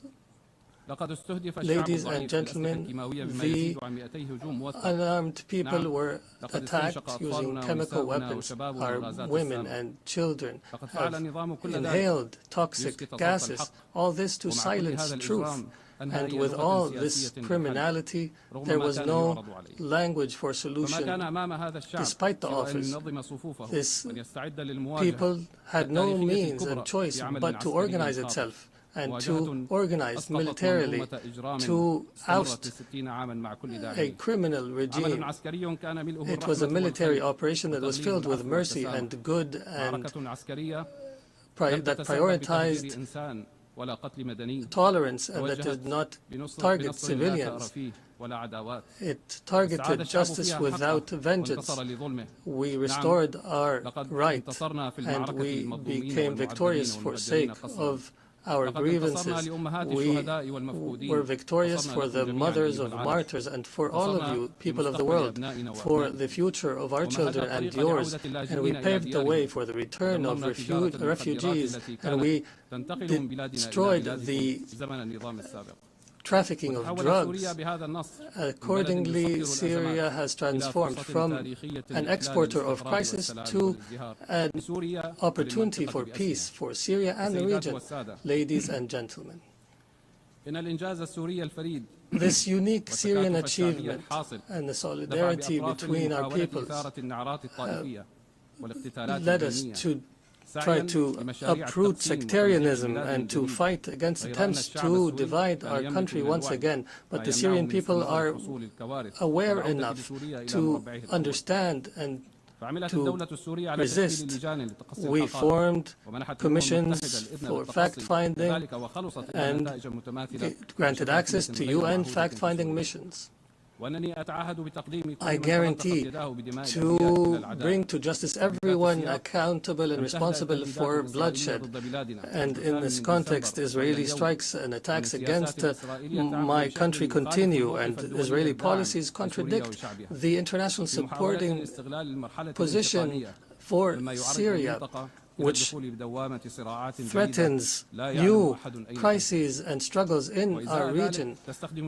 For this purpose, and in face of this aggression, Syria is committed to dialogue, and we're committed to the disengagement of forces agreement of 1974, and we call on the international community to stand beside us in the face of these attacks. Ladies and gentlemen, from the very moment the former regime fell, we set out a clear strategic policy built upon three pillars: balanced diplomacy, security, stability, and economic development. We filled the power vacuum, called for an inclusive national dialogue, and announced a government of competence.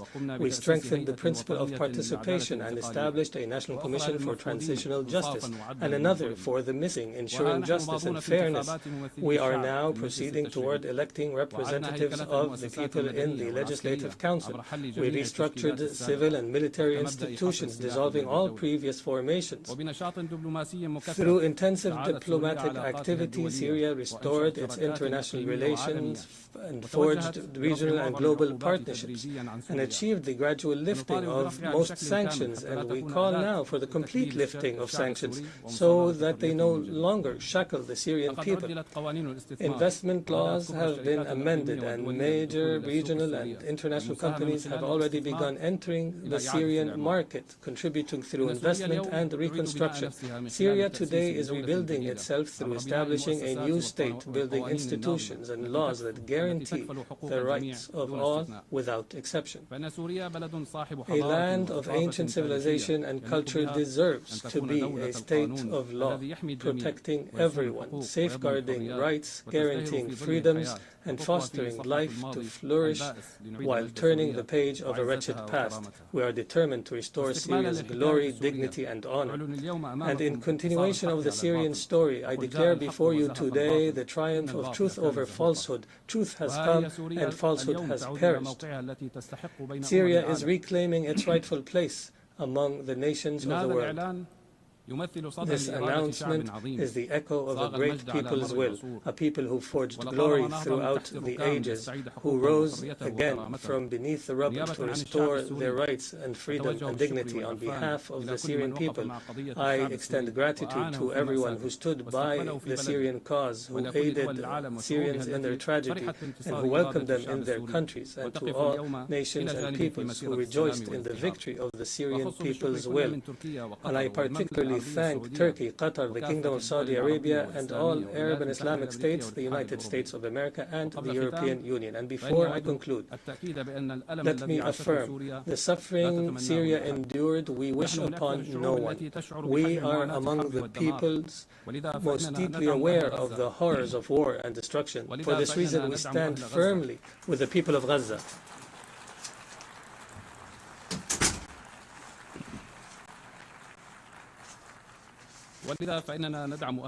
For this reason, we stand firmly with the people of Gaza, its children and women, and all peoples facing violations and aggression. We call for an immediate end to the war. In conclusion, the Syrian story has not come to an end. It continues to write a new chapter entitled Peace, Prosperity, and Development, and may the peace of God be upon you.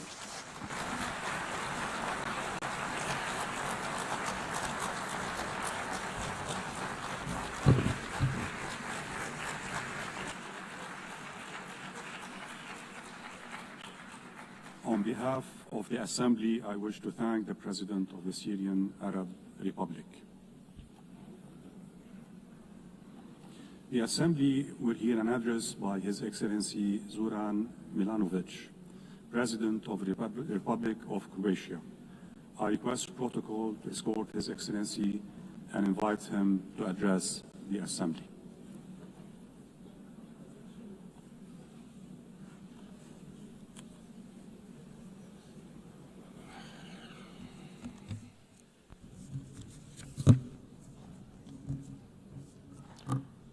Mr.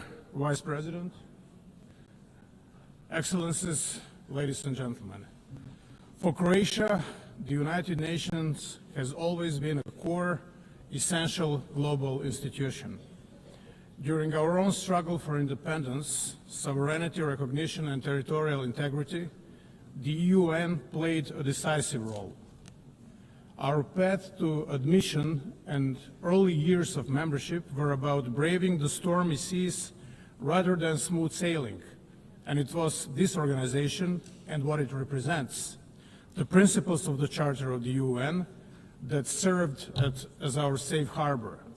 I believe this experience proved productive for both Croatia and the UN and has provided many lessons for the future, including on how to successfully end a complex war and conduct peaceful territorial integration and reintegration. Today, the international community faces daunting challenges. Armed conflicts are more numerous than at any time since the Second World War. They are multiplying and intensifying, overwhelming humanitarian systems and eroding trust in our capacity to prevent or resolve crises. In Ukraine, we hope the senseless loss of human lives will end as soon as possible. We welcome recent diplomatic efforts and encourage inclusive dialogue that can restore peace. Beyond Europe, other regions faced devastating crises.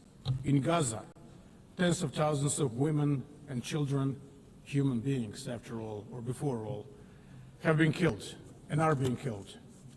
Millions live without safety, food, medicine, and basic human dignity. This is worse than a mere war. It's a carnage, and we urgently call for it to end, for safe delivery of aid, especially to children, and for the release of all hostages. Lasting peace can only come through the universal recognition of the legitimate political aspirations of the Palestinian people, long denied. Time to close the chapter. The suffering is in less visible crisis is no less real. In Sudan, one of the gravest humanitarian catastrophes of the 21st century is unfolding before our eyes. UN peacekeeping must adapt to today's conflicts. Missions must be flexible, realistic, and sequenced towards achievable goals, reasonable goals. This requires the Security Council to focus on political solutions and remain committed to sustaining peace long after missions withdraw. Peace is more than silencing the guns. It requires preventing new wars and breaking the cycles of violence from the past. Lasting peace rests on democracy, legitimate governance, and full respect for the right of each people to freely choose their leaders and representatives. Excellencies, in our region of Southeast Europe, Croatia continues to champion and promote legitimate political processes as the foundation of progress. The EU membership is not a cure-all, but it remains a strong driver of prosperity, as can be witnessed in my country, Croatia. We promote good neighborly relations and urge all countries to refrain from actions that undermine stability in the region. In Bosnia and Herzegovina, we call for full respect of the constitutional order, sovereignty and equality of three constituent peoples. All parties and the international community must uphold the Dayton-Paris Peace Accord. Respecting the right of constituent peoples to choose their legitimate political representatives at all levels of government is fundamental prerequisite of lasting stability and progress in European Bosnia and Herzegovina. Lasting peace cannot be imposed. It must be built. And if it's to be sustainable, it must include respect for human rights and development that is inclusive and fair, basic building blocks of any just and prosperous society.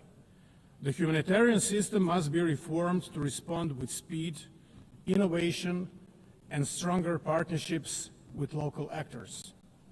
Croatia supports the UN's humanitarian reset in order to make responses more agile, effective, and grounded in resilience. Above all, strict respect for international humanitarian law must remain the moral core of multilateralism. In Croatia, decades after the Homeland War, 3 decades, 3.5 decades, families still search for 1,744 missing loved ones. Not bodies, not just numbers, but human souls, fathers, sons, grandchildren still missing, unaccounted for. As co-chair of the Global Alliance for the Missing, Croatia draws on its painful experience to raise global visibility of this issue, share good practices, and strengthen cooperation. Survivor-centered justice is enshrined in our laws in Croatia, and we encourage the others to follow this path. We also share the Croatian model for searching for the missing. It rests on an effective interdepartmental cooperation and a comprehensive, transparent approach without discrimination, consistent with the highest international standards, of whom some are set by us.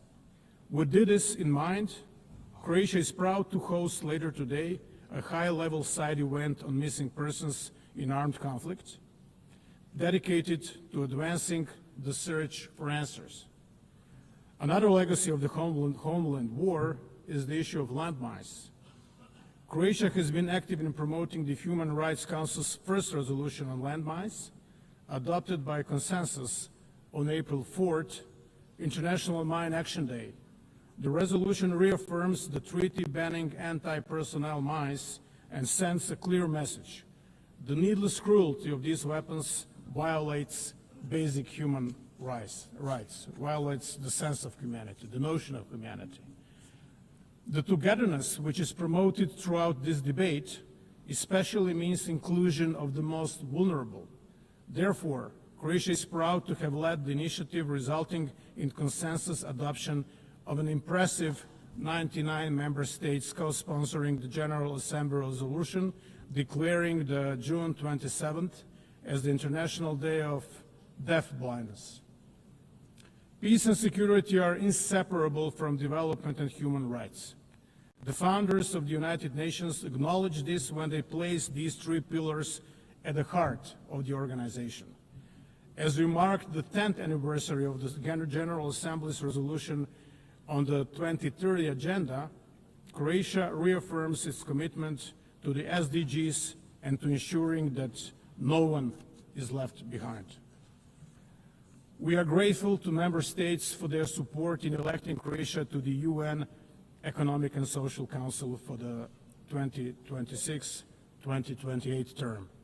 Our priorities will include accelerating the 2030 agenda, preparing momentum for the 2027 SDG Summit and the agenda beyond 2030, and strengthening links between humanitarian, development, and peace efforts.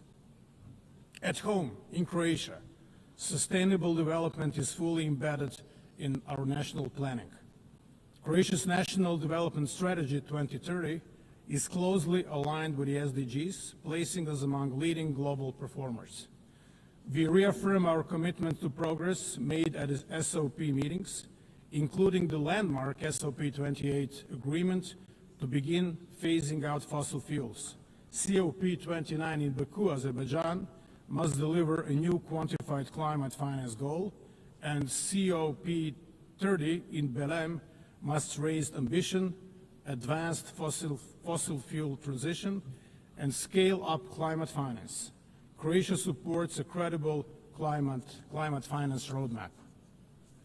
The triple planetary crisis also threatens global public health.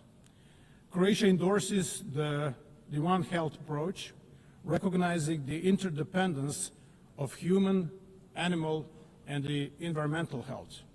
We welcome adoption of the pandemic agreement at the 78th World Health Assembly earlier this year.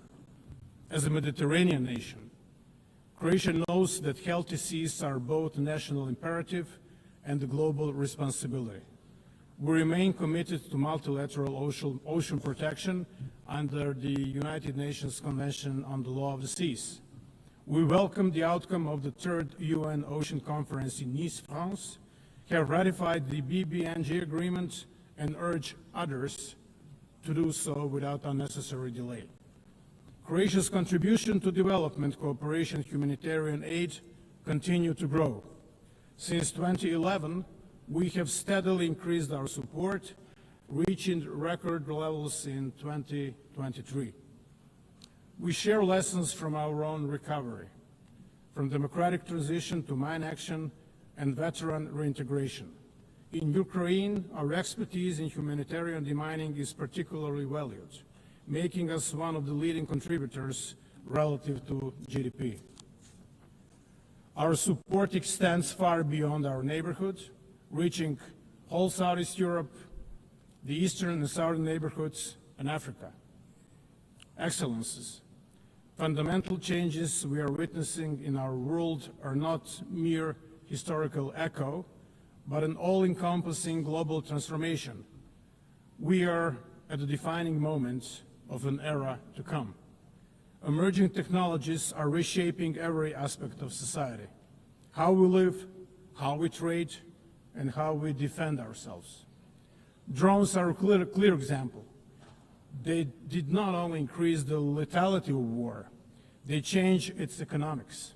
They showed us that assumptions we held only a decade ago about defense and deterrence are already outdated, total bygones. This disruption brings danger, but also opportunity.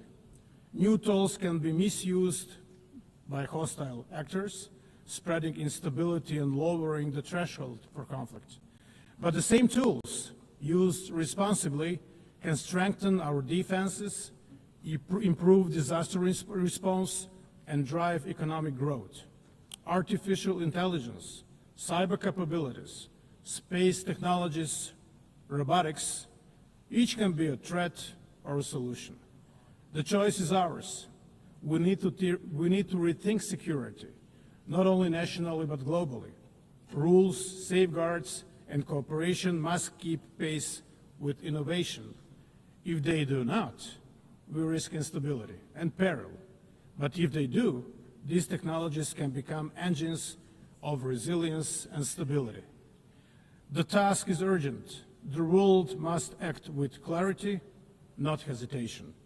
Emerging technologies are not tomorrow's challenge. They are today's reality.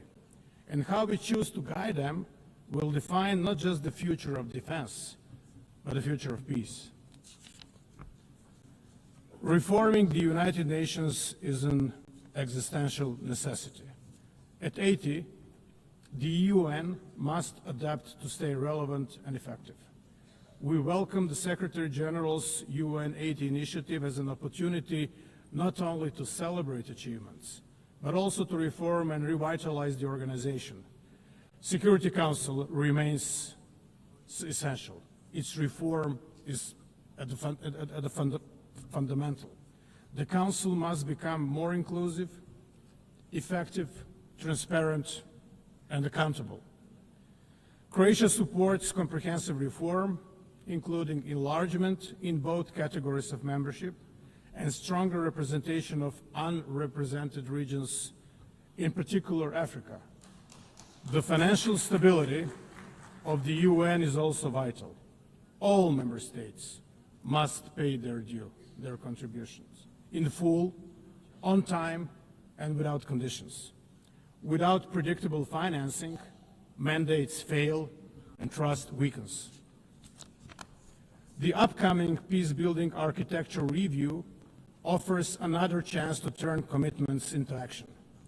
Croatia will contribute actively, emphasizing prevention, coherence, and strong links between peace, development, and human rights. We welcome the decision to provide assessed contributions for the Peace Building Fund from 2025, but needs still outpace resources. Mr. Vice President, Your Excellencies, ladies and gentlemen, the UN does not exist for itself. but to serve humanity, to save and improve lives, protect dignity and freedoms, and advance peace, security, and sustainable development. On its 80th anniversary, we have a duty to leave to future generations a UN system that is stronger, not weaker. Croatia will continue to defend the principles of the Charter and international law, not rules-based order, to support multilateral solutions, and to build partnerships rooted in respect and responsibility. The world is not short of strategies and grand ideas, reports, or debates. What it lacks is political courage and determination.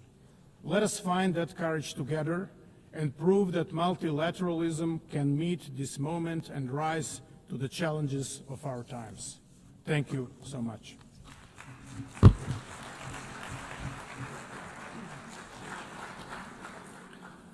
On behalf of the Assembly, I wish to thank the President of the Republic of Croatia. The Assembly will hear an address by His Excellency Nikos Christodoulidis, President of the Republic of Cyprus. I request protocol to escort His Excellency and invite him to address the Assembly.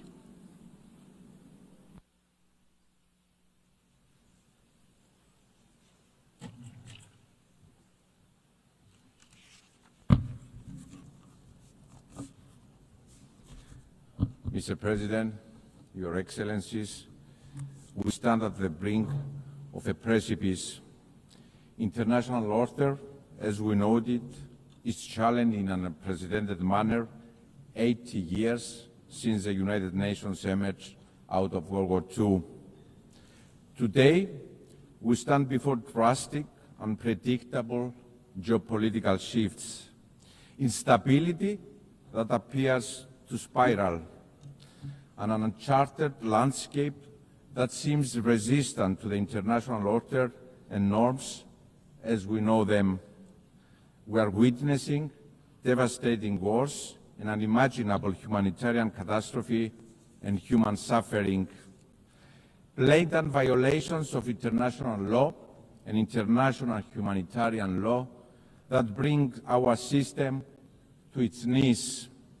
We stand before the rise of use of force against sovereign states that constantly escalate and expand, threatening regional security and stability.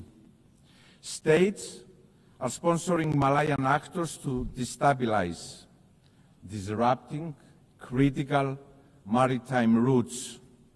The use of new means of warfare is rising without even the most basic safeguards in place. Global security is constantly undermined. At the same time, we are faced with the challenge of the uncontrolled expansion of technology and AI, threatening our security and the well-being of our children. And climate change is looming, threatening livelihoods, economies, creating new migration routes, and inequalities are becoming embedded. Our world is changing rapidly.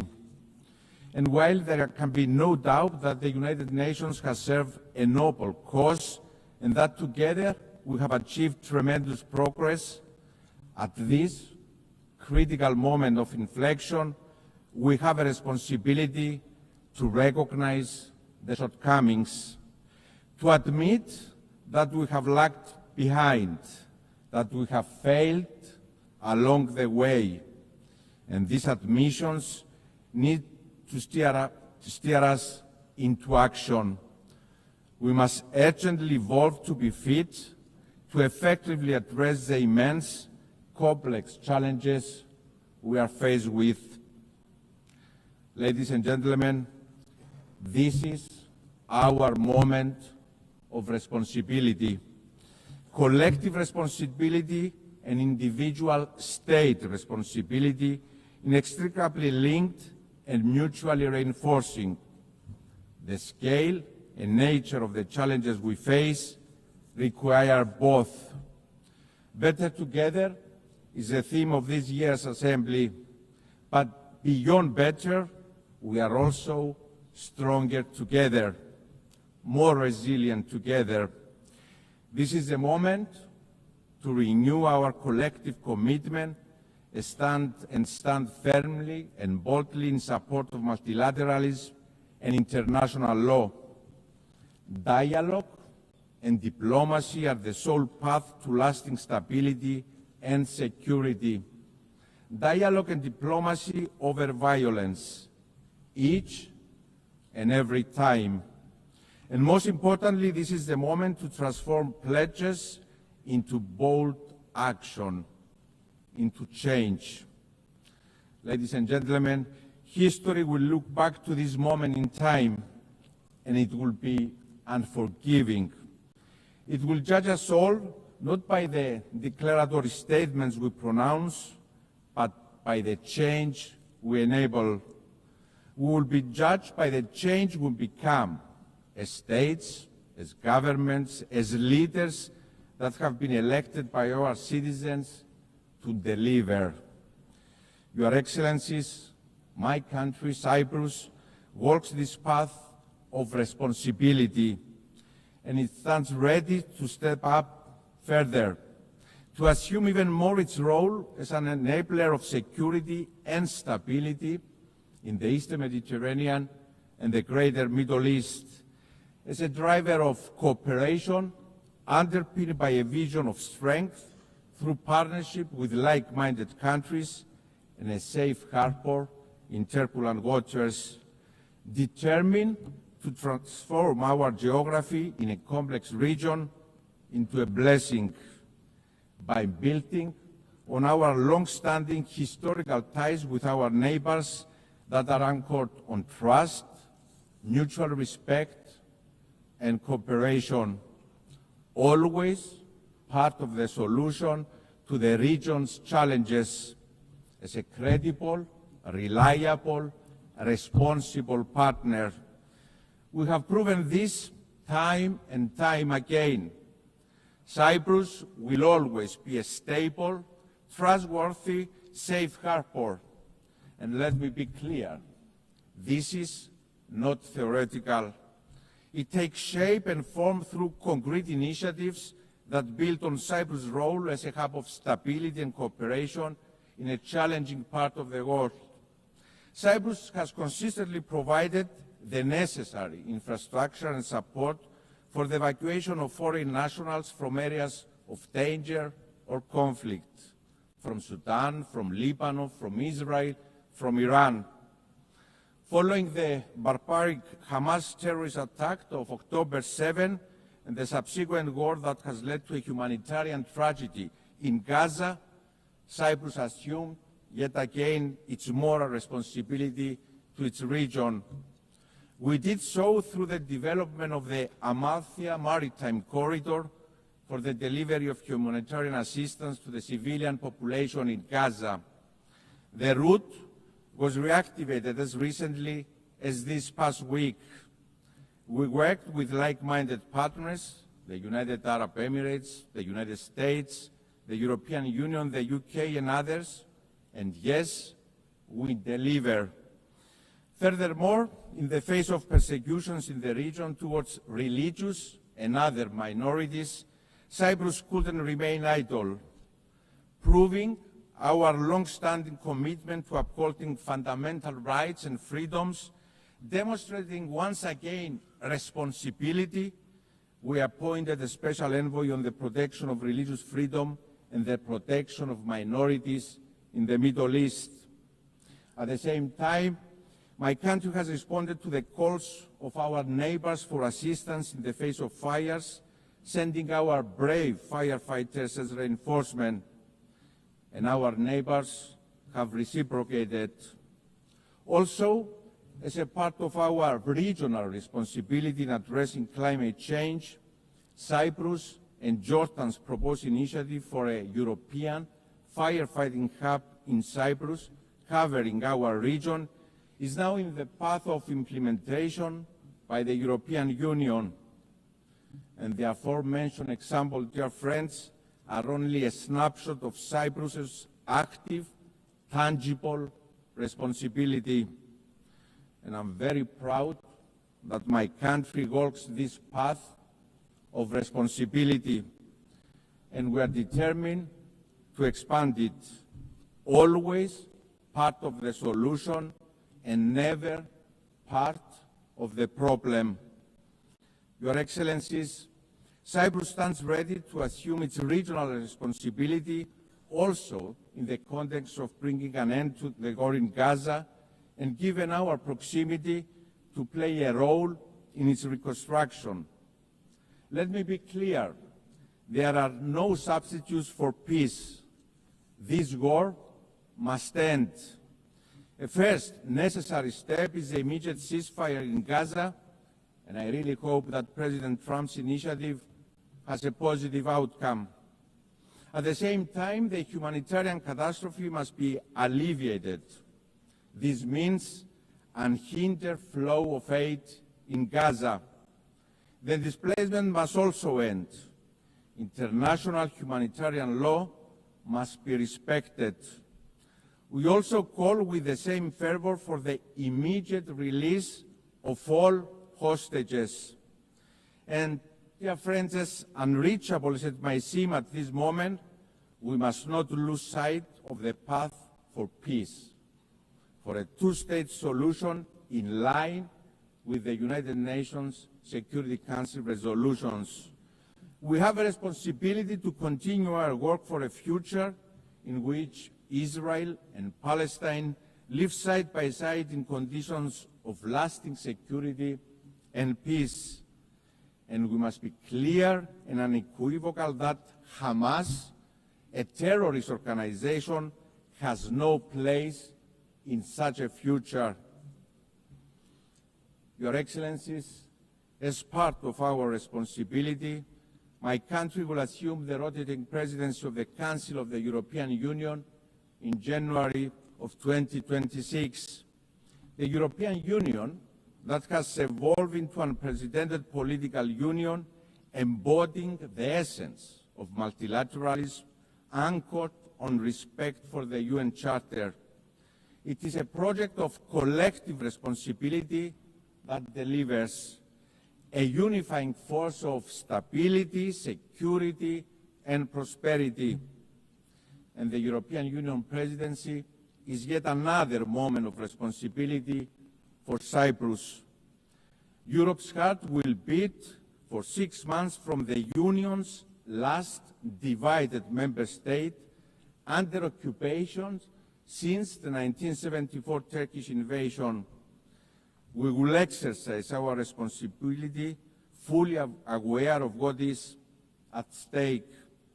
An imperative need to deliver stronger multilateralism, more integration and more cooperation between Europe and the world.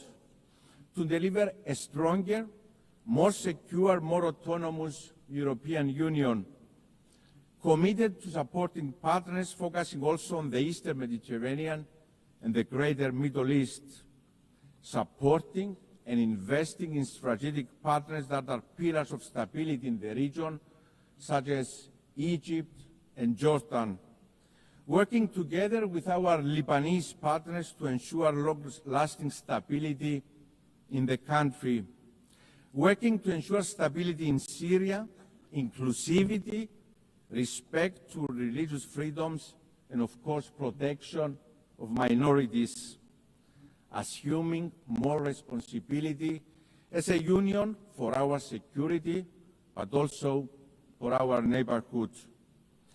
Ladies and gentlemen, Cyprus will assume another role of responsibility for the first time in its history as a member of the Human Rights Council for the period 2025-27. It is in the same spirit that we also proudly presented our candidature for the presidency of the 81st session of the UN General Assembly. As a member state that embodies and embraces the principles of multilateralism, inclusivity, bridge building, and of course responsibility. Mr. President, Your Excellencies, the Russian aggression against Ukraine in violation of the UN Charter must serve as a wake-up call. As we condemn the use of force against a sovereign nation, the killing of civilians, the forced disappearance of children, the destruction and displacement, we have an obligation to remember. We must collectively act against aggressors, no matter who they are. Appeasing the aggressor never yields results, and history demonstrates this very clearly. Each time we turn a blind eye to violation of territorial integrity and sovereignty of states anywhere in the world, we create space and opportunity for the next aggressor. And this time, it can be bordering your country.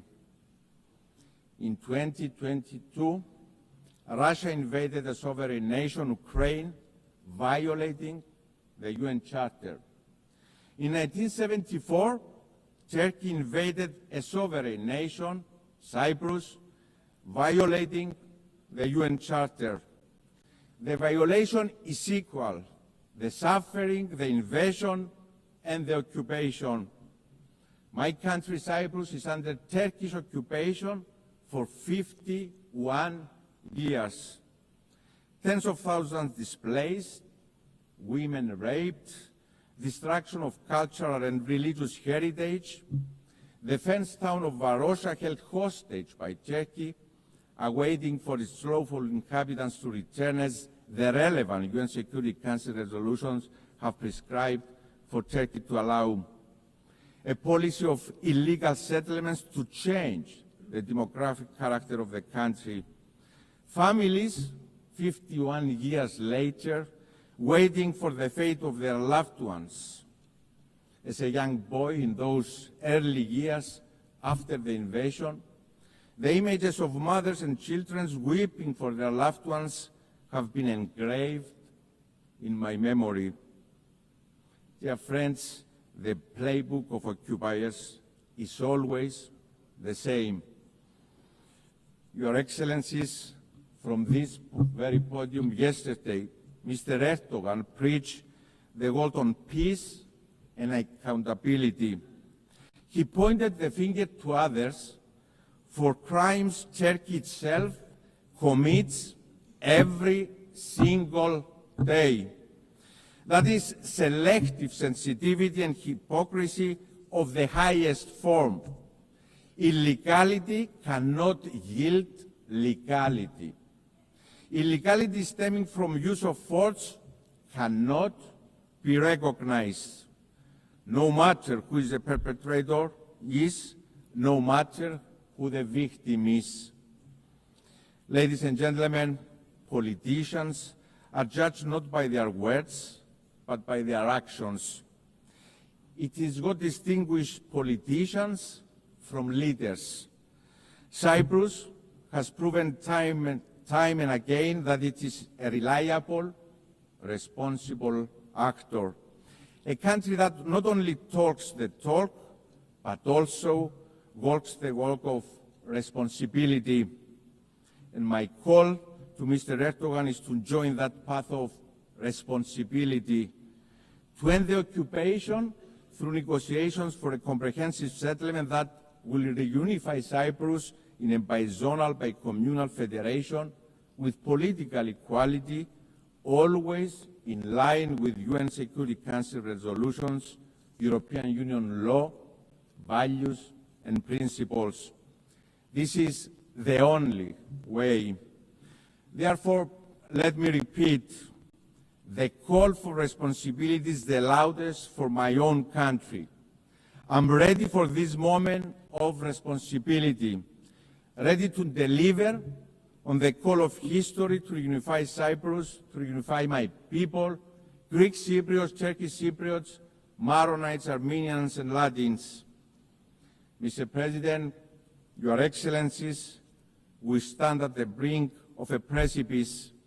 And while the impulse may be to shrink away from the immense responsibility we inherited from the visionaries who stood here 80 years ago, now is a moment for us to assume our responsibility collectively and individually as states. Rest assured that my country, Cyprus, will continue to do its part by being responsible, by being advocates for responsibility, for the good of humanity, for our peoples. Thank you very much.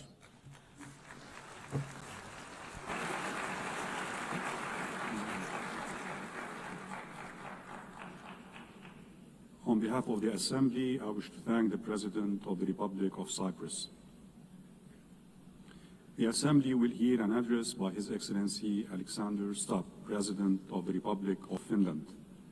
I request protocol to escort His Excellency and invite him to address the Assembly.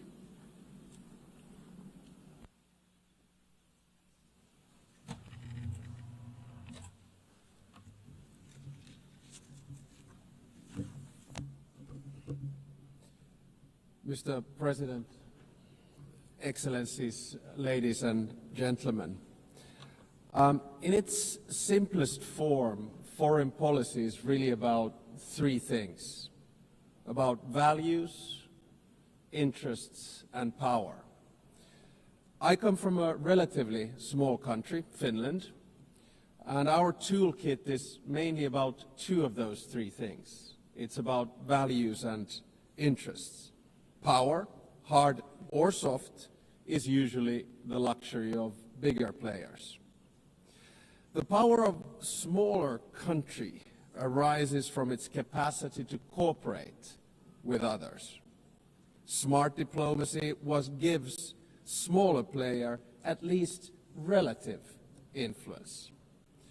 The UN is, of course, case in point. Big players have power through their permanent membership in the UN Security Council. But we, the smaller players, can influence the ebb and flow of international relations by being active in the corridors of diplomacy. Now, most of the speeches that we've heard here today have highlighted the fact that the world order, balance, and dynamics are changing, much like they did after World War II when the UN was founded. I actually think that the post-Cold War order is over, but we don't know what the new order is going to look like. It will take at least 5 to 10 years for things to settle. And my message to this Assembly today is that regardless of the size, each and every member state of the United Nations has agency, a say in how the new world order will look like.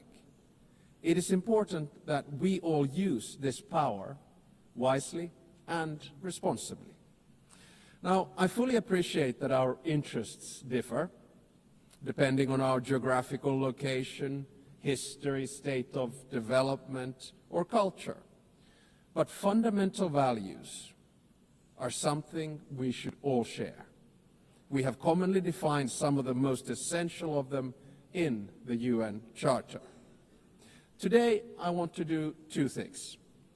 First, analyze where we are, and second, give my proposals on what we might want to do together. To understand what's currently happening in the world, I'd like to raise three different but yet related developments. First, it seems to me that there's a growing tension between multilateralism, in other words, an order based on the rule of law, and those that speak the language of multipolarity or transactionalism. So difference between multilateralism and multipolarity. Now, I can understand the temptation and the rationale of the proponents of multipolarity and transactionalism. But can they solve the world's biggest challenges, such as climate change or sustainable development? Today, I see many states, both big and small, pursuing transactional or multivectoral foreign policies, In essence, their aim is to diversify their relations with multiple actors rather than aligning with any one particular bloc. Now, this can be opportunistic, but it may also be justified and reasonable. This depends on political choices. A transactional or multivectoral foreign policy is dominated by interests. Interests drive practical choices of states, and this is entirely legitimate. This kind of foreign policy is based on a realistic understanding of power. Power defines the limits of what is possible for each state. However, values should actually underpin everything we do. Even transactional or multivectoral foreign policy should rest on a score of fundamental values. Without them, foreign policy will ultimately run into a war. If you set aside values for unhindered pursuit of power and interests, you will eventually find before you the very same problems you wanted to overlook. Second, the balance of power in the New World Order is shifting towards the South and the East. Many countries, especially in Africa, Asia, Latin America, are becoming or have become key players in determining the direction of the New World Order. To put it simply, they have both agency and power. They are not only an expanding economic force, but their demographic growth is inexorable. This will also turn them into a political and cultural force. It will yield them both hard power and soft power, and they will use it to promote their interests as they should. The 193 members of the United Nations do not have to agree on every minute detail of values, but we have to have a common understanding of fundamentals. They include the sovereignty and territorial integrity of states. They include the prohibition of the use of force and the respect for human rights and fundamental freedoms. These values are the building blocks of who we are and what we stand for as the United Nations. The broad international community has overwhelmingly an interest to uphold them. Let me be clear. Russia has no right to continue its aggression on Ukraine. Israel has no right to violate international law in Palestine. States have no right to use Sudanese or Congolese territories to fight proxy wars for their economic or strategic self-interests. I urge us all to heed this message of the international community and act accordingly. War is always a failure of humanity. It is a collective failure of our fundamental values. It is a failure of us as human beings. Thirdly, I would like to say a few words about the state of the United Nations, the institution where we are. The UN was created to maintain and promote peace, stability, development, and friendly relations among nations. In order to achieve this, the balance between the three elements was required. The power at the highest level was represented by the UN Security Council. The interests of the wider membership were reconciled here in the General Assembly, and the values were enshrined in the Charter and consolidated as rules of international law. Now, unfortunately today, the UN is struggling to fulfill its central promise of delivering peace and stability. We can always blame each other, but at the end of the day, it's a collective decision. Countries have increasingly taken the liberty to break the rules of international law and to use force against other people's territories and suppress other nations. The United Nations of today does not sufficiently reflect the realities of the balance of power. All too often it fails to serve as a forum for the coordination of interests, and the values at its core are too often not respected in good faith. We all want to have the freedom to make choices and a possibility to influence the world around us. Today, many countries are seeking answers in multipolarity or transactionalism. If the UN fails to deliver, this trend will accelerate. So, let me sum up in the terms of the three pillars: values, interests, and power. Our values can divide us. Fundamentally, however, they should unite us around the basic principles of humanity, the rule of law, and the prohibition of aggression. Our interests differ, and it's only right that we promote them. However, our choices have consequences. Opportunism will eventually be forced to confront the problems it tried to ignore. Power will constantly seek a new balance. We must adapt to change. Nevertheless, we should not allow the rise of hard power to blind us. The power of legitimacy, integrity, and rules will remain strong. So let me get to my second part, from the situation to possible solutions or things that we could do together. Never before in history has humankind had such means of innovations at its disposal to solve the world's most pressing problems. However, the current direction is wrong in so many ways. There are more wars than at any time since World War II. The world is becoming increasingly divided.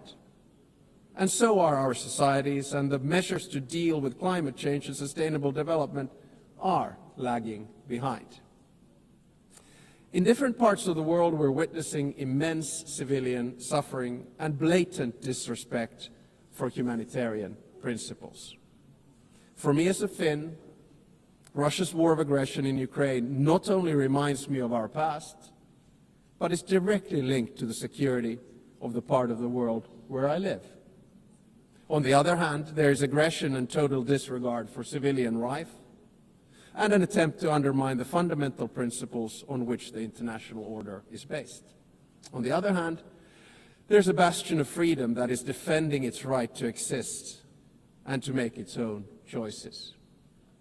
The battle for what consequences we will draw from this aggression is not yet over. Recently, there's been serious attempts at diplomatic solutions of the war on the initiative of the United States. There are no perfect solutions to wars. At the same time, we know that any decision made in these matters will have far-reaching consequences in Ukraine and beyond. There can hardly be a stronger unifying interest among the UN's broad membership than our opposition to the wars of conquest. Aggression must not be rewarded. Accountability for the most serious international crimes must be pursued. In the Middle East, civilians in Gaza are experiencing immense suffering. The deepening humanitarian crisis has reached unbearable levels and represents a failure of the international system. At the same time, Hamas continues to hold the hostages it has taken, and many have already lost their lives. An immediate ceasefire is needed in Gaza. That has been reiterated from this podium many times today and yesterday. Humanitarian aid must be granted safe and unhindered access. The hostages must be released. I commend the efforts led by France and Saudi Arabia to advance the two-state solution. The negotiations must meet the Israeli and Palestinian security needs and Palestinian right to self-determination, its legitimate aspiration for statehood and sovereignty. The occupation that began in 1967 must end, and all permanent status issues must be resolved. Correspondingly, the countries that have not recognized Israel must do so. At the same time, the international community must support and strengthen the Palestinian Authority, for it to govern the entire Palestinian territory effectively. This is the only viable option for achieving a two-state solution. A stable Palestine will also significantly benefit the security of Israel. In many parts of the world, conflicts are raging, causing immense suffering locally, instability regionally, and reverberations globally. We've witnessed particularly brutal violence in Sudan, in the Democratic Republic of Congo, in Haiti, Myanmar, and Mali, among others. Civilian populations continue to face famine and displacement at a large scale. And sometimes I feel that we end up looking at conflicts only that are near to us.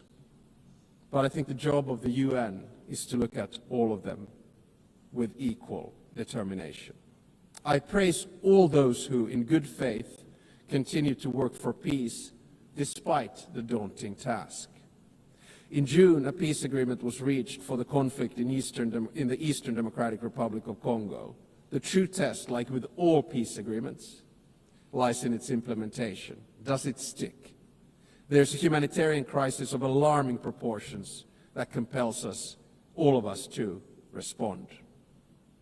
Peace processes should not be transactional. They must be guided by international law. All countries and stakeholders in the region must be engaged and committed to achieve sustainable peace. The presence and involvement of the UN is essential. I would also like to stress the crucial work carried out by journalists amid conflicts and in other difficult circumstances. Attacks on members of the media are unacceptable. Media freedom is the basis for democracy. It is a prerequisite for an open society. The ability of the press to carry out its work is important for all of us. Ladies and gentlemen, the composition of the UN still largely reflects the world of 1945. As the world has changed drastically, so should the decision-making at the UN. Last year, in this very hall, I argued for a reformed Security Council, a council where currently underrepresented regions would have a stronger voice through permanent seats at the table. The number of permanent members should be increased in the UN Security Council. At least there should be 2 new seats for Asia, 2 for Africa, and 1 for Latin America. I think I'm going to say this every year because it's the only place where I get applause. No single state should have a veto power. And if a member of the Security Council violates the UN Charter, its voting rights should be suspended. I believe that these changes at the top of the UN are necessary in order to maintain the UN's central role in international relations. At the same time, a more comprehensive reform of the UN is needed. I commend the Secretary General for his UN 80 initiative, and I encourage him to take bold and ambitious action. So Finland strongly supports the UN and wants it to succeed. Therefore, we stress the need for true reform to enhance the organization's credibility, relevance, and efficiency. This will ensure that the UN can act. The UN needs to focus its efforts on its most important goals: ending and preventing wars, protecting human rights, and acting as a catalyst for sustainable development. And also, we need to get the UN back into peace mediation. I would argue that one of the reasons that we have so many wars right now is that the UN is absent from peace mediation. No other organization can offer the legitimacy comparable to that of the UN. If the UN is absent, conflicts are not resolved without it, which is not in our common interests. The UN is needed as a mediator, and the member states should support it at this endeavor. Finally, Finland is strongly engaged in the work of the UN and will remain so. Therefore, we're also standing for election to the Security Council for the term of 2029 to 2030. Should we be elected, Finland pledges to be a principled and pragmatic partner for peace. We are principled in our commitment to international law, with the Charter at its core. We are pragmatic in seeking solutions that truly advance international peace and security, recognizing that progress is often incremental. At the outset of my speech, I said that each and every one of us has agency, a say how the new world order will look like. We want to be able to make our own choices and have an impact on the world around us. Nelson Mandela saw truth and reconciliation as the only hope for nations that are bitterly divided. The same applies to relations between states. We should learn from history, but always look to the future, bearing in mind that our decisions will shape it. Thank you very much.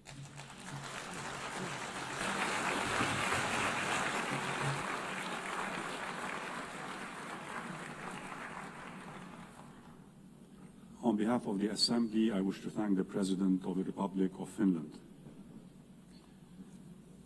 The Assembly will hear an address by His Excellency Julius Maada Bio, President of the Republic of Sierra Leone. I request protocol to escort His Excellency and invite him to address the Assembly.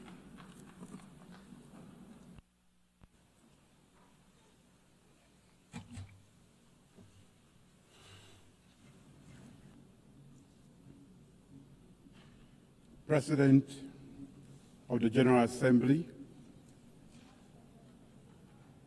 the Secretary General, Excellencies, distinguished ladies and gentlemen, I congratulate Her Excellency Annalena Baerbock on her election as President of the General Assembly to lead this historic 80th session of the General Assembly. I thank her predecessor, His Excellency Philemon Yang, for his distinguished leadership during the 79th session. I commend the Secretary General, Antonio Guterres, for his steadfast commitment to the ideas of the United Nations during these increasingly turbulent times. Madam President, it's both an honor and a solemn responsibility to address this Assembly on the 80th anniversary of the United Nations. This Assembly is not just ceremonial. It is a call for the world's conscience to act with unity, determination, and vision. Our theme, Better Together, 80 years and more for peace, development, and human rights, both celebrates and summons. It reminds us that cooperation delivers progress. It also demands that we reimagine multilateralism so that peace, dignity, and equality are not promises on paper, but realities in the lives of people. This anniversary is not a time for complacency, but for courageous renewal. Today, we face deepening inequalities, climate crises, geopolitical fragmentation, technological disruptions, and entrenched conflict. No nation can meet these challenges alone. We need bold multilateralism and a united nations that is not only reformed, but reinvigorated.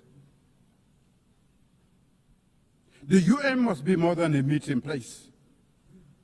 It must be a working place for people, for peace, and for our planet.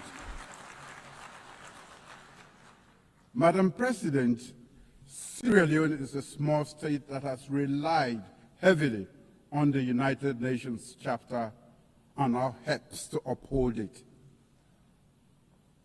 We speak with independence and conviction because we have lived the cost of its absence. I also serve as chair of ECOWAS Authority of Heads of State and Government and coordinator of the African Union Committee of 10 Heads of State and Government on Security Council Reform, C10. For both myself and the people of Sierra Leone, these roles are not just titles, they are responsibilities. They reflect Sierra Leone's conviction that principled multilateralism is the surest defense of law, equity, and peace. Since 1945, the Charter's promise of sovereign equality, non-aggression, and human dignity have been the bedrock of small states like ours. In 1961, when Sierra Leone first addressed this assembly, our founding Prime Minister, Sir Milton Magai, pledged that our voice would be independent and principled, guided not by bitterness, but by conviction. That pledge remains our compass. We stand for justice and equality. We uphold the rights of all people to self-determination. We speak truth. We speak truth to power and act in defense of humanity and the rule of law. Small states are not inherently small. Our sovereignty is equal and our responsibilities are the same. Leadership is not the loudest voice in the room. It is the clearest voice for justice. Madam President, our current term on the UN Security Council has deepened these convictions. Guided by the Charter, we have championed peace through dialogue, upheld international law, and promoted prevention as the first duty of collective security. We have supported efforts to stabilize Eastern Democratic Republic of Congo, de-escalated tensions in the Middle East, and supported political transition in Lebanon and Syria for peace and stability. We have also seen the Security Council's limits, its paralysis in the face of grave human suffering. Nowhere has this failure been heart-wrenching than in Gaza.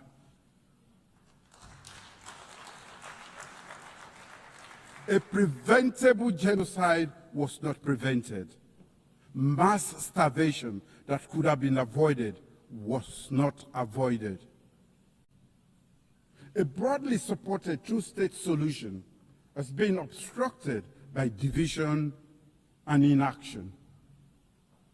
We therefore welcome all member states that have recently announced their long overdue recognition of the State of Palestine. Yet, much more remains to be done.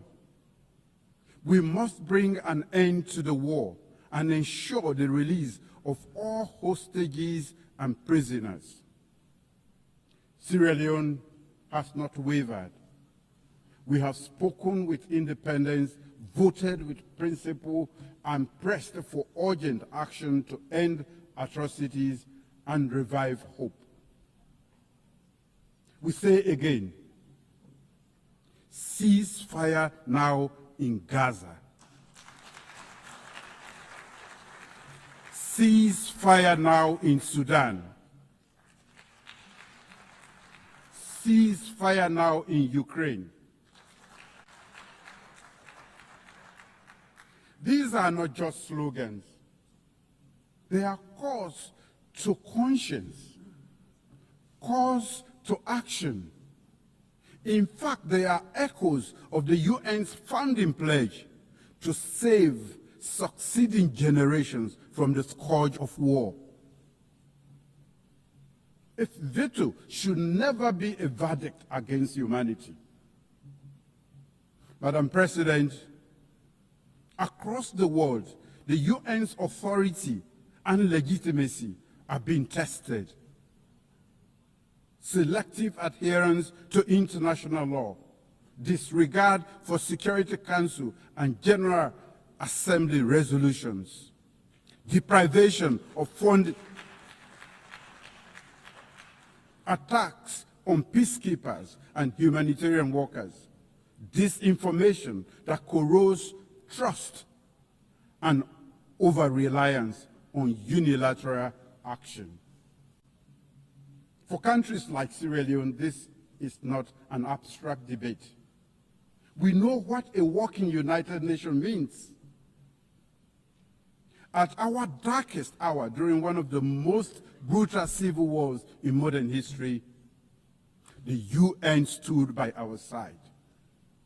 The United Nations missions in Sierra Leone, UNAMSI, one of the largest peacekeeping operations of its time, helped disarm over 75,000 combatants, restore civilian governance, support democratic elections.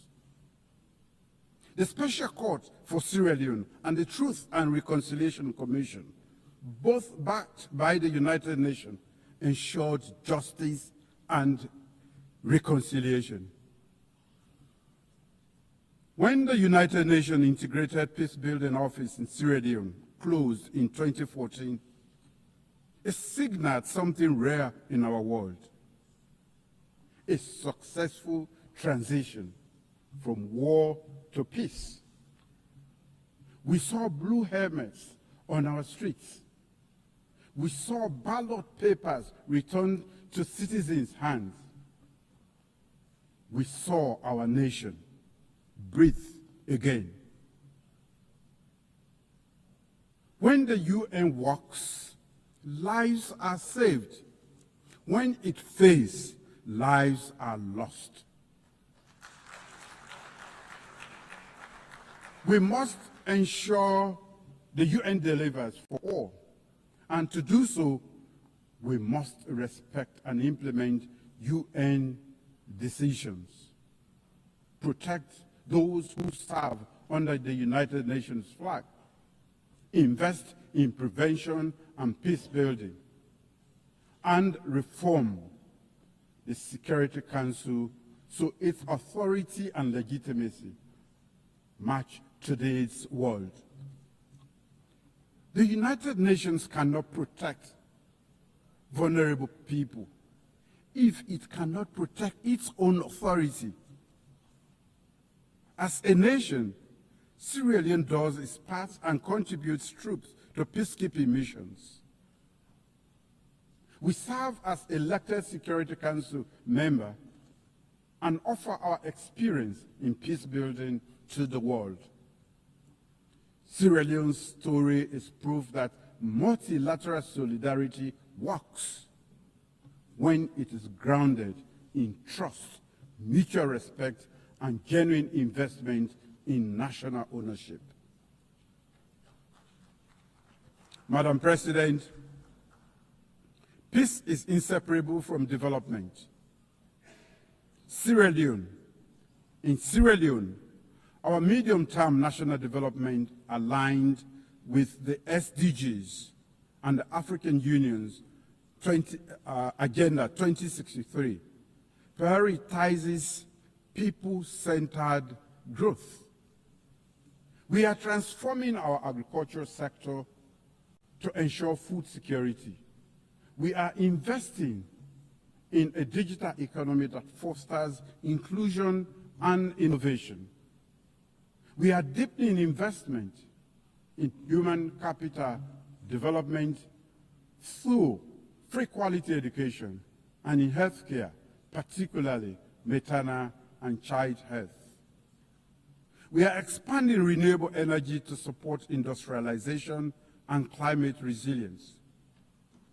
Climate change is an existential threat to Sierra Leone. Our greenhouse gas emissions are negligible, yet our people and our wide coast bears the cost through erosion, flooding, and pressure on food systems and fisheries. We have mainstreamed climate adaptation and strengthened disaster preparedness. In fulfillment of the commitment made at the Third United Nations Oceans Conference, Sierra Leone has ratified the Biodiversity Beyond National Jurisdiction Treaty, BBNG. As the 60th state to deposit its instrument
Africa is not a problem to be solved. Africa is a partner to be empowered. Madam President, during Sierra Leone's tenure as elected member of the Security Council 2024-2025, we have highlighted the urgent security challenges in West Africa and the Sahel, where terrorism and violent extremism transcends borders and destabilize the entire region. However, Africa's lack of permanent representation continue to hinder the Council's ability to act decisively and contextually. We have advocated for a comprehensive approach to counterterrorism in the Sahel, linking security with development, governance reforms, and regional cooperation, and strengthening the UN-AU-ECOWAS partnership. Too often, however, the Council's response has been hindered by narrow geopolitical interests, delaying action that could have saved lives. Our experience confirms a clear truth. Lasting peace requires inclusivity, ownership, and legitimacy. The Council's structural imbalance undermines its credibility and must be addressed to ensure the safeguarding of collective security. Madam President, in my capacity as coordinator of the African Union Committee of 10 on Security Council reforms, I speak on behalf of a continent still excluded from the permanent representation on the Council. Africa, home to 1.4 billion people and the largest regional bloc in the United Nations, still has no permanent seat. This is unjust and untenable.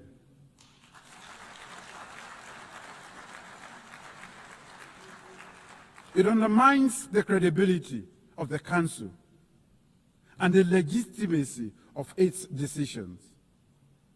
The common African position expressed in the Estonia Consensus and SAT Declaration calls for at least 2 permanent seats for Africa with full rights and prerogatives, including the veto, if retained, and 2 additional non-permanent seats.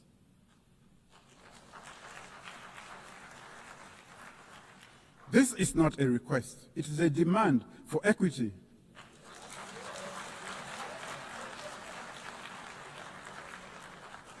It is a test of UN's commitment to fairness and its own charter. During our Security Council presidency in August last year, we gave this issue unprecedented prominence. As we mark the 80th anniversary of the United Nations and the 20th anniversary of the Estonia Consensus and SAT Declaration, let this be the moment that the international community answers Africa's call. Let us not pass on to the next generation a Security Council reform that fails to reflect the world as it is today. Madam President, the United Nations at 80 must look forward. Sierra Leone stands ready, committed to principled multilateralism, to speaking with independence and conviction, and to working for justice, solidarity, and the dignity of all peoples. Let this anniversary be a turning point, measured not in the many speeches we make here, but service, not in declarations, but in delivery.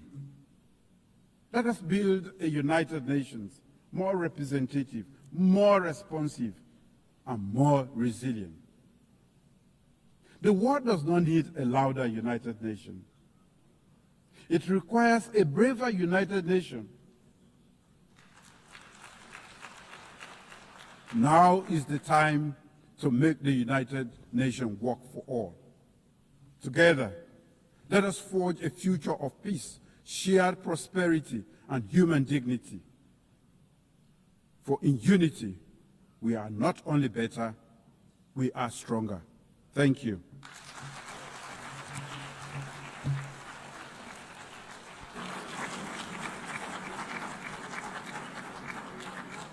On behalf of the Assembly, I wish to thank the President of the Republic of Sierra Leone.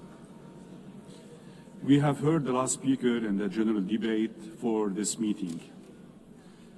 The next plenary meeting to continue with the general debate will begin at 3 p.m. The meeting is adjourned.